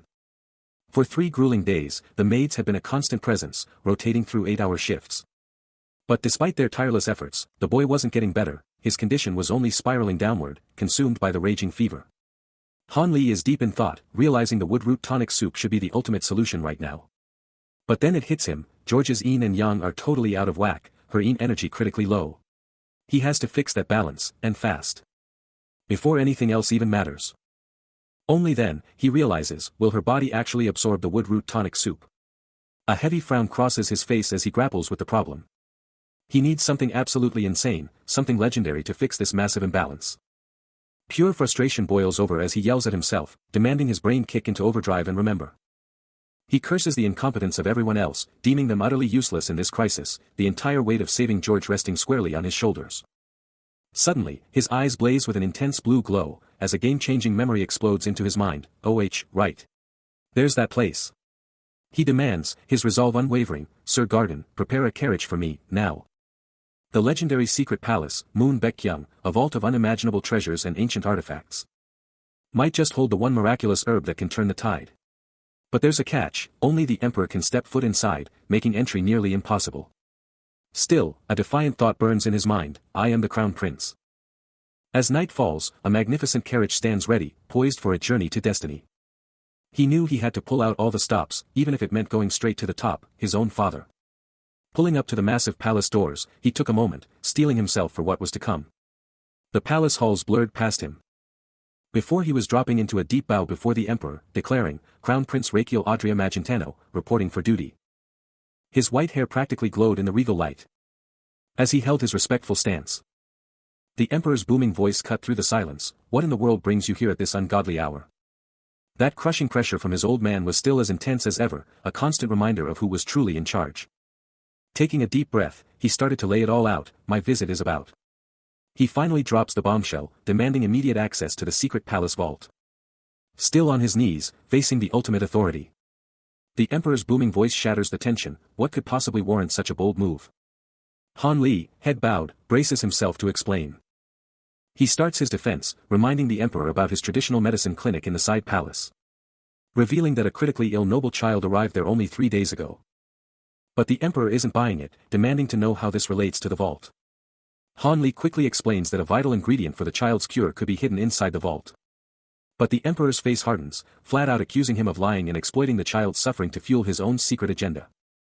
The emperor's voice booms, shutting down his son's request as utterly out of line. But Han Li just can't shake the feeling this old man is loving this. He vows to be smarter next time, while the emperor keeps going, laying it on thick. That he's seen it all, the highs and the lows. Convincing his own father. Impossible. Han Li spins around, shouting there's no time for this, but the emperor's voice just keeps coming, relentless. Even now, the emperor presses on, the patient's life is on the line. With his blue eyes burning with suspicion, he challenges Han Li, how can he possibly guarantee his diagnosis is right? Han Li can only manage a choked, that. As the emperor just keeps tearing into him, bringing up his sickly youth and lack of proper schooling. He scoffs, asking how, after all that, Han Li is suddenly a doctor. The emperor's final words cut deep, his eyes burning, he just can't trust it. He doubts Han Li's care for the patient, and questions if his diagnosis is even real. He thunders, his voice echoing with imperial might, if your words are to be trustworthy. The sheer power of his presence dominates the room. Han Li, turning to meet his gaze, declares, I see. You want to test me. Am I right? The emperor demands, as Han Li's eyes blaze with determination. A heavy hand clamps down on the doctor's shoulder. And the emperor's voice cuts through the air, yes. He then reveals the challenge, the test is simple. Royal Knight Captain Roberto has been slightly ill recently. The formidable captain, with his striking light green hair and stern gaze, is presented. Diagnose his current condition, the Emperor orders, his voice leaving no room for doubt.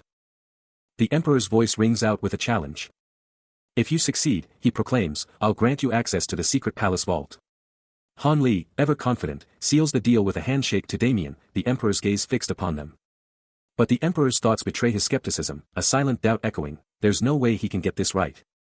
He holds the ultimate secret, the true nature of Sir Roberto's illness known only to a select few. Han Li's expression, however, is a mask of intense focus, his mind already at work. Then, after a moment of profound concentration, his diagnosis drops like a bombshell, you have pattern baldness.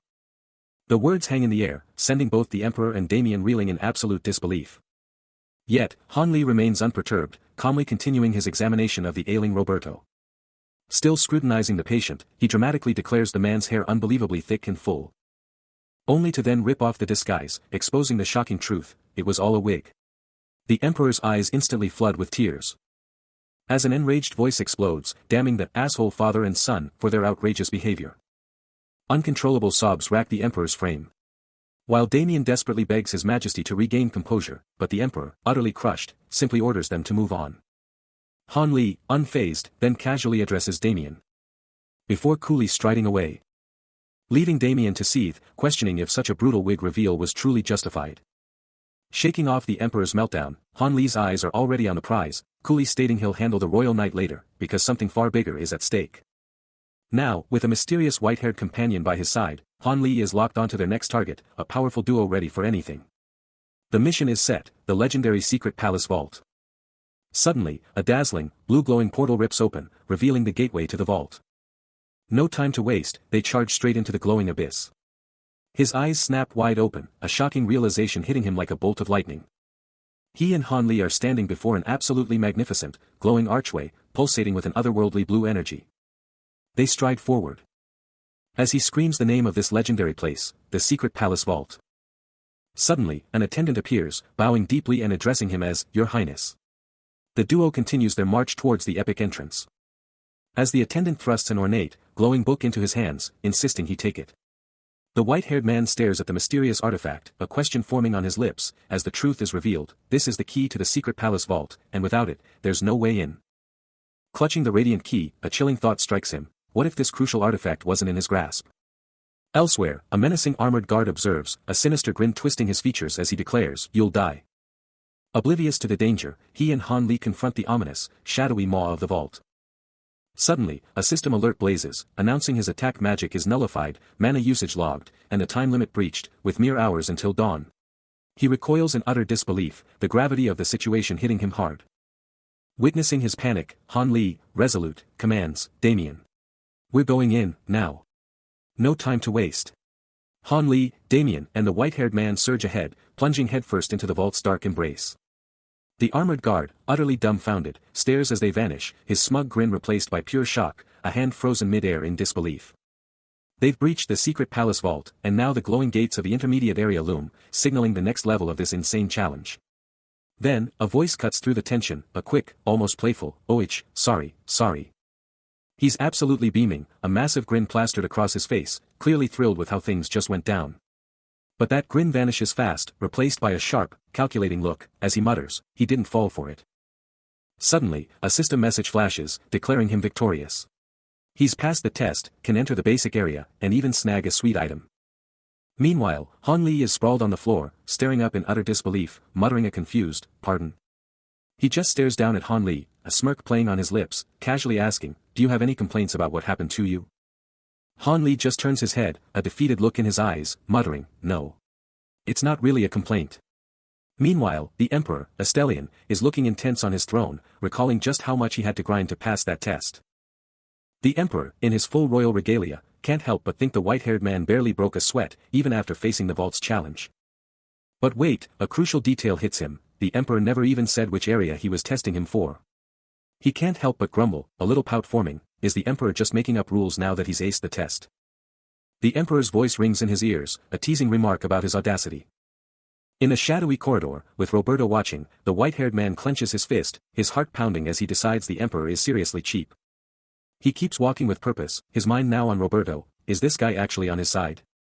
He quickly decides against asking Roberto for help, unless it's a total emergency. He walks up to a wall panel and slams his hand on it, a quick beep and whirring confirming it's online. With a smooth, sliding sound, the system kicks into gear. Roberto, ever the loyal knight, gives a crisp salute, his voice carrying a final, respectful send-off. But the real action is elsewhere, as Han Li and the white-haired man are already on the move, power-walking through a seriously fancy room. They stop dead in front of a colossal, super fancy door, and you can practically hear the ancient gears grinding into action. Suddenly, insane blue energy patterns just explode across the door, showing off the mind-blowing magic protecting this place. Han Li, already looking totally drained, just groans, knowing this means an all-nighter is officially on the menu. But the white-haired man? He's just grinning, totally stoked about what's coming next. And just like that, a glowing blue portal rips open, as he barks orders to Damien, time to find some serious loot in this new zone. Han Li, meanwhile, is just utterly flabbergasted, managing only a single, bewildered, how, as the chaos unfolds. An intense, bone-deep cold blasts through the chamber, shocking everyone present and drawing out a sharp, questioning cry.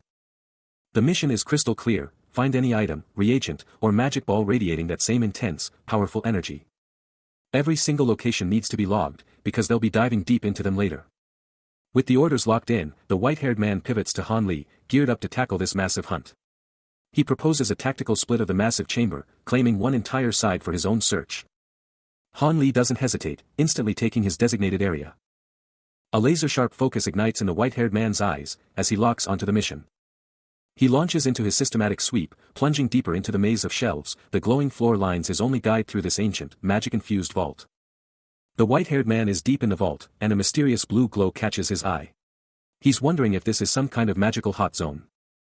He's thinking aloud, is this glow from the magic zone itself? And seriously, he hopes his partner wrapped up his part of the mission already. But then, a voice cuts through the silence, demanding to know, did you write down the locations like I told you to?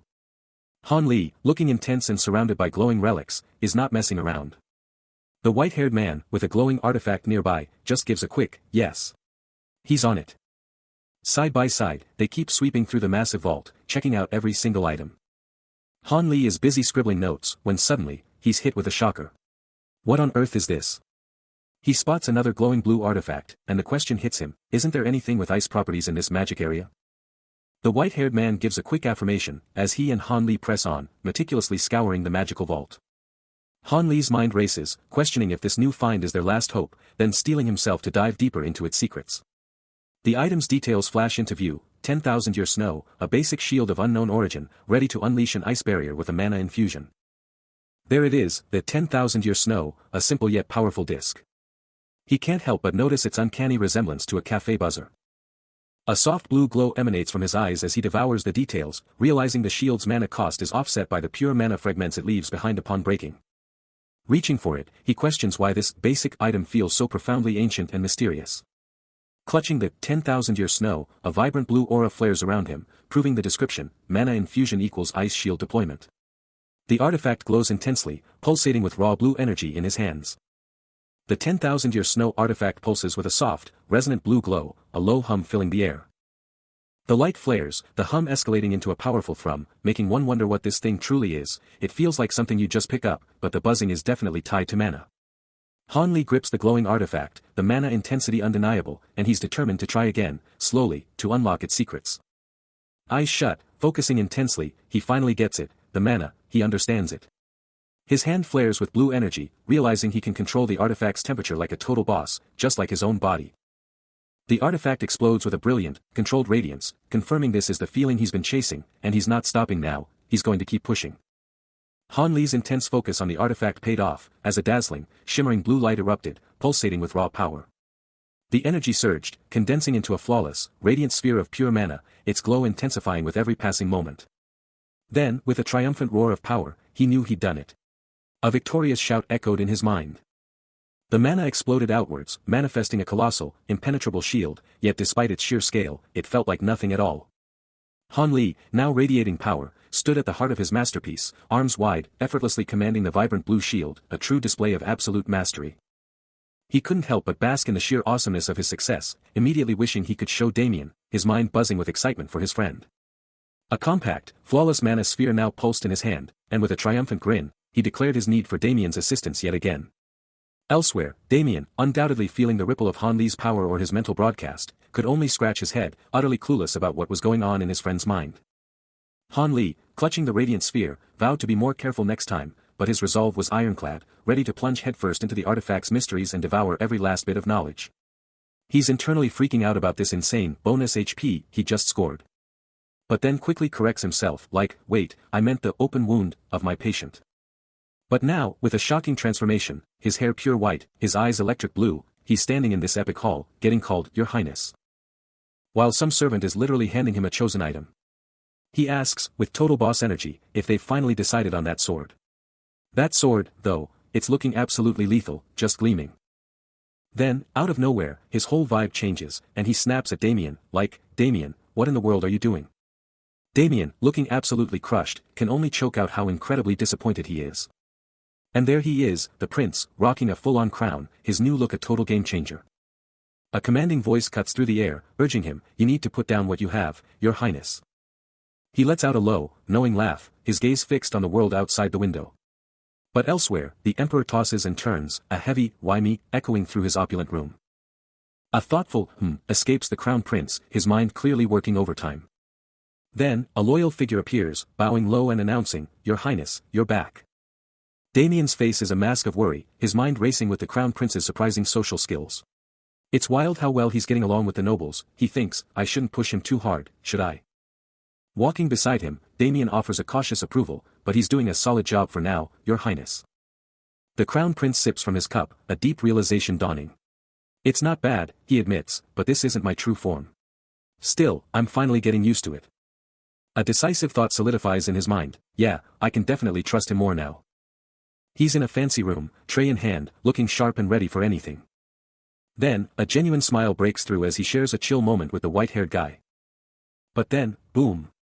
A blinding flash rips across the horizon, lighting up the mountains like it's daytime. Out of that insane light, a figure bursts forth, absolutely glowing with a sick blue aura, leaving a trail of fizzing energy. They're practically teleporting across the land.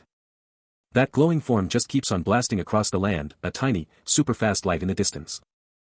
From way up high, Han Li is totally locked on, a serious look on his face. Huh? What's going on down there, he wonders, completely focused. His gloved hand grips his weapon, ready for action, and he's thinking, why is he out here, and why is he glowing? With a solid thud, he hits the ground, dust flying everywhere. Now in full combat gear, he's a red-streaked blur, charging forward with intense focus. Suddenly, a hand, absolutely blazing with electric blue energy, rips through the air, leaving a dazzling trail. The sheer power of the strike explodes outward, sending shockwaves of red energy tearing through everything. Just like that, a pitcher and cups are violently launched from a table, exploding into fragments on impact. Han Li's eyes practically pop out of his head in pure shock, as a wild burst of purple energy erupts around him, reacting to the insane power unleashed. He can only manage one word, a raw, guttural cry of treason. Just moments before, Han Li was literally carried to his room for some rest, with the white-haired man confirming, yes, Your Highness. Driven by a pure heart that genuinely wants to help those in need, Han Li boldly states he'll follow any instructions, no questions asked. Then, the white-haired man challenges him, so, what's your big proposal? Lay it on me. And just like that, Han Li's eyes ignite with a fierce, electric blue glow. Then, from outside a window, he drops a bombshell, I want you to be my pet. My ice sheep. My slave. The white-haired man inside is absolutely stunned, are you serious? He jolts awake in a strange bed, a groan escaping him as he vows to be more careful next time. But then, a chilling realization hits him, this is not the hospital. Utterly bewildered, he demands to know why he's even here. His eyes dart to the window, a furious question on his lips, are you trying to kill me by making me a traitor? Han Li, ever composed, reveals the truth, the unnamed man needed his shield, or he wouldn't have made it out alive. The unnamed man's eyes snap open in shock, a stunned, you too, escaping his lips. A sudden understanding dawns on him, and he exclaims, me too. Then, with a fierce glare, he demands to know what the heck is happening with the dinking. He needs a better explanation, demanding answers about the 10,000-year snow vault. Because when that shield of ice energy gets damaged, its mana shatters, and fragments of ice energy rain down. He presses on, asking if damaged mana just disperses or if it can be recklessly consumed. Then, he declares his intention to use the medicine created from those ice energy fragments. In a tense training moment, Han Li challenges his companion, questioning why he won't just drop the ice shield and let him strike. But Han Li isn't waiting. He brings his sword down with a furious "Kwang," absolutely obliterating the ice shield. The companion stumbles back in pure disbelief, muttering, "No way. That's impossible. Absolutely impossible." Even as the shield explodes into fragments, the raw blue energy still crackles around him, a stark reminder of the power unleashed. He stares down at the spot where his shield just was, observing that the proof of its power has vanished. Han Li breaks it down, revealing that to keep that ice energy shield up, you gotta constantly pump mana into it. He then cuts to the chase, asking if his companion gets that the whole point is to smash through the shield with mana. The companion points a finger, dropping a bombshell, "Your Highness, if I actually did that, it could be treason." Han Li stares down, a fierce resolve in his eyes, declaring he would never do something like that. Han Li, fresh off their intense training, can't believe his situation, declaring he absolutely cannot be penniless. His companion, ever observant. While Han Li presses on, referencing the shattered ice shield, calling out his companion's shield. A cunning thought flashes through his mind, the first rule of salary negotiation, always strike first to win. Then, with a sly grin, he asks if his companion actually wants to be paid for getting hit. The white-haired man's inner world explodes with visions of gold coins, a clear, playful demand for payment. Han Li, with a gesture of sincerity, places a hand over his chest. And with a truly earnest look, he declares his deep respect for his companion's self-reliance, never once asking for a handout. The white-haired man just watches, a thoughtful look on his face. Deep in thought, he's unraveling the mysteries of his companion's past, diving into the sheer misery of it all. He's flashing back to the brutal reality of Damien's life, a past absolutely packed with misery. A deep frown crosses his face as he wonders if all that pain was really just because of a mana deficiency. Then, a searing memory ignites, his back, burning with a powerful, glowing mark, facing down a terrifying swarm of red-eyed monsters. He recalls the overwhelming odds, the sheer mass of enemies, their twisted shapes filling the shadows. Snapping back to reality, he glances at the white-haired man, still in bed, and thinks, man, even in the book, he was surprisingly stingy. The luxurious room is silent around them. A smirk plays on his face as he holds a tray, teasing, "You're exactly like the stories." Ha! Throwing an arm around his companion with a grin, he challenges, "What else did you think?" He shoots a knowing glance at the white-haired man, a playful jab about his audacity, confirming what he already suspected. Then, a sudden, blinding flash, a memory ignites, revealing a breathtaking vista of light over water, before plunging into a brutal battle. Blazing with a fierce blue aura, the mage rockets forward, his voice a battle cry, hyping himself up with promises of bonus pay for every hit. He's a blur of raw power, a blue missile tearing through the air. Suddenly, a dark-haired figure, cool as ice, weapon poised, cuts through the tension with a chilling reminder, "Don't forget my payment, on time." His hand clenches around the weapon, a dark, deadly staff, primed for impact. Before the blue energy can even land, the dark-haired mage unleashes a devastating counter, his weapon erupting in a crimson blaze, the clash ripping through the air. It's a cataclysmic collision of red and blue, an explosive impact that shakes the very ground. The blue glowing figure is sent absolutely flying, his power fading as he crashes down, utterly defeated. Suddenly, a cup goes flying, crashing down from the table. Garden's face twists into a silent scream, purple energy exploding around him. He clutches at nothing, screaming out, "I-I-I-Tis. Treason." More stuff crashes down, his hand flailing in a desperate, useless reach. And then, with a soft thud, Garden just drops, out cold, while Han Li watches. Suddenly, the scene changes. Han Li is now on crumbling, fractured earth, a desolate wasteland all around him. The ground beneath him shakes, shattering into dust and debris. He's plunged into freezing water, heavy chains locking his wrists, a faint blue aura desperately flickering. Even his legs are shackled, standing on the shattered remains of what used to be solid ground. He slams his glowing blade into the shimmering blue barrier, the impact reverberating, but the shield holds strong. He knows this level of power just isn't enough. But he's not giving up. He steels himself, ready to go again, shouting, "I'll try again." Then, a sharp crack. Hairline fractures explode across the barrier's surface. He eyes the damage, a smirk playing on his lips as he realizes he hasn't even gone all out yet. Damien, ever the watchful guardian, observes from afar. Suddenly, Damien's voice cuts through the tension, demanding, "Do it quickly." Han Li, cool as ever, simply replies, "All right." Then, with an explosive surge of power, he brings his glowing sword down in a devastating, blinding arc. A brilliant blue aura explodes around him, the blade descending with impossible speed, a powerful whoosh ripping through the air. The impact is deafening. A blinding flash of white light and a thunderous clang erupt as the sword connects. And with a final, earth-shattering crack, the magical defense explodes into countless glittering fragments. He's powering up, a blinding blue aura erupting around him, ready to unleash pure destruction. But even with all that power, he's still questioning himself, do I need to hit harder? He's getting frustrated, cursing the barrier for just trying to bleed him dry. But then, a switch flips. He's done playing around, it's time to get serious. Then, a lightning-fast red blur, and boom. Debris explodes everywhere. He's not done yet. A devastating, magic-charged kick connects, sending shockwaves through the very air. And then, the glowing blade flashes, delivering the ultimate, shattering strike. And with a deafening crack, the barrier explodes into a million glittering pieces. He lets out a triumphant cry, the air around him still crackling with raw magical energy from his epic breakthrough. Around him, the shattered remnants of the ice barrier glow with an ethereal light, a dazzling testament to his sheer power. With a triumphant grin, he throws his hands up in pure celebration, shouting to the heavens that it finally worked. From below, Damien gazes up at him with utter admiration, showering him with congratulations and wishing him a long, healthy life worthy of a true royal. Han Li then suggests they gather up the scattered ice fragments, ready to move on to the next challenge. As they walk away, Damien, bag in hand, glances back and can't help but wonder aloud, who in the world is sleeping outside? Later, Han Li holds a steaming bowl, a powerful traditional ginseng root tonic soup, packed with kizu ephedra, ginseng, licorice root, licorice bark, ginger, peony root and Chinese cinnamon bark, ready to down the potent concoction. The dark liquid in the bowl is absolutely going off, bubbling with intense energy. He's dropping in the glowing ice fragment, this is the moment of truth for the concoction. The moment it hits, the liquid goes absolutely wild, sizzling and cracking as the magic ignites.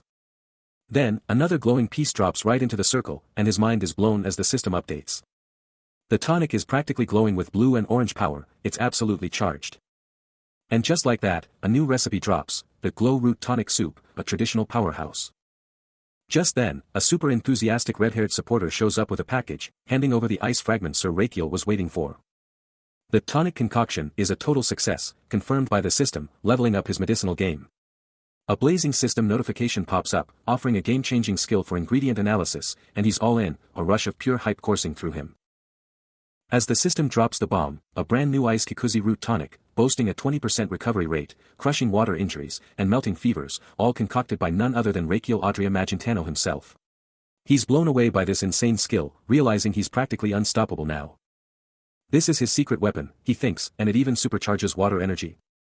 With intense focus, he stirs a massive pot, his mind locked onto Lady Dinrier. His eyes burning with fierce determination as he roars that he can save her, right now. A powerful, victorious grin stretches across his features. Moments later, he's in a luxurious chamber, clutching a mysterious box, a silent, black-haired figure shadowing his every move. They burst into an opulent bedroom, where a frail woman rests in a grand bed, a maid and guard already present, who immediately drop to their knees, stunned by the sudden appearance of their highness. Footsteps hit the polished floor, a silent march into the unknown. As he reaches the patient's side, Damien already there. Damien, ever the loyal attendant, whispers, "How is she?" Han Li's gaze is sharp, his answer grim, "Still no energy." Not much at all. Her energy levels have plummeted, a terrifying drop, pushing her closer to the brink. Barely conscious, Lady Dinrier's mind fixates on one thing, the medicine. Her only hope. The ice kikuzi root tonic, a vibrant, glowing blue, pulses on the spoon, its raw power practically shattering the air around it.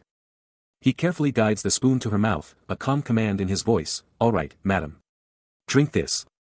She flinches, a small complaint escaping, "It's so cold." She chokes it down, a pained expression on her face, the bitterness hitting her like a truck. Han Li just grins, a knowing look in his eyes, and quips, "Haha. The nastier it tastes, the harder it works." He takes a seat, Damien still at his side, as they both keep a watchful eye on Lady Dinrier, hoping for the best.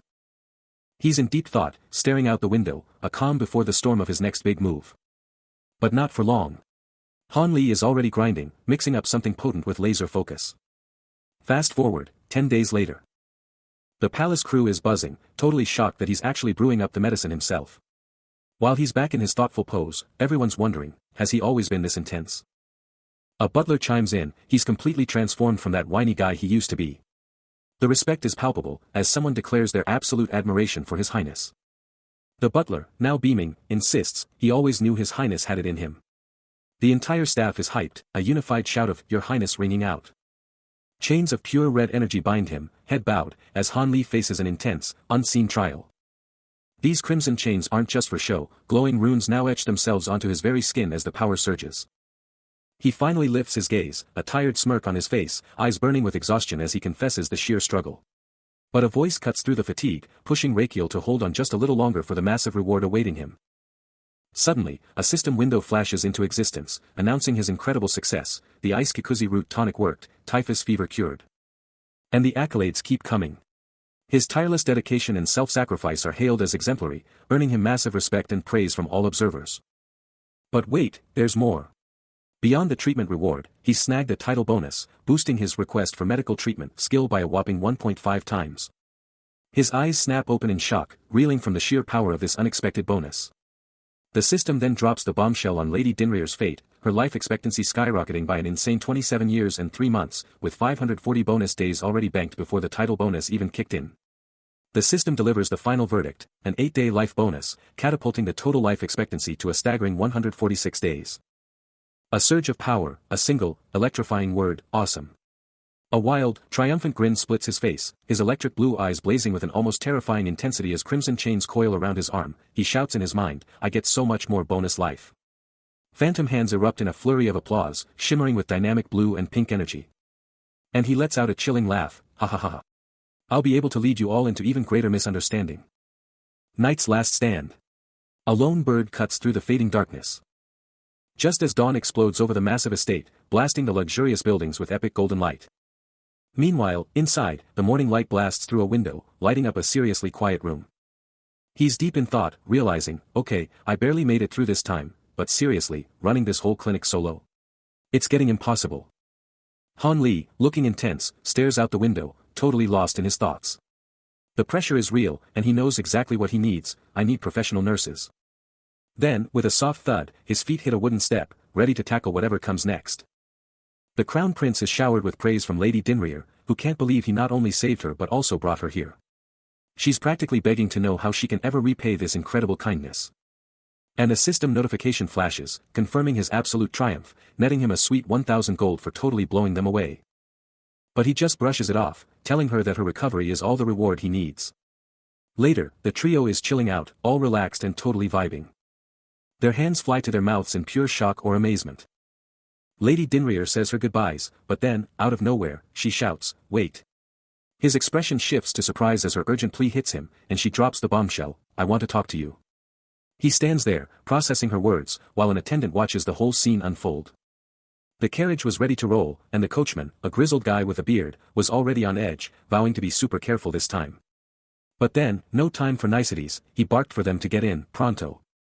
The fancy carriage wheel started spinning, and they were off, leaving the mansion behind. Once they were inside, the coachman made it clear, serious talk ahead, and they needed to sit down for it. Yeah, this wasn't just any chat, it was the kind of high-stakes discussion even megacorporations would take seriously. The ride kept going, deep into a sun-drenched forest, with only the sounds of the wild for company. Inside the carriage, Han Li was totally lost in thought, and Damien, the silver-haired butler, was watching him with a worried look, a little tsk of concern slipping out. The silence was killing him, so Damien just had to ask, why so quiet, boss? The carriage just kept rolling, the steady rhythm the only sound. He jolts awake in a luxurious bed, a sudden, shocking realization hitting him. His eyes go wide with panic, a desperate whisper escaping him, no, don't tell me. He stares upwards, the crushing weight of his recent efforts hitting him like a truck, remembering, I spent so many days looking after. Sweat drips down his face, a raw grimace of pure exhaustion twisting his features. The brutal truth of his relentless watch screaming in his head, without any sleep. Damien, ever observant, watches him from the shadows with a smirk, a smug declaration on his face. I knew it. He steps forward, addressing Han Li with a slight bow, Your Highness, I was just about to try and convince you. Han Li, snapping back to his usual self, retorts sharply, Are you kidding? I don't charge for treatment. My reputation would be ruined if people thought my ads were fake. But Damien, not backing down, pleads, But Your Highness, I have to repay your kindness somehow. Damien is right there, taking it all in as the doctor, still reeling, beats himself up, questioning if he should have been more careful. But he quickly sets the record straight, telling Damien he's not a patient, so no payment is happening. Damien gets it, he accepts the no payment rule, and makes a move to leave. But wait, he stops dead, briefcase still clutched tight, and drops a bombshell, asking about something he'd heard. He cuts straight to the chase, asking if the doctor is an artist, eyes locked on a business card. The doctor's yes is all he needs, a crucial piece of the puzzle falling into place. With a look of pure resolve, he drops the big ask, I want you to work with me. Fast forward a few days, and everything's changed. Days later, the vibrant city of Frontera was buzzing with life. Right in the heart of it all, Frontera Plaza stood as a monument to power. Suddenly, a hushed whisper cut through the air, did you hear? Han Li, chilling by a fruit stand, was about to get a reality check. The crown prince was hunting for a doctor for the side palace, and someone was asking Han Li about it. What was going on? His landlord, a grinning old man, dropped the bomb, you've been unemployed for 5 years. Talk about a low blow. Han Li was not having it, snapping back that his job was his business and he was definitely not late on rent. But deep down, a chilling truth echoed, you were not this, then. Then, with a fierce resolve, a glowing orb ignited in his hand, and he declared, I'll go get your money now. Under a mysterious cloak, he navigates a vibrant market, his attention caught by a simple apple. A subtle touch. And his eyes ignite with a powerful, otherworldly glow. Then, a sudden, breathtaking transition to a clear, open sky. Suddenly, a colossal, majestic building dominates the view, its entrance buzzing with activity. A stylish woman and a sharp-dressed man stride confidently inside. The interior radiating with an almost magical, sparkling aura. They move with purpose through the grand hall. Before finally joining a massive, expectant queue. Suddenly, a flashback hits. In a lavish room, a blonde-haired royal is hyping up a brown-haired healer, celebrating his massive promotion to professional status. Damien, the royal, then playfully teases, asking why the long face. But then, a moment of pure confusion, just a bewildered, hanging in the air. His eyes snap to a framed artwork, a super intense portrait of a top-hatted guy pointing right at him, like he's saying, I want you. Then, another piece, Life Trio, showing a whole squad of figures, all tangled up in some epic pose. And then, a third piece, a lone figure, hat pulled way down, face totally hidden in the shadows. And then, Life Comes Back to You grabs his attention, that title hitting different with some deep, unspoken meaning. Staring at his own reflection in a frame, the white-haired man suddenly snaps to it, this is definitely not the hospital. He's chilling with Damien, totally cool with some image manipulation, but Damien's like, what even is Photoshop? Then, Damien hits him with the real question, will my art actually boost our ads, your highness? A golden frame appears, and his hand, brush in motion, just confirms, it's gonna work. Boom. A stunning oil painting of a fiery woman, and you can see both Han Li and Damien reflected, totally hyped about the masterpiece. Then, a hand reaches out to a massive crowd under a Ganho sign, and a sudden thump jolts him, snapping him back to a weird reality. Someone off-screen is losing their mind, yelling, damn good, and demanding to seat the Ganho. Under a fancy archway, a huge crowd is hyped, some for the free entry, others just to see the crown prince himself. Damien and some other dude are checking out a notice board. The board's got a huge ad for Show Me the Ganho, an oil painting exhibition looking for models, promising big bucks and a chance to meet the crown prince. Meanwhile, someone's just dreaming of becoming a nurse. The nurse selection test application office is absolutely packed, a massive line of people eager to get their hands on the forms. The buzz is all about the cash, everyone's hyped about how good the nurse salary actually is. Seriously, one person even points out that a single month's pay could literally cover 2 years of rent. And in the middle of it all, Han Li, cloaked and focused, is thinking this nurse gig could actually get him his own place. He zeroes in on the application form, scanning the requirements, and there it is, must reside in the empire's capital.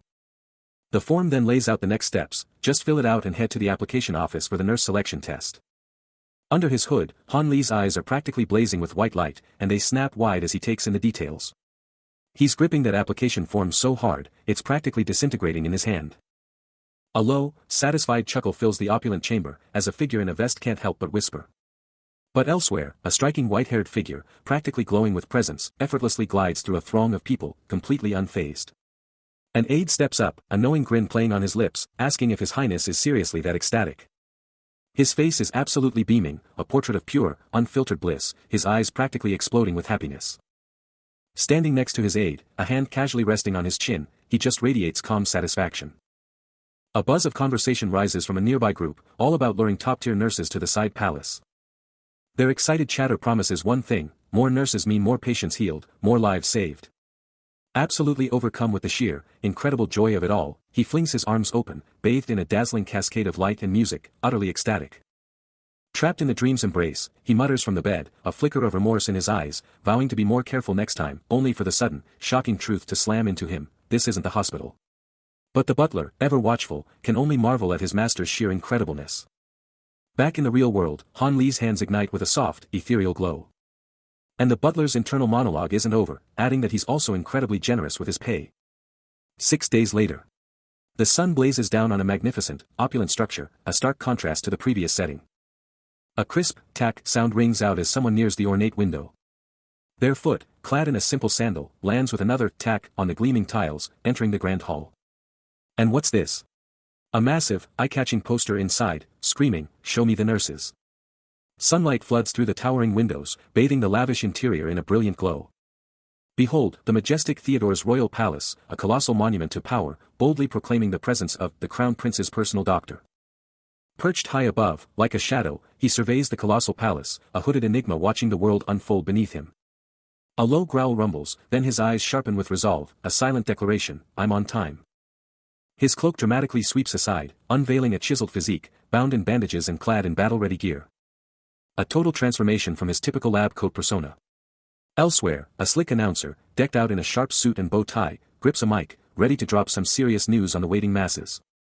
He explodes with a booming voice, demanding, "Everyone, attention please." Front and center before a massive, ornate gate, he drops the bombshell, the first round of the nurse selection test is about to begin. This Crown Prince-hosted test is about to unleash the canos, and the crowd is absolutely buzzing with anticipation.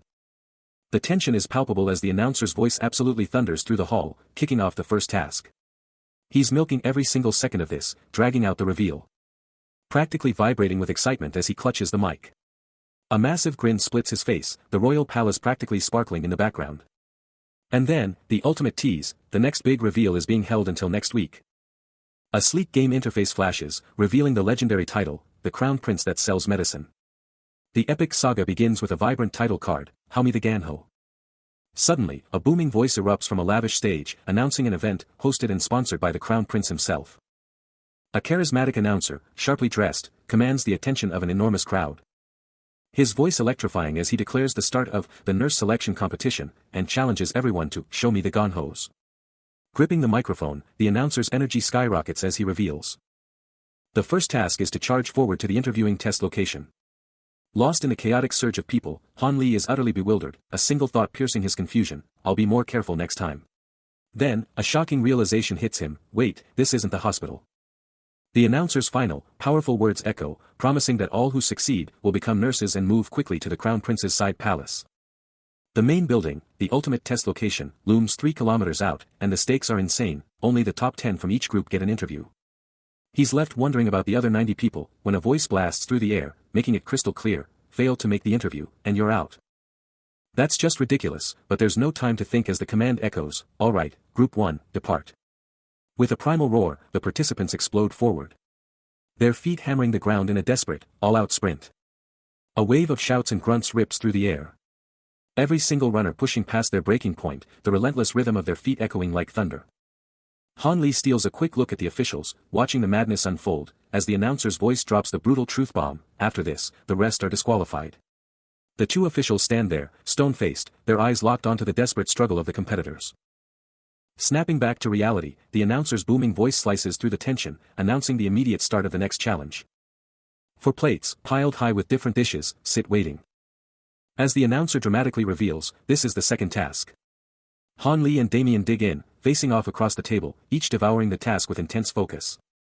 But a critical thought hits Han Li, realizing the food might be compromised by shoddy storage. Abruptly, the scene plunges into darkness, as a shadowy cloaked figure looms over a struggling victim, who crumples to the floor. The cloaked figure stands motionless, their presence chilling to the bone. The dark cloak seems to swallow the faint light, deepening the enigma of their true self. Suddenly, a massive crash rips through the air, and everyone's heads snap up, eyes wide with disbelief. But lurking in the shadows, a mysterious cloaked figure observes the pandemonium, their eyes burning with an eerie, blood-red glow. The competition rages on, with other cloaked participants still gathered around tables piled high with food, even as the chaos erupts around them. Han Li, with a worried female companion by his side, looks on, her voice filled with concern for anyone caught in the crossfire. His thoughts are a whirlwind, a desperate internal debate: should he jump in when everyone else is just standing there? And the mysterious cloaked figure, still watching from the shadows, has their own silent question: what's their play in all this chaos? No time for distractions. His focus is laser-sharp on the impending test. But even with a feast laid out, the true challenge awaits. A brief pause, a moment of intense thought. As he stares out, contemplating what's next. Damien, ever the loyal aide, praises his progress. It was nice to see how much you've grown, Your Highness. Han Li strides forward, asserting, that's exactly for the test. The landlord joins in, acknowledging his development. It was nice to see how much you've grown, Your Highness. But then, the bombshell drops, the competition, the very thing he's been preparing for, is suddenly postponed. Outside, a frustrated Han Li demands answers. Sir, I couldn't find out what happened at all. As the landlord presses, did you find the test? After the competition got totally delayed, Han Li's just chilling in some random courtyard, with this bearded dude staring him down. Footsteps hit the ground as the guy's like, yo, time to get up. Han Li spins around, looking all serious. Then, boom. In another room, this cloaked figure just pops up, right in front of Han Li, looking super mysterious. The cloaked figure's got this tiny bottle, and who knows what's inside. With a little laugh, the figure's like, yeah, I was kinda shocked. Guess I looked too strong, and Han Li's just soaking it all in. And then, holding out the bottle, the figure just goes, here, check this out. Han Li jolts awake in a strange bed, only to find Damien looming over him, coolly declaring he'll be more careful next time. A harsh cough rips through him, but Damien just watches, unmoving. Forced to his knees, Han Li can only listen as Damien coldly dissects his action notes, hinting at a brutal need for perfection. Then, the chilling question, want me to send you to an action school? Weighing his own situation, Damien coldly calculates the fate of other candidates if he were to properly execute them. His verdict is brutal, they all failed. Later, Han Li, now on his feet, declares that techniques are just a matter of learning. He shares this insight with a mysterious cloaked figure by his side. The cloaked figure challenges him, asking if he's implying character quality trumps all. Heh, exactly. That's why I gave him the cut, Damien coolly states, eyes on the horizon, then swiftly moves on, now. Let's move on with the next subject. The discussion hangs in the air as the view sweeps across a vibrant, endless sky and dense green canopy. Only to snap back to the brutal reality of the testing grounds, where a candidate lies broken, the grim verdict flashing, Group 2-0 passed. Again, another falls, the ruthless judgment echoing, Group 3-0 passed. And still, the failures mount, another group wiped out, the system's verdict chillingly clear, Group 4-0 passed. The sheer scale of the failures and the chilling apathy of the observers hits Han Li hard, forcing out a stunned whisper, this is for real. He collapses, the brutal truth slamming into him, not a single one cared about the person who collapsed. Desperate to leave the horrifying scene, Han Li urges Damien, let's walk a little, and Damien, ever composed, simply agrees, okay. Sunlight slices through the vibrant green, painting the path ahead as Han Li and his loyal attendant push forward. With each soft step on the ancient path, they navigate a breathtaking, sprawling garden. But a chilling realization grips Han Li, his mind racing with a single, terrifying thought, his own body is betraying him, moving on its own accord. Out of nowhere, a woman confronts them, her voice like a whip as Han Li demands to know where everyone is, and she fires back, a shocking accusation, you're not human. He glances past her, seeing only distant figures, his mind racing from her insane words, desperate to understand what she means by not human. The woman's face twists into a mask of pure rage, her fury radiating, a terrifying sight. Her hand lashes out, clawing for his chest, a guttural snarl escaping her lips. Damien, quick as lightning, yanks Han Li away from the furious woman, who, utterly baffled, can only wonder, what else could she be if not human? Then, the horrifying truth slams into him, a cold, hard fact, that woman is a werewolf. He flinches, a jolt of pain ripping through him, a brutal reminder of his body's rogue movements. As the woman starts to morph, he can't help but blurt out, a werewolf? Did she actually have a tail, though? Damien, always the realist, drops a casual bombshell, you just don't see them because of those baggy pants. The crown prince, still reeling from the shock, deadpans, guess even a crown prince isn't safe from a werewolf's wrath. With a primal snarl, the woman's transformation goes into overdrive, her face twisting into a terrifying visage. This is a full-blown, transformation ability. Muscles explode, ripping through her garments, unveiling a seriously, strong body. Her muzzle stretches, eyes blazing with savage power, now sporting a nose as good as a dog. Staring at the monstrous beast, Han Li's mind takes a wild detour, that's making perfect for a traditional medicine clinic nurse. A sly grin spreads across his face, while Damien remains cool as a cucumber amidst the mayhem. Han Li breathes a sigh of relief, thinking he dodged a bullet. He puffs out his chest, declaring, I'm a citizen protected by the Empire's laws. Damien just rolls his eyes, muttering, sure. Han Li presses on, pointing a finger, but you saw me, and instantly turned into a beast. Damien, utterly bewildered, can only stammer, that's. Han Li quickly waves it off, declaring, that's just pure prejudice. He shouts, no. That won't happen, but Damien, with a mischievous grin, retorts, you're looking at me with hard eyes, even though werewolves aren't around right now. Damien's words strike a nerve, and a sudden rattle echoes as Han Li's face twitches, a clear sign of his growing unease. He lets out a sharp gasp, his hand clenching tight as a furious red glow erupts around it, his mind screaming, this jerk. Witnessing Han Li's sudden outburst, Damien rushes in, throwing up his hands, stop. That's enough. A mysterious green glow pulses around Han Li's feet, and Damien, his voice filled with alarm, cries out, why your highness? After that wild display, Han Li is chilling, but Damien's already on him, dropping the be more careful bomb. Han Li agrees, but his mind is racing, this isn't the hospital he remembers. Damien, ever the detective, asks if this new woman is the capital's werewolf, but a guard cuts him off, practically tripping over himself to apologize to his highness. And here she is. The mysterious woman with those intense green eyes and flowing brown hair, looking totally on edge but ready to face the music before the prince. She drops into a deep bow, her voice ringing out with a sincere apology for the soldier's messed up behavior, totally owning the moment. Rising up, she drops the bombshell, I'm Anise, daughter of Hashnet, and gives her formal greetings to his highness. Han Li, ever the pragmatist, cuts to the chase, so, you want to try for the nurse test? No hesitation. Anise fires back with a solid yes, your highness. She's all in. Damien, document in hand, seals the deal, alright, let's start the test right away, shall we? Han Li claps his hands, beaming, while Anise watches, a wild mix of shock and resolve in her gaze. A soldier, caught off guard, lets out a shocked, almost disbelieving, pardon. Han Li, with a slight smirk, reminds the soldier, you're a werewolf, so you've got stamina, right, adding that he hasn't actually seen it with his own eyes yet. The challenge is laid bare, win a race against this soldier. The soldier points to himself, utterly bewildered, me, as Han Li coolly declares, I'll take that as you passing the first test. The stage is set. A breathtaking, magical garden, shimmering with glowing particles, awaits the contestants. Han Li points towards a majestic fountain in the distance, laying out the course, it's about 400 meters from the fountain.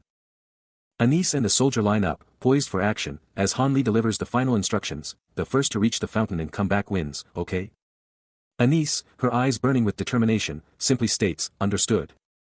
Her feet, ready to explode into motion, shift slightly, anticipating the signal. Han Li's command rings out, a sharp call for his opponent to get ready, now.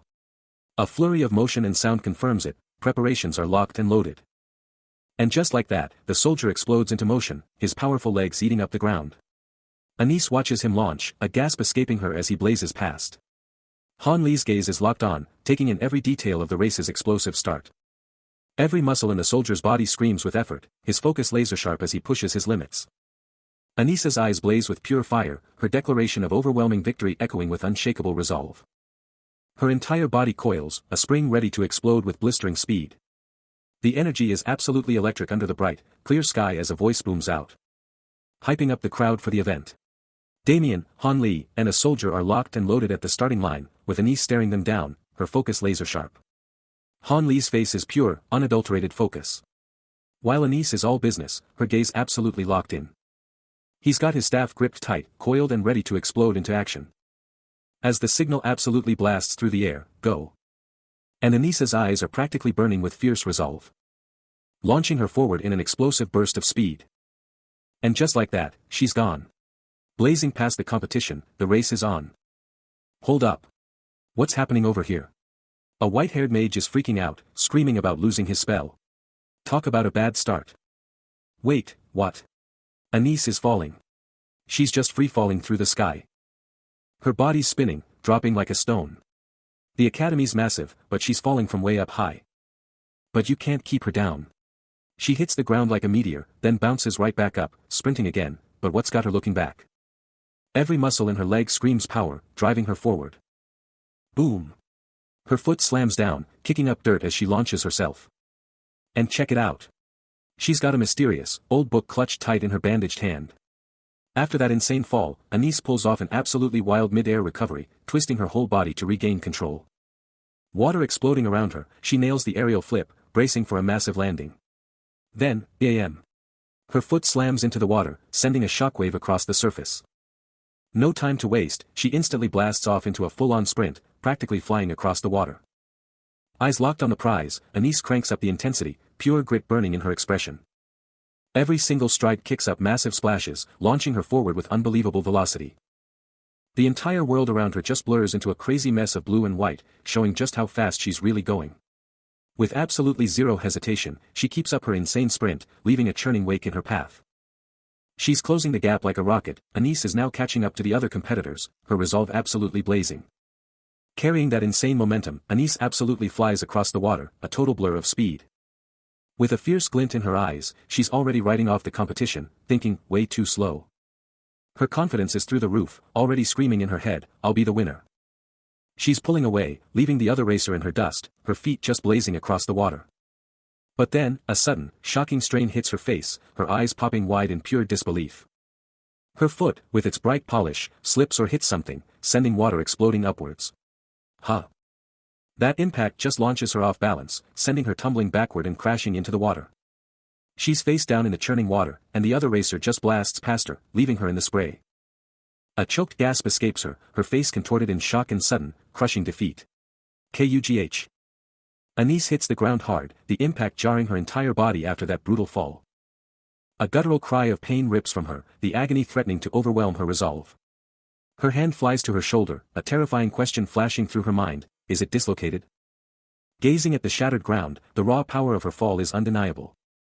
Her jaw tightens in a defiant snarl, ignoring the searing pain, pure grit etched onto her face. She starts to rise, every fiber of her being screaming in protest.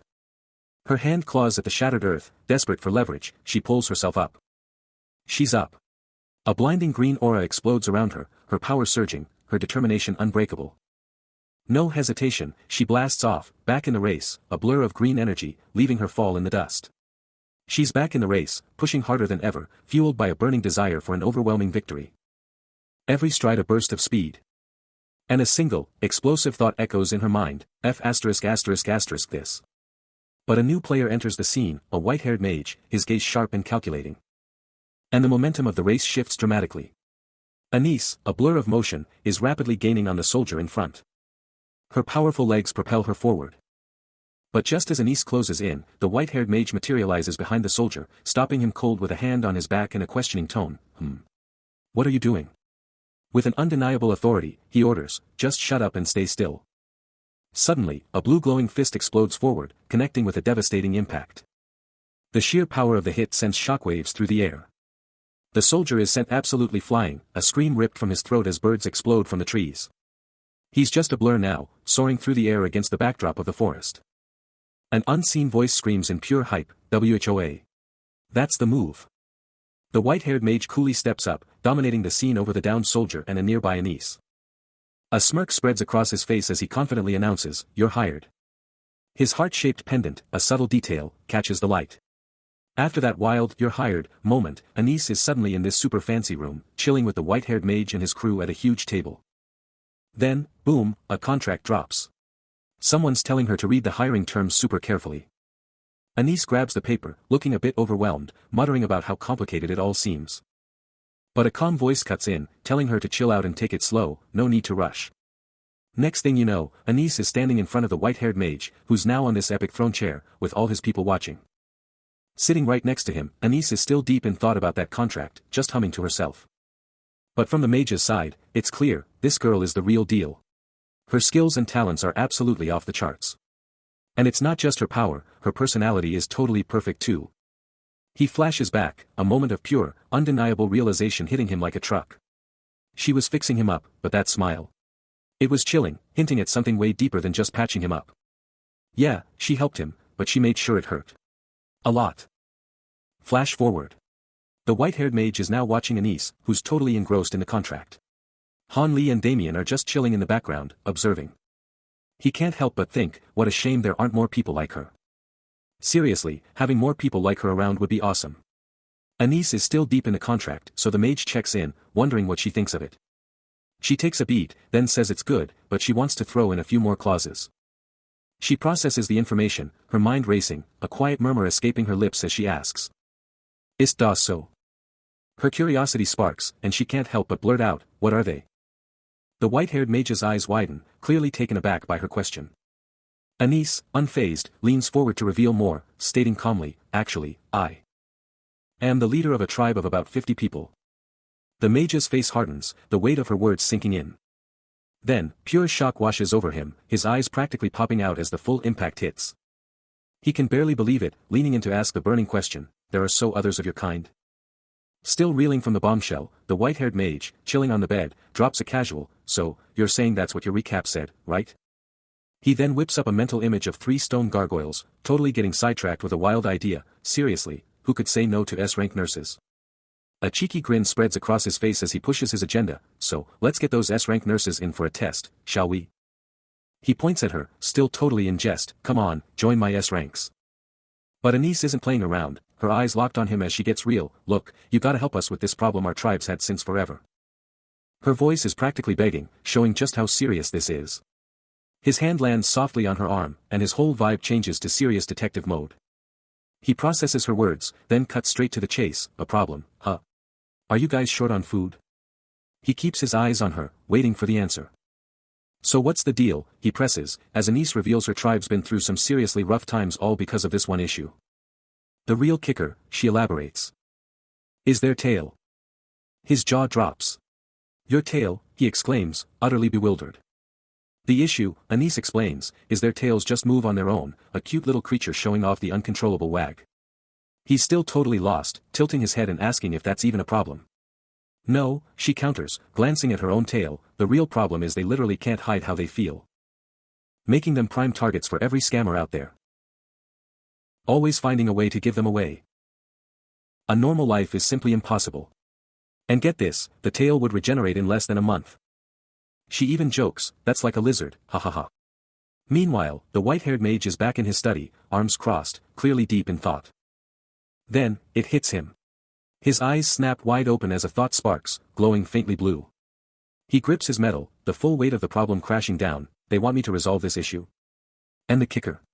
This impossible task is the only way he can get his S-rank nurses. Anise, still by his side, drops another bombshell. I've never tried regenerating my tail though.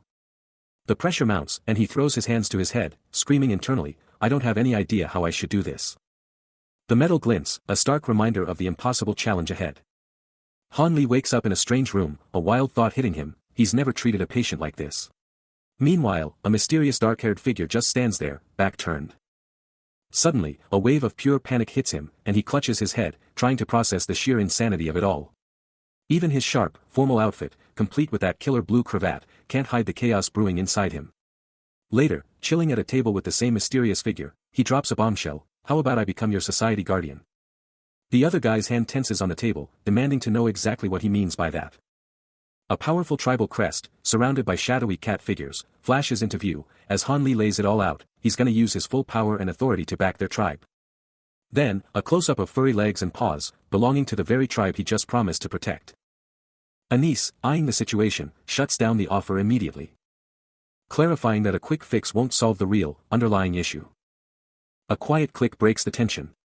As she warns that the whole situation could spiral out of control. Han Li, unwavering, makes it clear he's not here for a band-aid fix. Anisa's gaze sharpens, a spark of curiosity igniting as she challenges him, you want to solve the real problem? He confirms it, his tone firm, acknowledging her as, Your Highness. Anise, visibly stunned, finally gives in, then immediately presses him, so, you're actually going to help us? His answer, though incomplete, leaves no doubt, there's no other way. Anise probes, asking if he's holding back. But he's totally upfront, admitting he's got nothing else cooking. This makes her realize he's the real deal. Thinking how lame it would be if he was just all talk. She would have been disappointed. Then, Han Li's like, alright, I'm out. But not without a quick warning to stay put in the side palace. Which she totally gets. And with a decisive click, he's gone. Han Li, with a touch of regret, vows to be more careful next time, but the white-haired mage on the bed is hit with a shocking realization, this isn't the hospital. Clutching his face in utter despair, he cries out about talents too incredible to simply let go. His voice erupting into a full-blown scream, he's absolutely floored that such insane abilities are just second nature to his top nurse. Still in a panic, he blurts out, what's he supposed to do about these crazy, tail muscles that just do whatever they want? He's tumbled right off the bed, now sprawled on the floor, staring up at Han Li. His face is still a mask of pure, unadulterated panic. Every muscle in his neck and shoulders is screaming tension. A frustrated sigh escapes him, his white hair falling dramatically across his face. Still totally lost and confused, the white-haired mage is absolutely racking his brain. desperately flipping through ancient tomes in the library, screaming internally that he's searched everywhere and still has zero clue what's going on. The towering bookshelves of this epic library surround him. When out of nowhere, a mind-blowing shout absolutely rips through the silence. And it's Han Li, dropping his signature, "Your Highness" shout, skill at maximum power. The white-haired mage practically jumps out of his skin, covering his ears, furious and asking if Han Li did that on purpose. Han Li just stands there below him, giving him that classic knowing look. Before finally asking what the big problem is this time, clearly aware of the mage's struggle to accumulate mana. He lets out a frustrated sigh, declaring that all this stress is going to give him wrinkles from being constantly startled. But his companion fires back, saying he'd actually get sick instead, then challenges him, asking if it's not His Highness's right to decide such matters. The white-haired mage, clearly fed up, internally questions why his companion thinks he's the one who gets to decide what's going to happen or not. He then snaps back, pointing out that all that constant frowning is going to give him wrinkles too.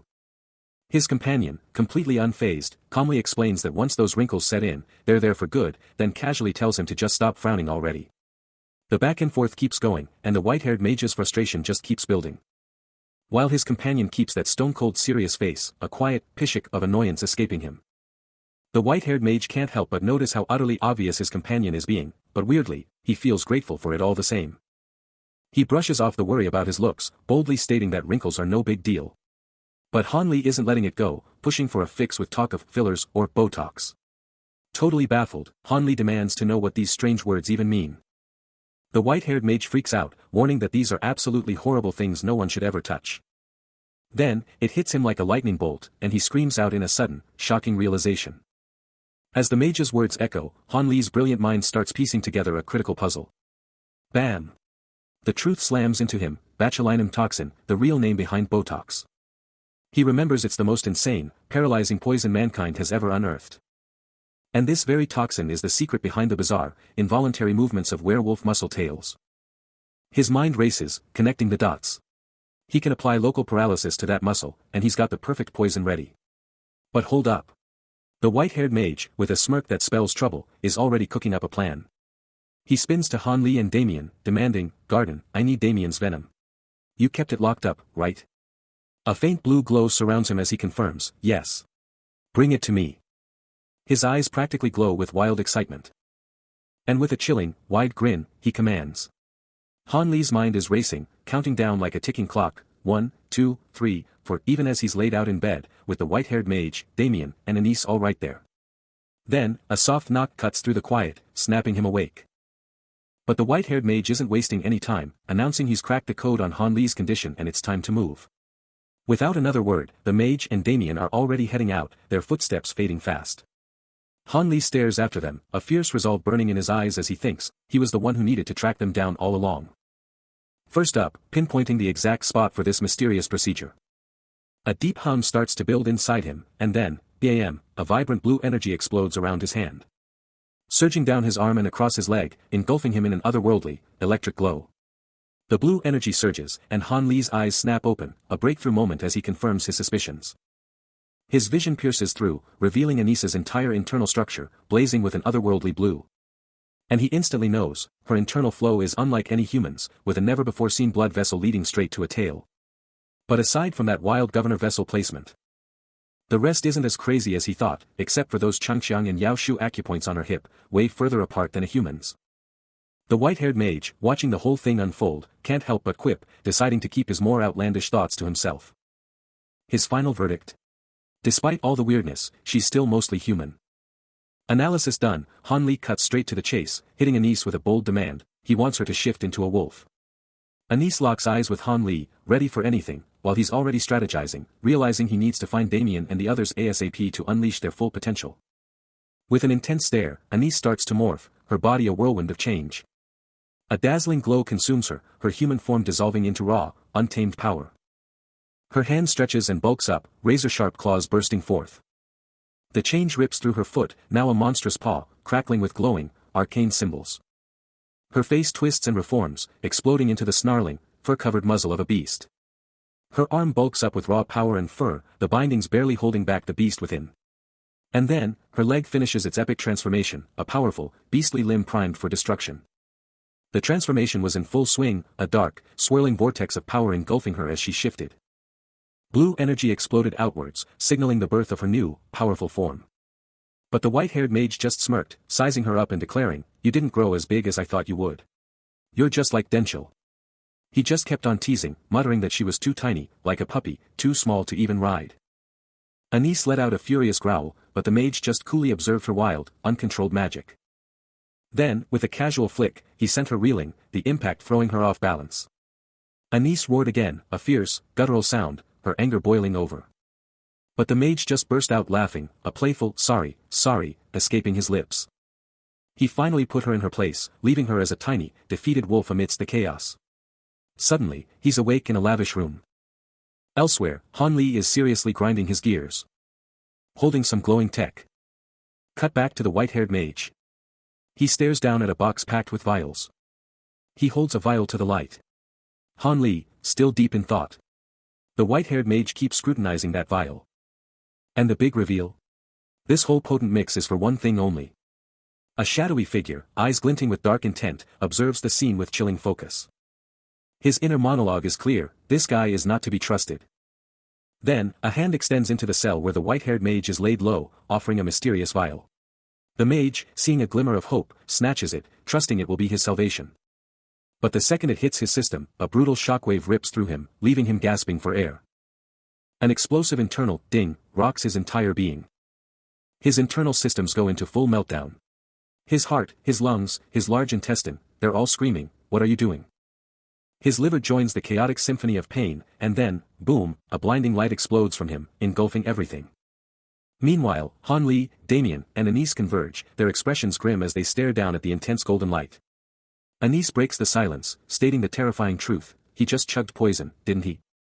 "Someone's gotta do it," the villain sneers, "and who else is gonna figure out what poison this is if he eats it? I'm the one. Who's gonna summon a monster?" He doubles down, his voice dripping with malice, "Just summon a monster and feed it the poison, already." The white-haired mage is aghast, a tiny, adorable creature by his side. "What? You want to feed the small, cute summon monster poison?" The villain glares, a challenge in his voice, "Aren't you guys going a little too far?" A piercing ding echoes, followed by a blinding flash of blue energy. Han Li, Damien, Anise, and the others are absolutely horrified, one of them screaming, "GHH. You're on your own. That's way too far." Unfazed by their outrage, the villain presses on, "There are summoned monsters whose specialties are analyzing ingredients." He concludes with a chilling finality, "And that includes poisons." And the white-haired mage can only stare, eyes blown wide with pure, unadulterated horror, his voice ripping through the air in a single, disbelieving shout. Han Li's face twists in pure shock, as he tries to wrap his head around a specialty focused entirely on collecting ingredients. Then, a system message pops up, introducing Liver, who casually drops the bombshell that they met in a system waiting room. Han Li, completely blindsided, demands to know what a system waiting room even is. The system, ever so literal, clarifies that it's exactly what it sounds like, a waiting room. And then drops the bomb, he himself was sleeping there until he awakened. The message keeps going, listing other vital organs like the heart. And then the lungs and large intestine, hinting that all these body parts are actually entities from this bizarre waiting room. Suspended in the glowing chamber, a single, burning question ignited in his mind, forcing him to sit up and confront the glowing tablet, demanding to know if the other sleeping internal organs were also caught in this system, just like the humans about to be reborn. His hand clenched around the glowing tech, his eyes burning with an intense need for answers. He pushed harder, yelling, "What on earth is that system?" But the tablet shot back with a cold, hard truth, "Don't ask me anymore. I can't tell you even if I know anything." The tablet's fiery red text blazed with an undeniable truth, a hard rule, there's a restriction placed on that information. Unfazed, Han Li pivoted, trying a new angle, "Fine. Can you at least tell me the part that analyzes ingredients?" As a spiky-haired kid with a two-toned mane glared back, clearly fed up. Liver, the two-toned teen, threw his arms up in exasperation, shouting his refusal, grumbling, "UGH. Seriously." Han Li could only stare as the tablet flashed a cartoonish image of internal organs, taunting him with a message that they were enjoying the current situation, followed by a barrage of ha ha ha ha ha ha ha. He lets out a frustrated growl, his mind racing with anger at the system's entities. He curses them, calling them these assholes. His voice booms, a direct challenge, telling them to keep their secrets all they want. He's locked onto the glowing blue interface, leaning in close. But his frustration hits a new level, pinching his nose, he screams for them to spill the beans. But the system, liver, fires back with a savage taunt, asking if he heard it, and if his very organs are loving his scent. The screen flashes with goofy cartoon lungs, just to rub in the system's annoying message. Completely weirded out, he groans again, his brain short-circuiting at the thought of his lungs. And just to add insult to injury, liver, chilling with another system entity, casually asks if they're running low on oxygen. The system drops a bombshell, his internal organs are freaking out because of him. He can literally feel the chaos erupting inside his own body. He chokes, gasping for air, barely able to get out a single word, his lungs screaming in protest. He hits the deck, thrashing in agony, while liver and some smug red-haired dude just stare down, totally unbothered, the system's voice chillingly calm, "Yeah, we hear you." His face twists into a primal scream of pure rage and agony, yelling at the system for letting his lungs die. But the system just brushes him off, flashing a new message, dropping hints about a summon trait that analyzes ingredients. And just like that, a blinding, golden light starts to gather, swirling with insane magical particles and raw energy. Until BAM. It fully manifests into this bizarre, glowing sunfish thing, shimmering with otherworldly light. He just stares at this new creature, utterly dumbfounded, and can only manage one confused question. Sunfish? The bizarre sunfish summon, a trait of the system, pops into existence, its big blue eyes wide with curiosity as it lets out a soft, questioning, "Bo?" The sound hangs in the air, a simple, "Bo," that just screams confusion. Han Li's jaw drops, his face a total mess of shock and disbelief, like this thing just asked him to be besties. He just stares down at the glowing sunfish, hands clasped in pure, what the heck energy, while the little guy keeps up its adorable, yet utterly baffling, "Bo. Bo." Sounds. The "Bo, Bo" just keeps going, a relentless, cute assault on his sanity. Suddenly, a more enthusiastic "Bo" echoes through the room. And just when he thought it couldn't get weirder, a tiny, fluffy hamster thing pops up next to the sunfish, adding its own squeaky gijazome to the chaotic symphony. Han Li is officially done, hands on his hips in total exasperation, as these two ridiculously cute, yet completely unhelpful, summons float around him, showering him with sparkles and their incessant "Bobok" and "Gwism" calls. A hand extends, presenting a vibrant red berry from a treasure trove, urging the little summon to try this amazing, delicious treat. Han Li, holding both the sunfish-like Bobok and the hamster-like Gwism, watches as Bobok lets out its signature cry. Suddenly, a system message pops up, complete with a cartoon of a weeping character, demanding to know where such heartlessness even comes from. The tiny red object in his grasp starts to shimmer, a clear sign of Bobok's hidden power awakening. The sunfish summon's mouth gapes open, eager to devour the radiant snack. A loud chomp echoes as Bobok gulps down the item. A blinding flash engulfs Bobok, and a system alert screams, "Skill acquired, fire breath." Han Li can only sigh, realizing Bobok's just picking up Korean tricks. A subtle glow pulses from his hand, a residual echo of the raw magical energy just unleashed. Completely wiped out, Han Li collapses into bed, leaving Bobok and Gwism to snore adorably beside him, their tiny snores filling the room. He groans, utterly drained, a silent promise to be more careful next time barely audible. But the crushing weight of his current state hits him hard, he's practically dying, and a dark feeling warns him that someone else is next. His eyes burst open, a blinding blue light exploding from his gaze. Suddenly, a system alert flashes, declaring that the immortal sunfish, Bobok, has just unleashed Revive, LV.1. With a quick flick, Bobok's tail gives a little flutter, the revived skill now active.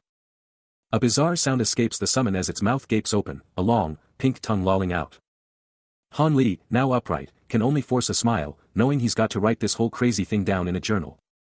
He glances at Bobok and Gwism, who look utterly apologetic, and he's torn between annoyance and a strange fondness for his wild summons. Apparently, Bobok has already penned over 1,000 journal entries, chronicling the epic saga of the immortal sunfish. But wait, there's more. The entries also spill all the juicy details about what Bobok eats, like a total snitch. He's clutching this glowing heart, and his mind is blown, this is seriously extreme.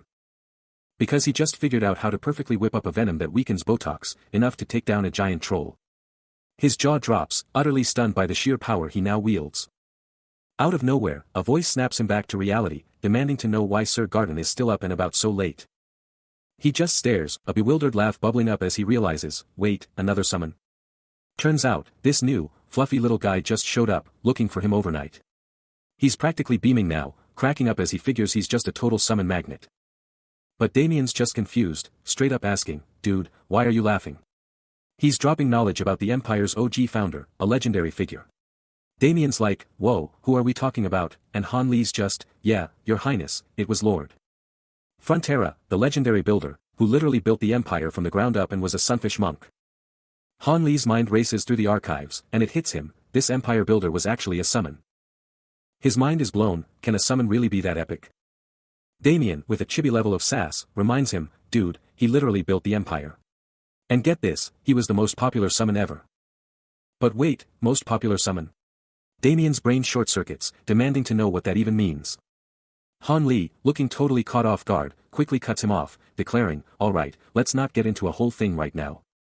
Damien, jolted by the abrupt shift, immediately snaps to attention, shouting a super enthusiastic, yes, your highness. A blur of motion follows. Golden light floods a lavish chamber, hinting at the opulence within. Meanwhile, Han Li and Damien stride confidently down a corridor, their presence commanding attention. Anise watches them, a storm of doubt brewing inside her, questioning if he, despite everything, can actually fix this mess. But just as quickly, Han Li appears, blocking her path with a resolute tone, making it clear she's not going anywhere. He presses her, pointing out her obvious distress, demanding to know if she's absolutely sure about this. She falters, her eyes dropping as he continues, reminding her of the moment she saw him die. His face softens, and he offers a heartfelt apology for putting her through that ordeal. Anise stands motionless, her back to us, absorbing his unexpected apology. Anise flashes a cryptic smile, a silent understanding flickering in her eyes. Flashback to Han Li, introducing himself as the Crown Prince's lead physician, confident in his new role. A firm handshake sealing the deal, his reputation already preceding him. Back in the present, he's apologizing to Anise for her seeing him die, then urges her to pay attention. Then drops a bombshell, he hopes she's ready for whatever the Crown Prince's treatment plan is, his gaze intense. Anise takes a step back, utterly bewildered, her stance defensive. He promises her that once she hears the details of the treatment, everything will make sense, blocking her exit. Leaving her staring at the door, her mind racing. Before she finally presses him for the specifics of this mysterious method. Anise bursts into the room, a whirlwind of relief and burning questions. Han Li, cool as ever, is chilling on the bed, his entourage of stoic figures looming behind him. He casually waves to a chair, like he's been waiting for her all day. But Anise isn't here for pleasantries, her face etched with worry, she demands to know if he actually pulled off a solution in just one day. A smug grin spreads across his face as he confidently declares, telling her to just trust him. But Anise isn't buying it, her eyes wide with apprehension, she insists on hearing the treatment details first. He leans in, a mischievous glint in his eye, clearly enjoying her discomfort. Then, with a truly sinister grin, he whips out a glowing vial, dropping the bombshell, she's going to drink this poison, over and over again. Anise is absolutely floored, but he just cackles, casually dropping the final bomb, he's going to inject the poison directly into her. Ha ha ha. Han Li, with that chilling grin, drops a bombshell, I'll be more careful next time. What is he even planning? He then hypes up his audience, flashing a confident smile and asking, what do you think? Cool, right? But Anise, absolutely disgusted by his treatment plan, is internally screaming, cool, my ass. Her face is a mask of pure shock, while a serious-looking man with a beard keeps a close eye on her, his gaze intense. Her hand grips her thigh, a silent scream of frustration and fear, her mind racing. The bearded man's eyes are locked on her, a silent, watchful presence. A line of loyal servants stands ready, their silent message clear, trust his highness. Han Li's confident, almost smug smile screams the same message, trust him. But a dark, unsettling truth lingers, a whisper in the shadows, the Crown Prince isn't the only one who's here. Suddenly, it all clicks. Her eyes blow wide, a gut-wrenching scream ripping through the air as the terrifying truth hits her like a truck, it's everyone, she cries out, utterly overwhelmed. Someone just took a dive from a window, free-falling from a massive building. But inside, things are getting intense. The brown-haired person, rocking some pointed ears, is totally freaking out, realizing this fancy place is definitely not a hospital. But Han Li? He's just casually smiling, telling them to chill out and trust him. Check it out. A soft, golden light is literally glowing from Han Li's clothes, making them look super fancy. The brown-haired person's eyes get all squinty, thinking Han Li looks shady, but then they're like, fine, I'll give it a shot. Standing there, looking all thoughtful, the brown-haired person is seriously thinking about what happens if Han Li actually pulls this off. Then, turning away, they drop a bombshell, if Han Li succeeds, their tribe won't have to suffer anymore because of their tales. She weighs the risks, but the decision is clear, danger or not, she has to go. With a determined look, she's convinced that together, they can pull this off. And with a firm nod, she declares, all right, let's do it. A subtle smirk graces Han Li's face as he offers a confident hand gesture, a simple, good. Now. Immediately, maids swarm him, helping him into a pristine white coat, all under the watchful eye of the young woman. Then it's her turn, as maids quickly outfit her in elegant new clothes. A flash of light, and time skips forward. Later, she's resting in a lavish bed, her long, brown tail unmistakably revealing her true nature. Meanwhile, Han Li is at the window, lost in contemplation, staring out at the city. He wakes up in a strange room, and it hits him like a truck. Damien, Anise, and some other guy are just staring, and he's like, okay, I'll totally be more careful next time. Suddenly, a crazy blue aura explodes from him, glowing with wild energy, and he's thinking, hold up, this ain't the hospital. The power ramps up, focusing right into his hands. Blasting out in a blinding flash of light. Totally engulfing him in a vibrant, crackling blue and yellow aura. With raw power just blasting out. A glowing orb materializes, a pure manifestation of his technique, and he's like, whoa, the Abraham Court technique is seriously incredible. He's totally blown away by the fact that acupoints in a body actually exist. Even with all his incredible knowledge, he knows the truth, acupoints are nearly impossible to perceive. Modern medicine. Forget about it. No one could see them. This was the ultimate frustration, the wall he always hit when he practiced medicine. He knew they were real, he believed in them, but he could never truly see them. But now he can. The moment has arrived. Time to unleash the procedure, his hand glowing with raw power as he grips the needle. First up, the Xianshu point, a staggering 15 centimeters deep. And with a simultaneous surge, he pushes forward. Boom. System confirmation, discharge function, slot 1, activated. He kicks off the intricate procedure, unleashing a precise 0.1 milliliters of muscle-paralyzing poison, perfectly stored in the circle slot. A low groan escapes the patient as the energy surges, and a vibrant green glow erupts from his hand, signaling a perfect hit. The air crackles with raw magic, a clear sign of the immense power he's channeling. The brown-haired patient, sprawled on the bed, jolts with a tiny twitch, feeling the intense energy surge through them. Next up, the Mingmen point, a critical 2.1 centimeters deep. His fingers blaze with green energy, channeling power with absolute mastery. Without missing a beat, he hits the Yadianquan point, 2.4 centimeters deep. The green mana streams from his fingertips, a relentless torrent of healing power. The patient convulses as mana explodes down their entire spine, on both sides. A powerful, restorative current now surges through their very core. The patient's tail is already twitching, a subtle tremor hinting at a shocking recovery. A faint resistance already building within the paralyzed limb. It's already soothing the tail and restoring its strength, but this is where the real battle starts. Han Li, his hand blazing with focused mana, knows paralyzing the tail is just the beginning. The most important thing is to maintain that paralysis for life. With precise, rhythmic movements, he keeps channeling energy, his focus absolute. A thought flashes, it's already recovering. Its recovery ability is insane. But he was ready for it. His eyes blaze with resolve, it's time to speed it up. A surge of vibrant blue mana explodes around him, cranking up the procedure with raw power. He's not letting up. First, the Yaoshu point, then, with surgical precision. His eyes blazing with raw mana, he's locked in, ready for the next move. His hand, charged with power, descends to her neck. He's going for the Naekdong point.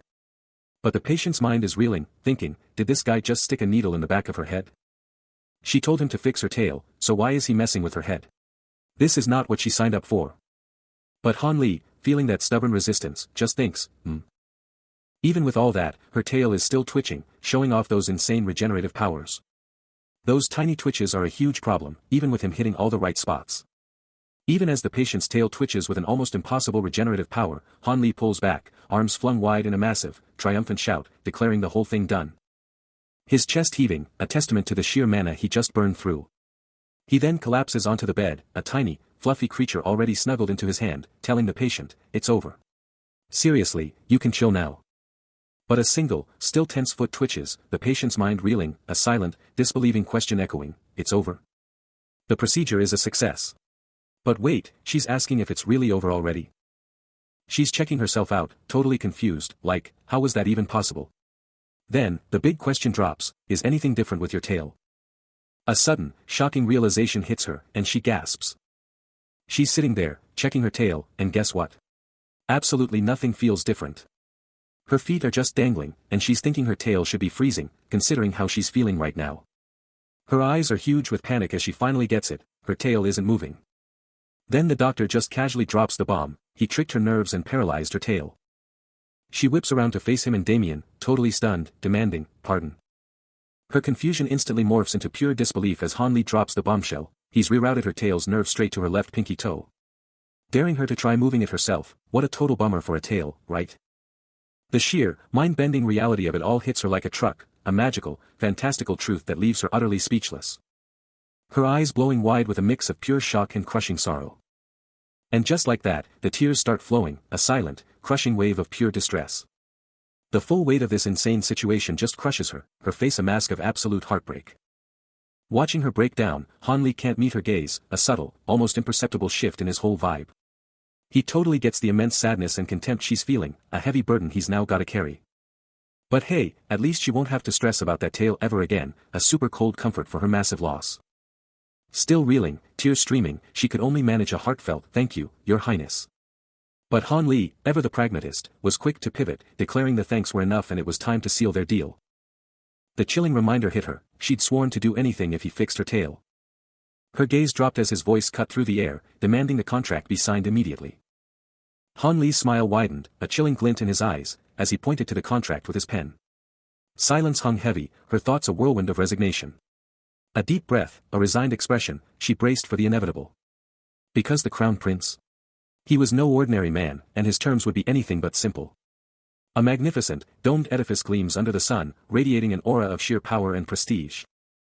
But inside, a thunderous roar of laughter erupts from a luxurious hall, as Han Li, Damien, and a stoic figure in black are absolutely losing it. Their expensive footwear planted firmly on the opulent floor. Then, a voice slices through the uproarious joy, asking, "Seriously, are you that happy, Your Highness?" Han Li, beaming with an infectious grin, declares instantly, "Of course." The trio pivots, their discussion carrying them down a majestic corridor, the subject now turning to, "We're talking about." Elsewhere, a bustling hospital corridor is alive with nurses on duty, a patient casually chilling on a gurney. The previous conversation suddenly makes sense here, as a nurse is heard complaining, having so many B-rank nurses. Even more nurses are spotted deeper in the hall, highlighting just how massive this medical operation is. He strides through a lavish corridor, a figure of quiet power. His eyes flaring with an intense blue energy, hinting at the depths of his strategic mind. A confident, almost predatory smirk spreads across his face as he mentally counts his new assets, 50 werewolves, ready for deployment. Back at the cutting-edge medical facility, the new recruits are being forged into elite healers, mastering everything from basic first aid to advanced nursing techniques. Their dedication is absolute, their skills rapidly evolving. They're learning the secrets of ancient remedies, how to concoct powerful tonic soups, and the art of battlefield bandaging. The rigorous training is complete, a fully operational, state-of-the-art hospital is now ready to serve. Damien, ever the diligent aide, informs His Highness that new shift rotations are on the horizon. Han Li lets out a low, contemplative hum, his eyes burning with that familiar, calculating blue glow as he plans his next move. He cracks a confident smile, knowing his plans are falling perfectly into place. And just like that, the Side Palace's traditional medicine hospital is officially open for business, with a full crew of medical pros already crushing it in their state-of-the-art facility. But wait, it's not just a hospital, it's been leveled up into a full-blown healing lab. Then, with a subtle surge of power, he taps his little summon, blue energy sparking from his touch. His eyes blaze with pure triumph, shouting to the world, "This is so perfect." A final, powerful surge of magic confirms the tail paralysis procedure for his summon and 50 other werewolves is a total success. And get this, 0 side effects. None. Nada. His own body is practically cheering for his genius, giving him a standing ovation from the inside out. Meanwhile, in the recovery ward, the brown-haired beast folk and the rest of the werewolf crew are chilling, looking totally fine and relieved, proving the whole thing was a massive win. Something wild is stirring deep within his core. Making Han Li ponder as a cryptic message flashes, announcing an earth element internal organ is about to make its move. His eyes widen in shock as the system confirms this awakening was triggered by some mysterious noise from above. Then, bam. A brilliant, glowing green eye bursts into existence right before him.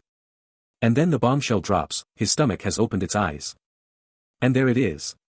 A tiny, blonde-haired kid, clutching his gut, declares himself a baby stomach and demands delicious food now.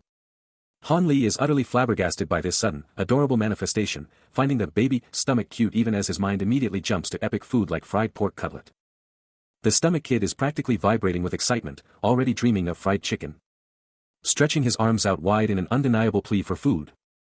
After his stomach's shocking transformation, Han Li is hit with an epic, magical hunger. His inner voice, now a full-blown entity, screams out, "Pizza. Give them all to me." The craving is real, and it's intense.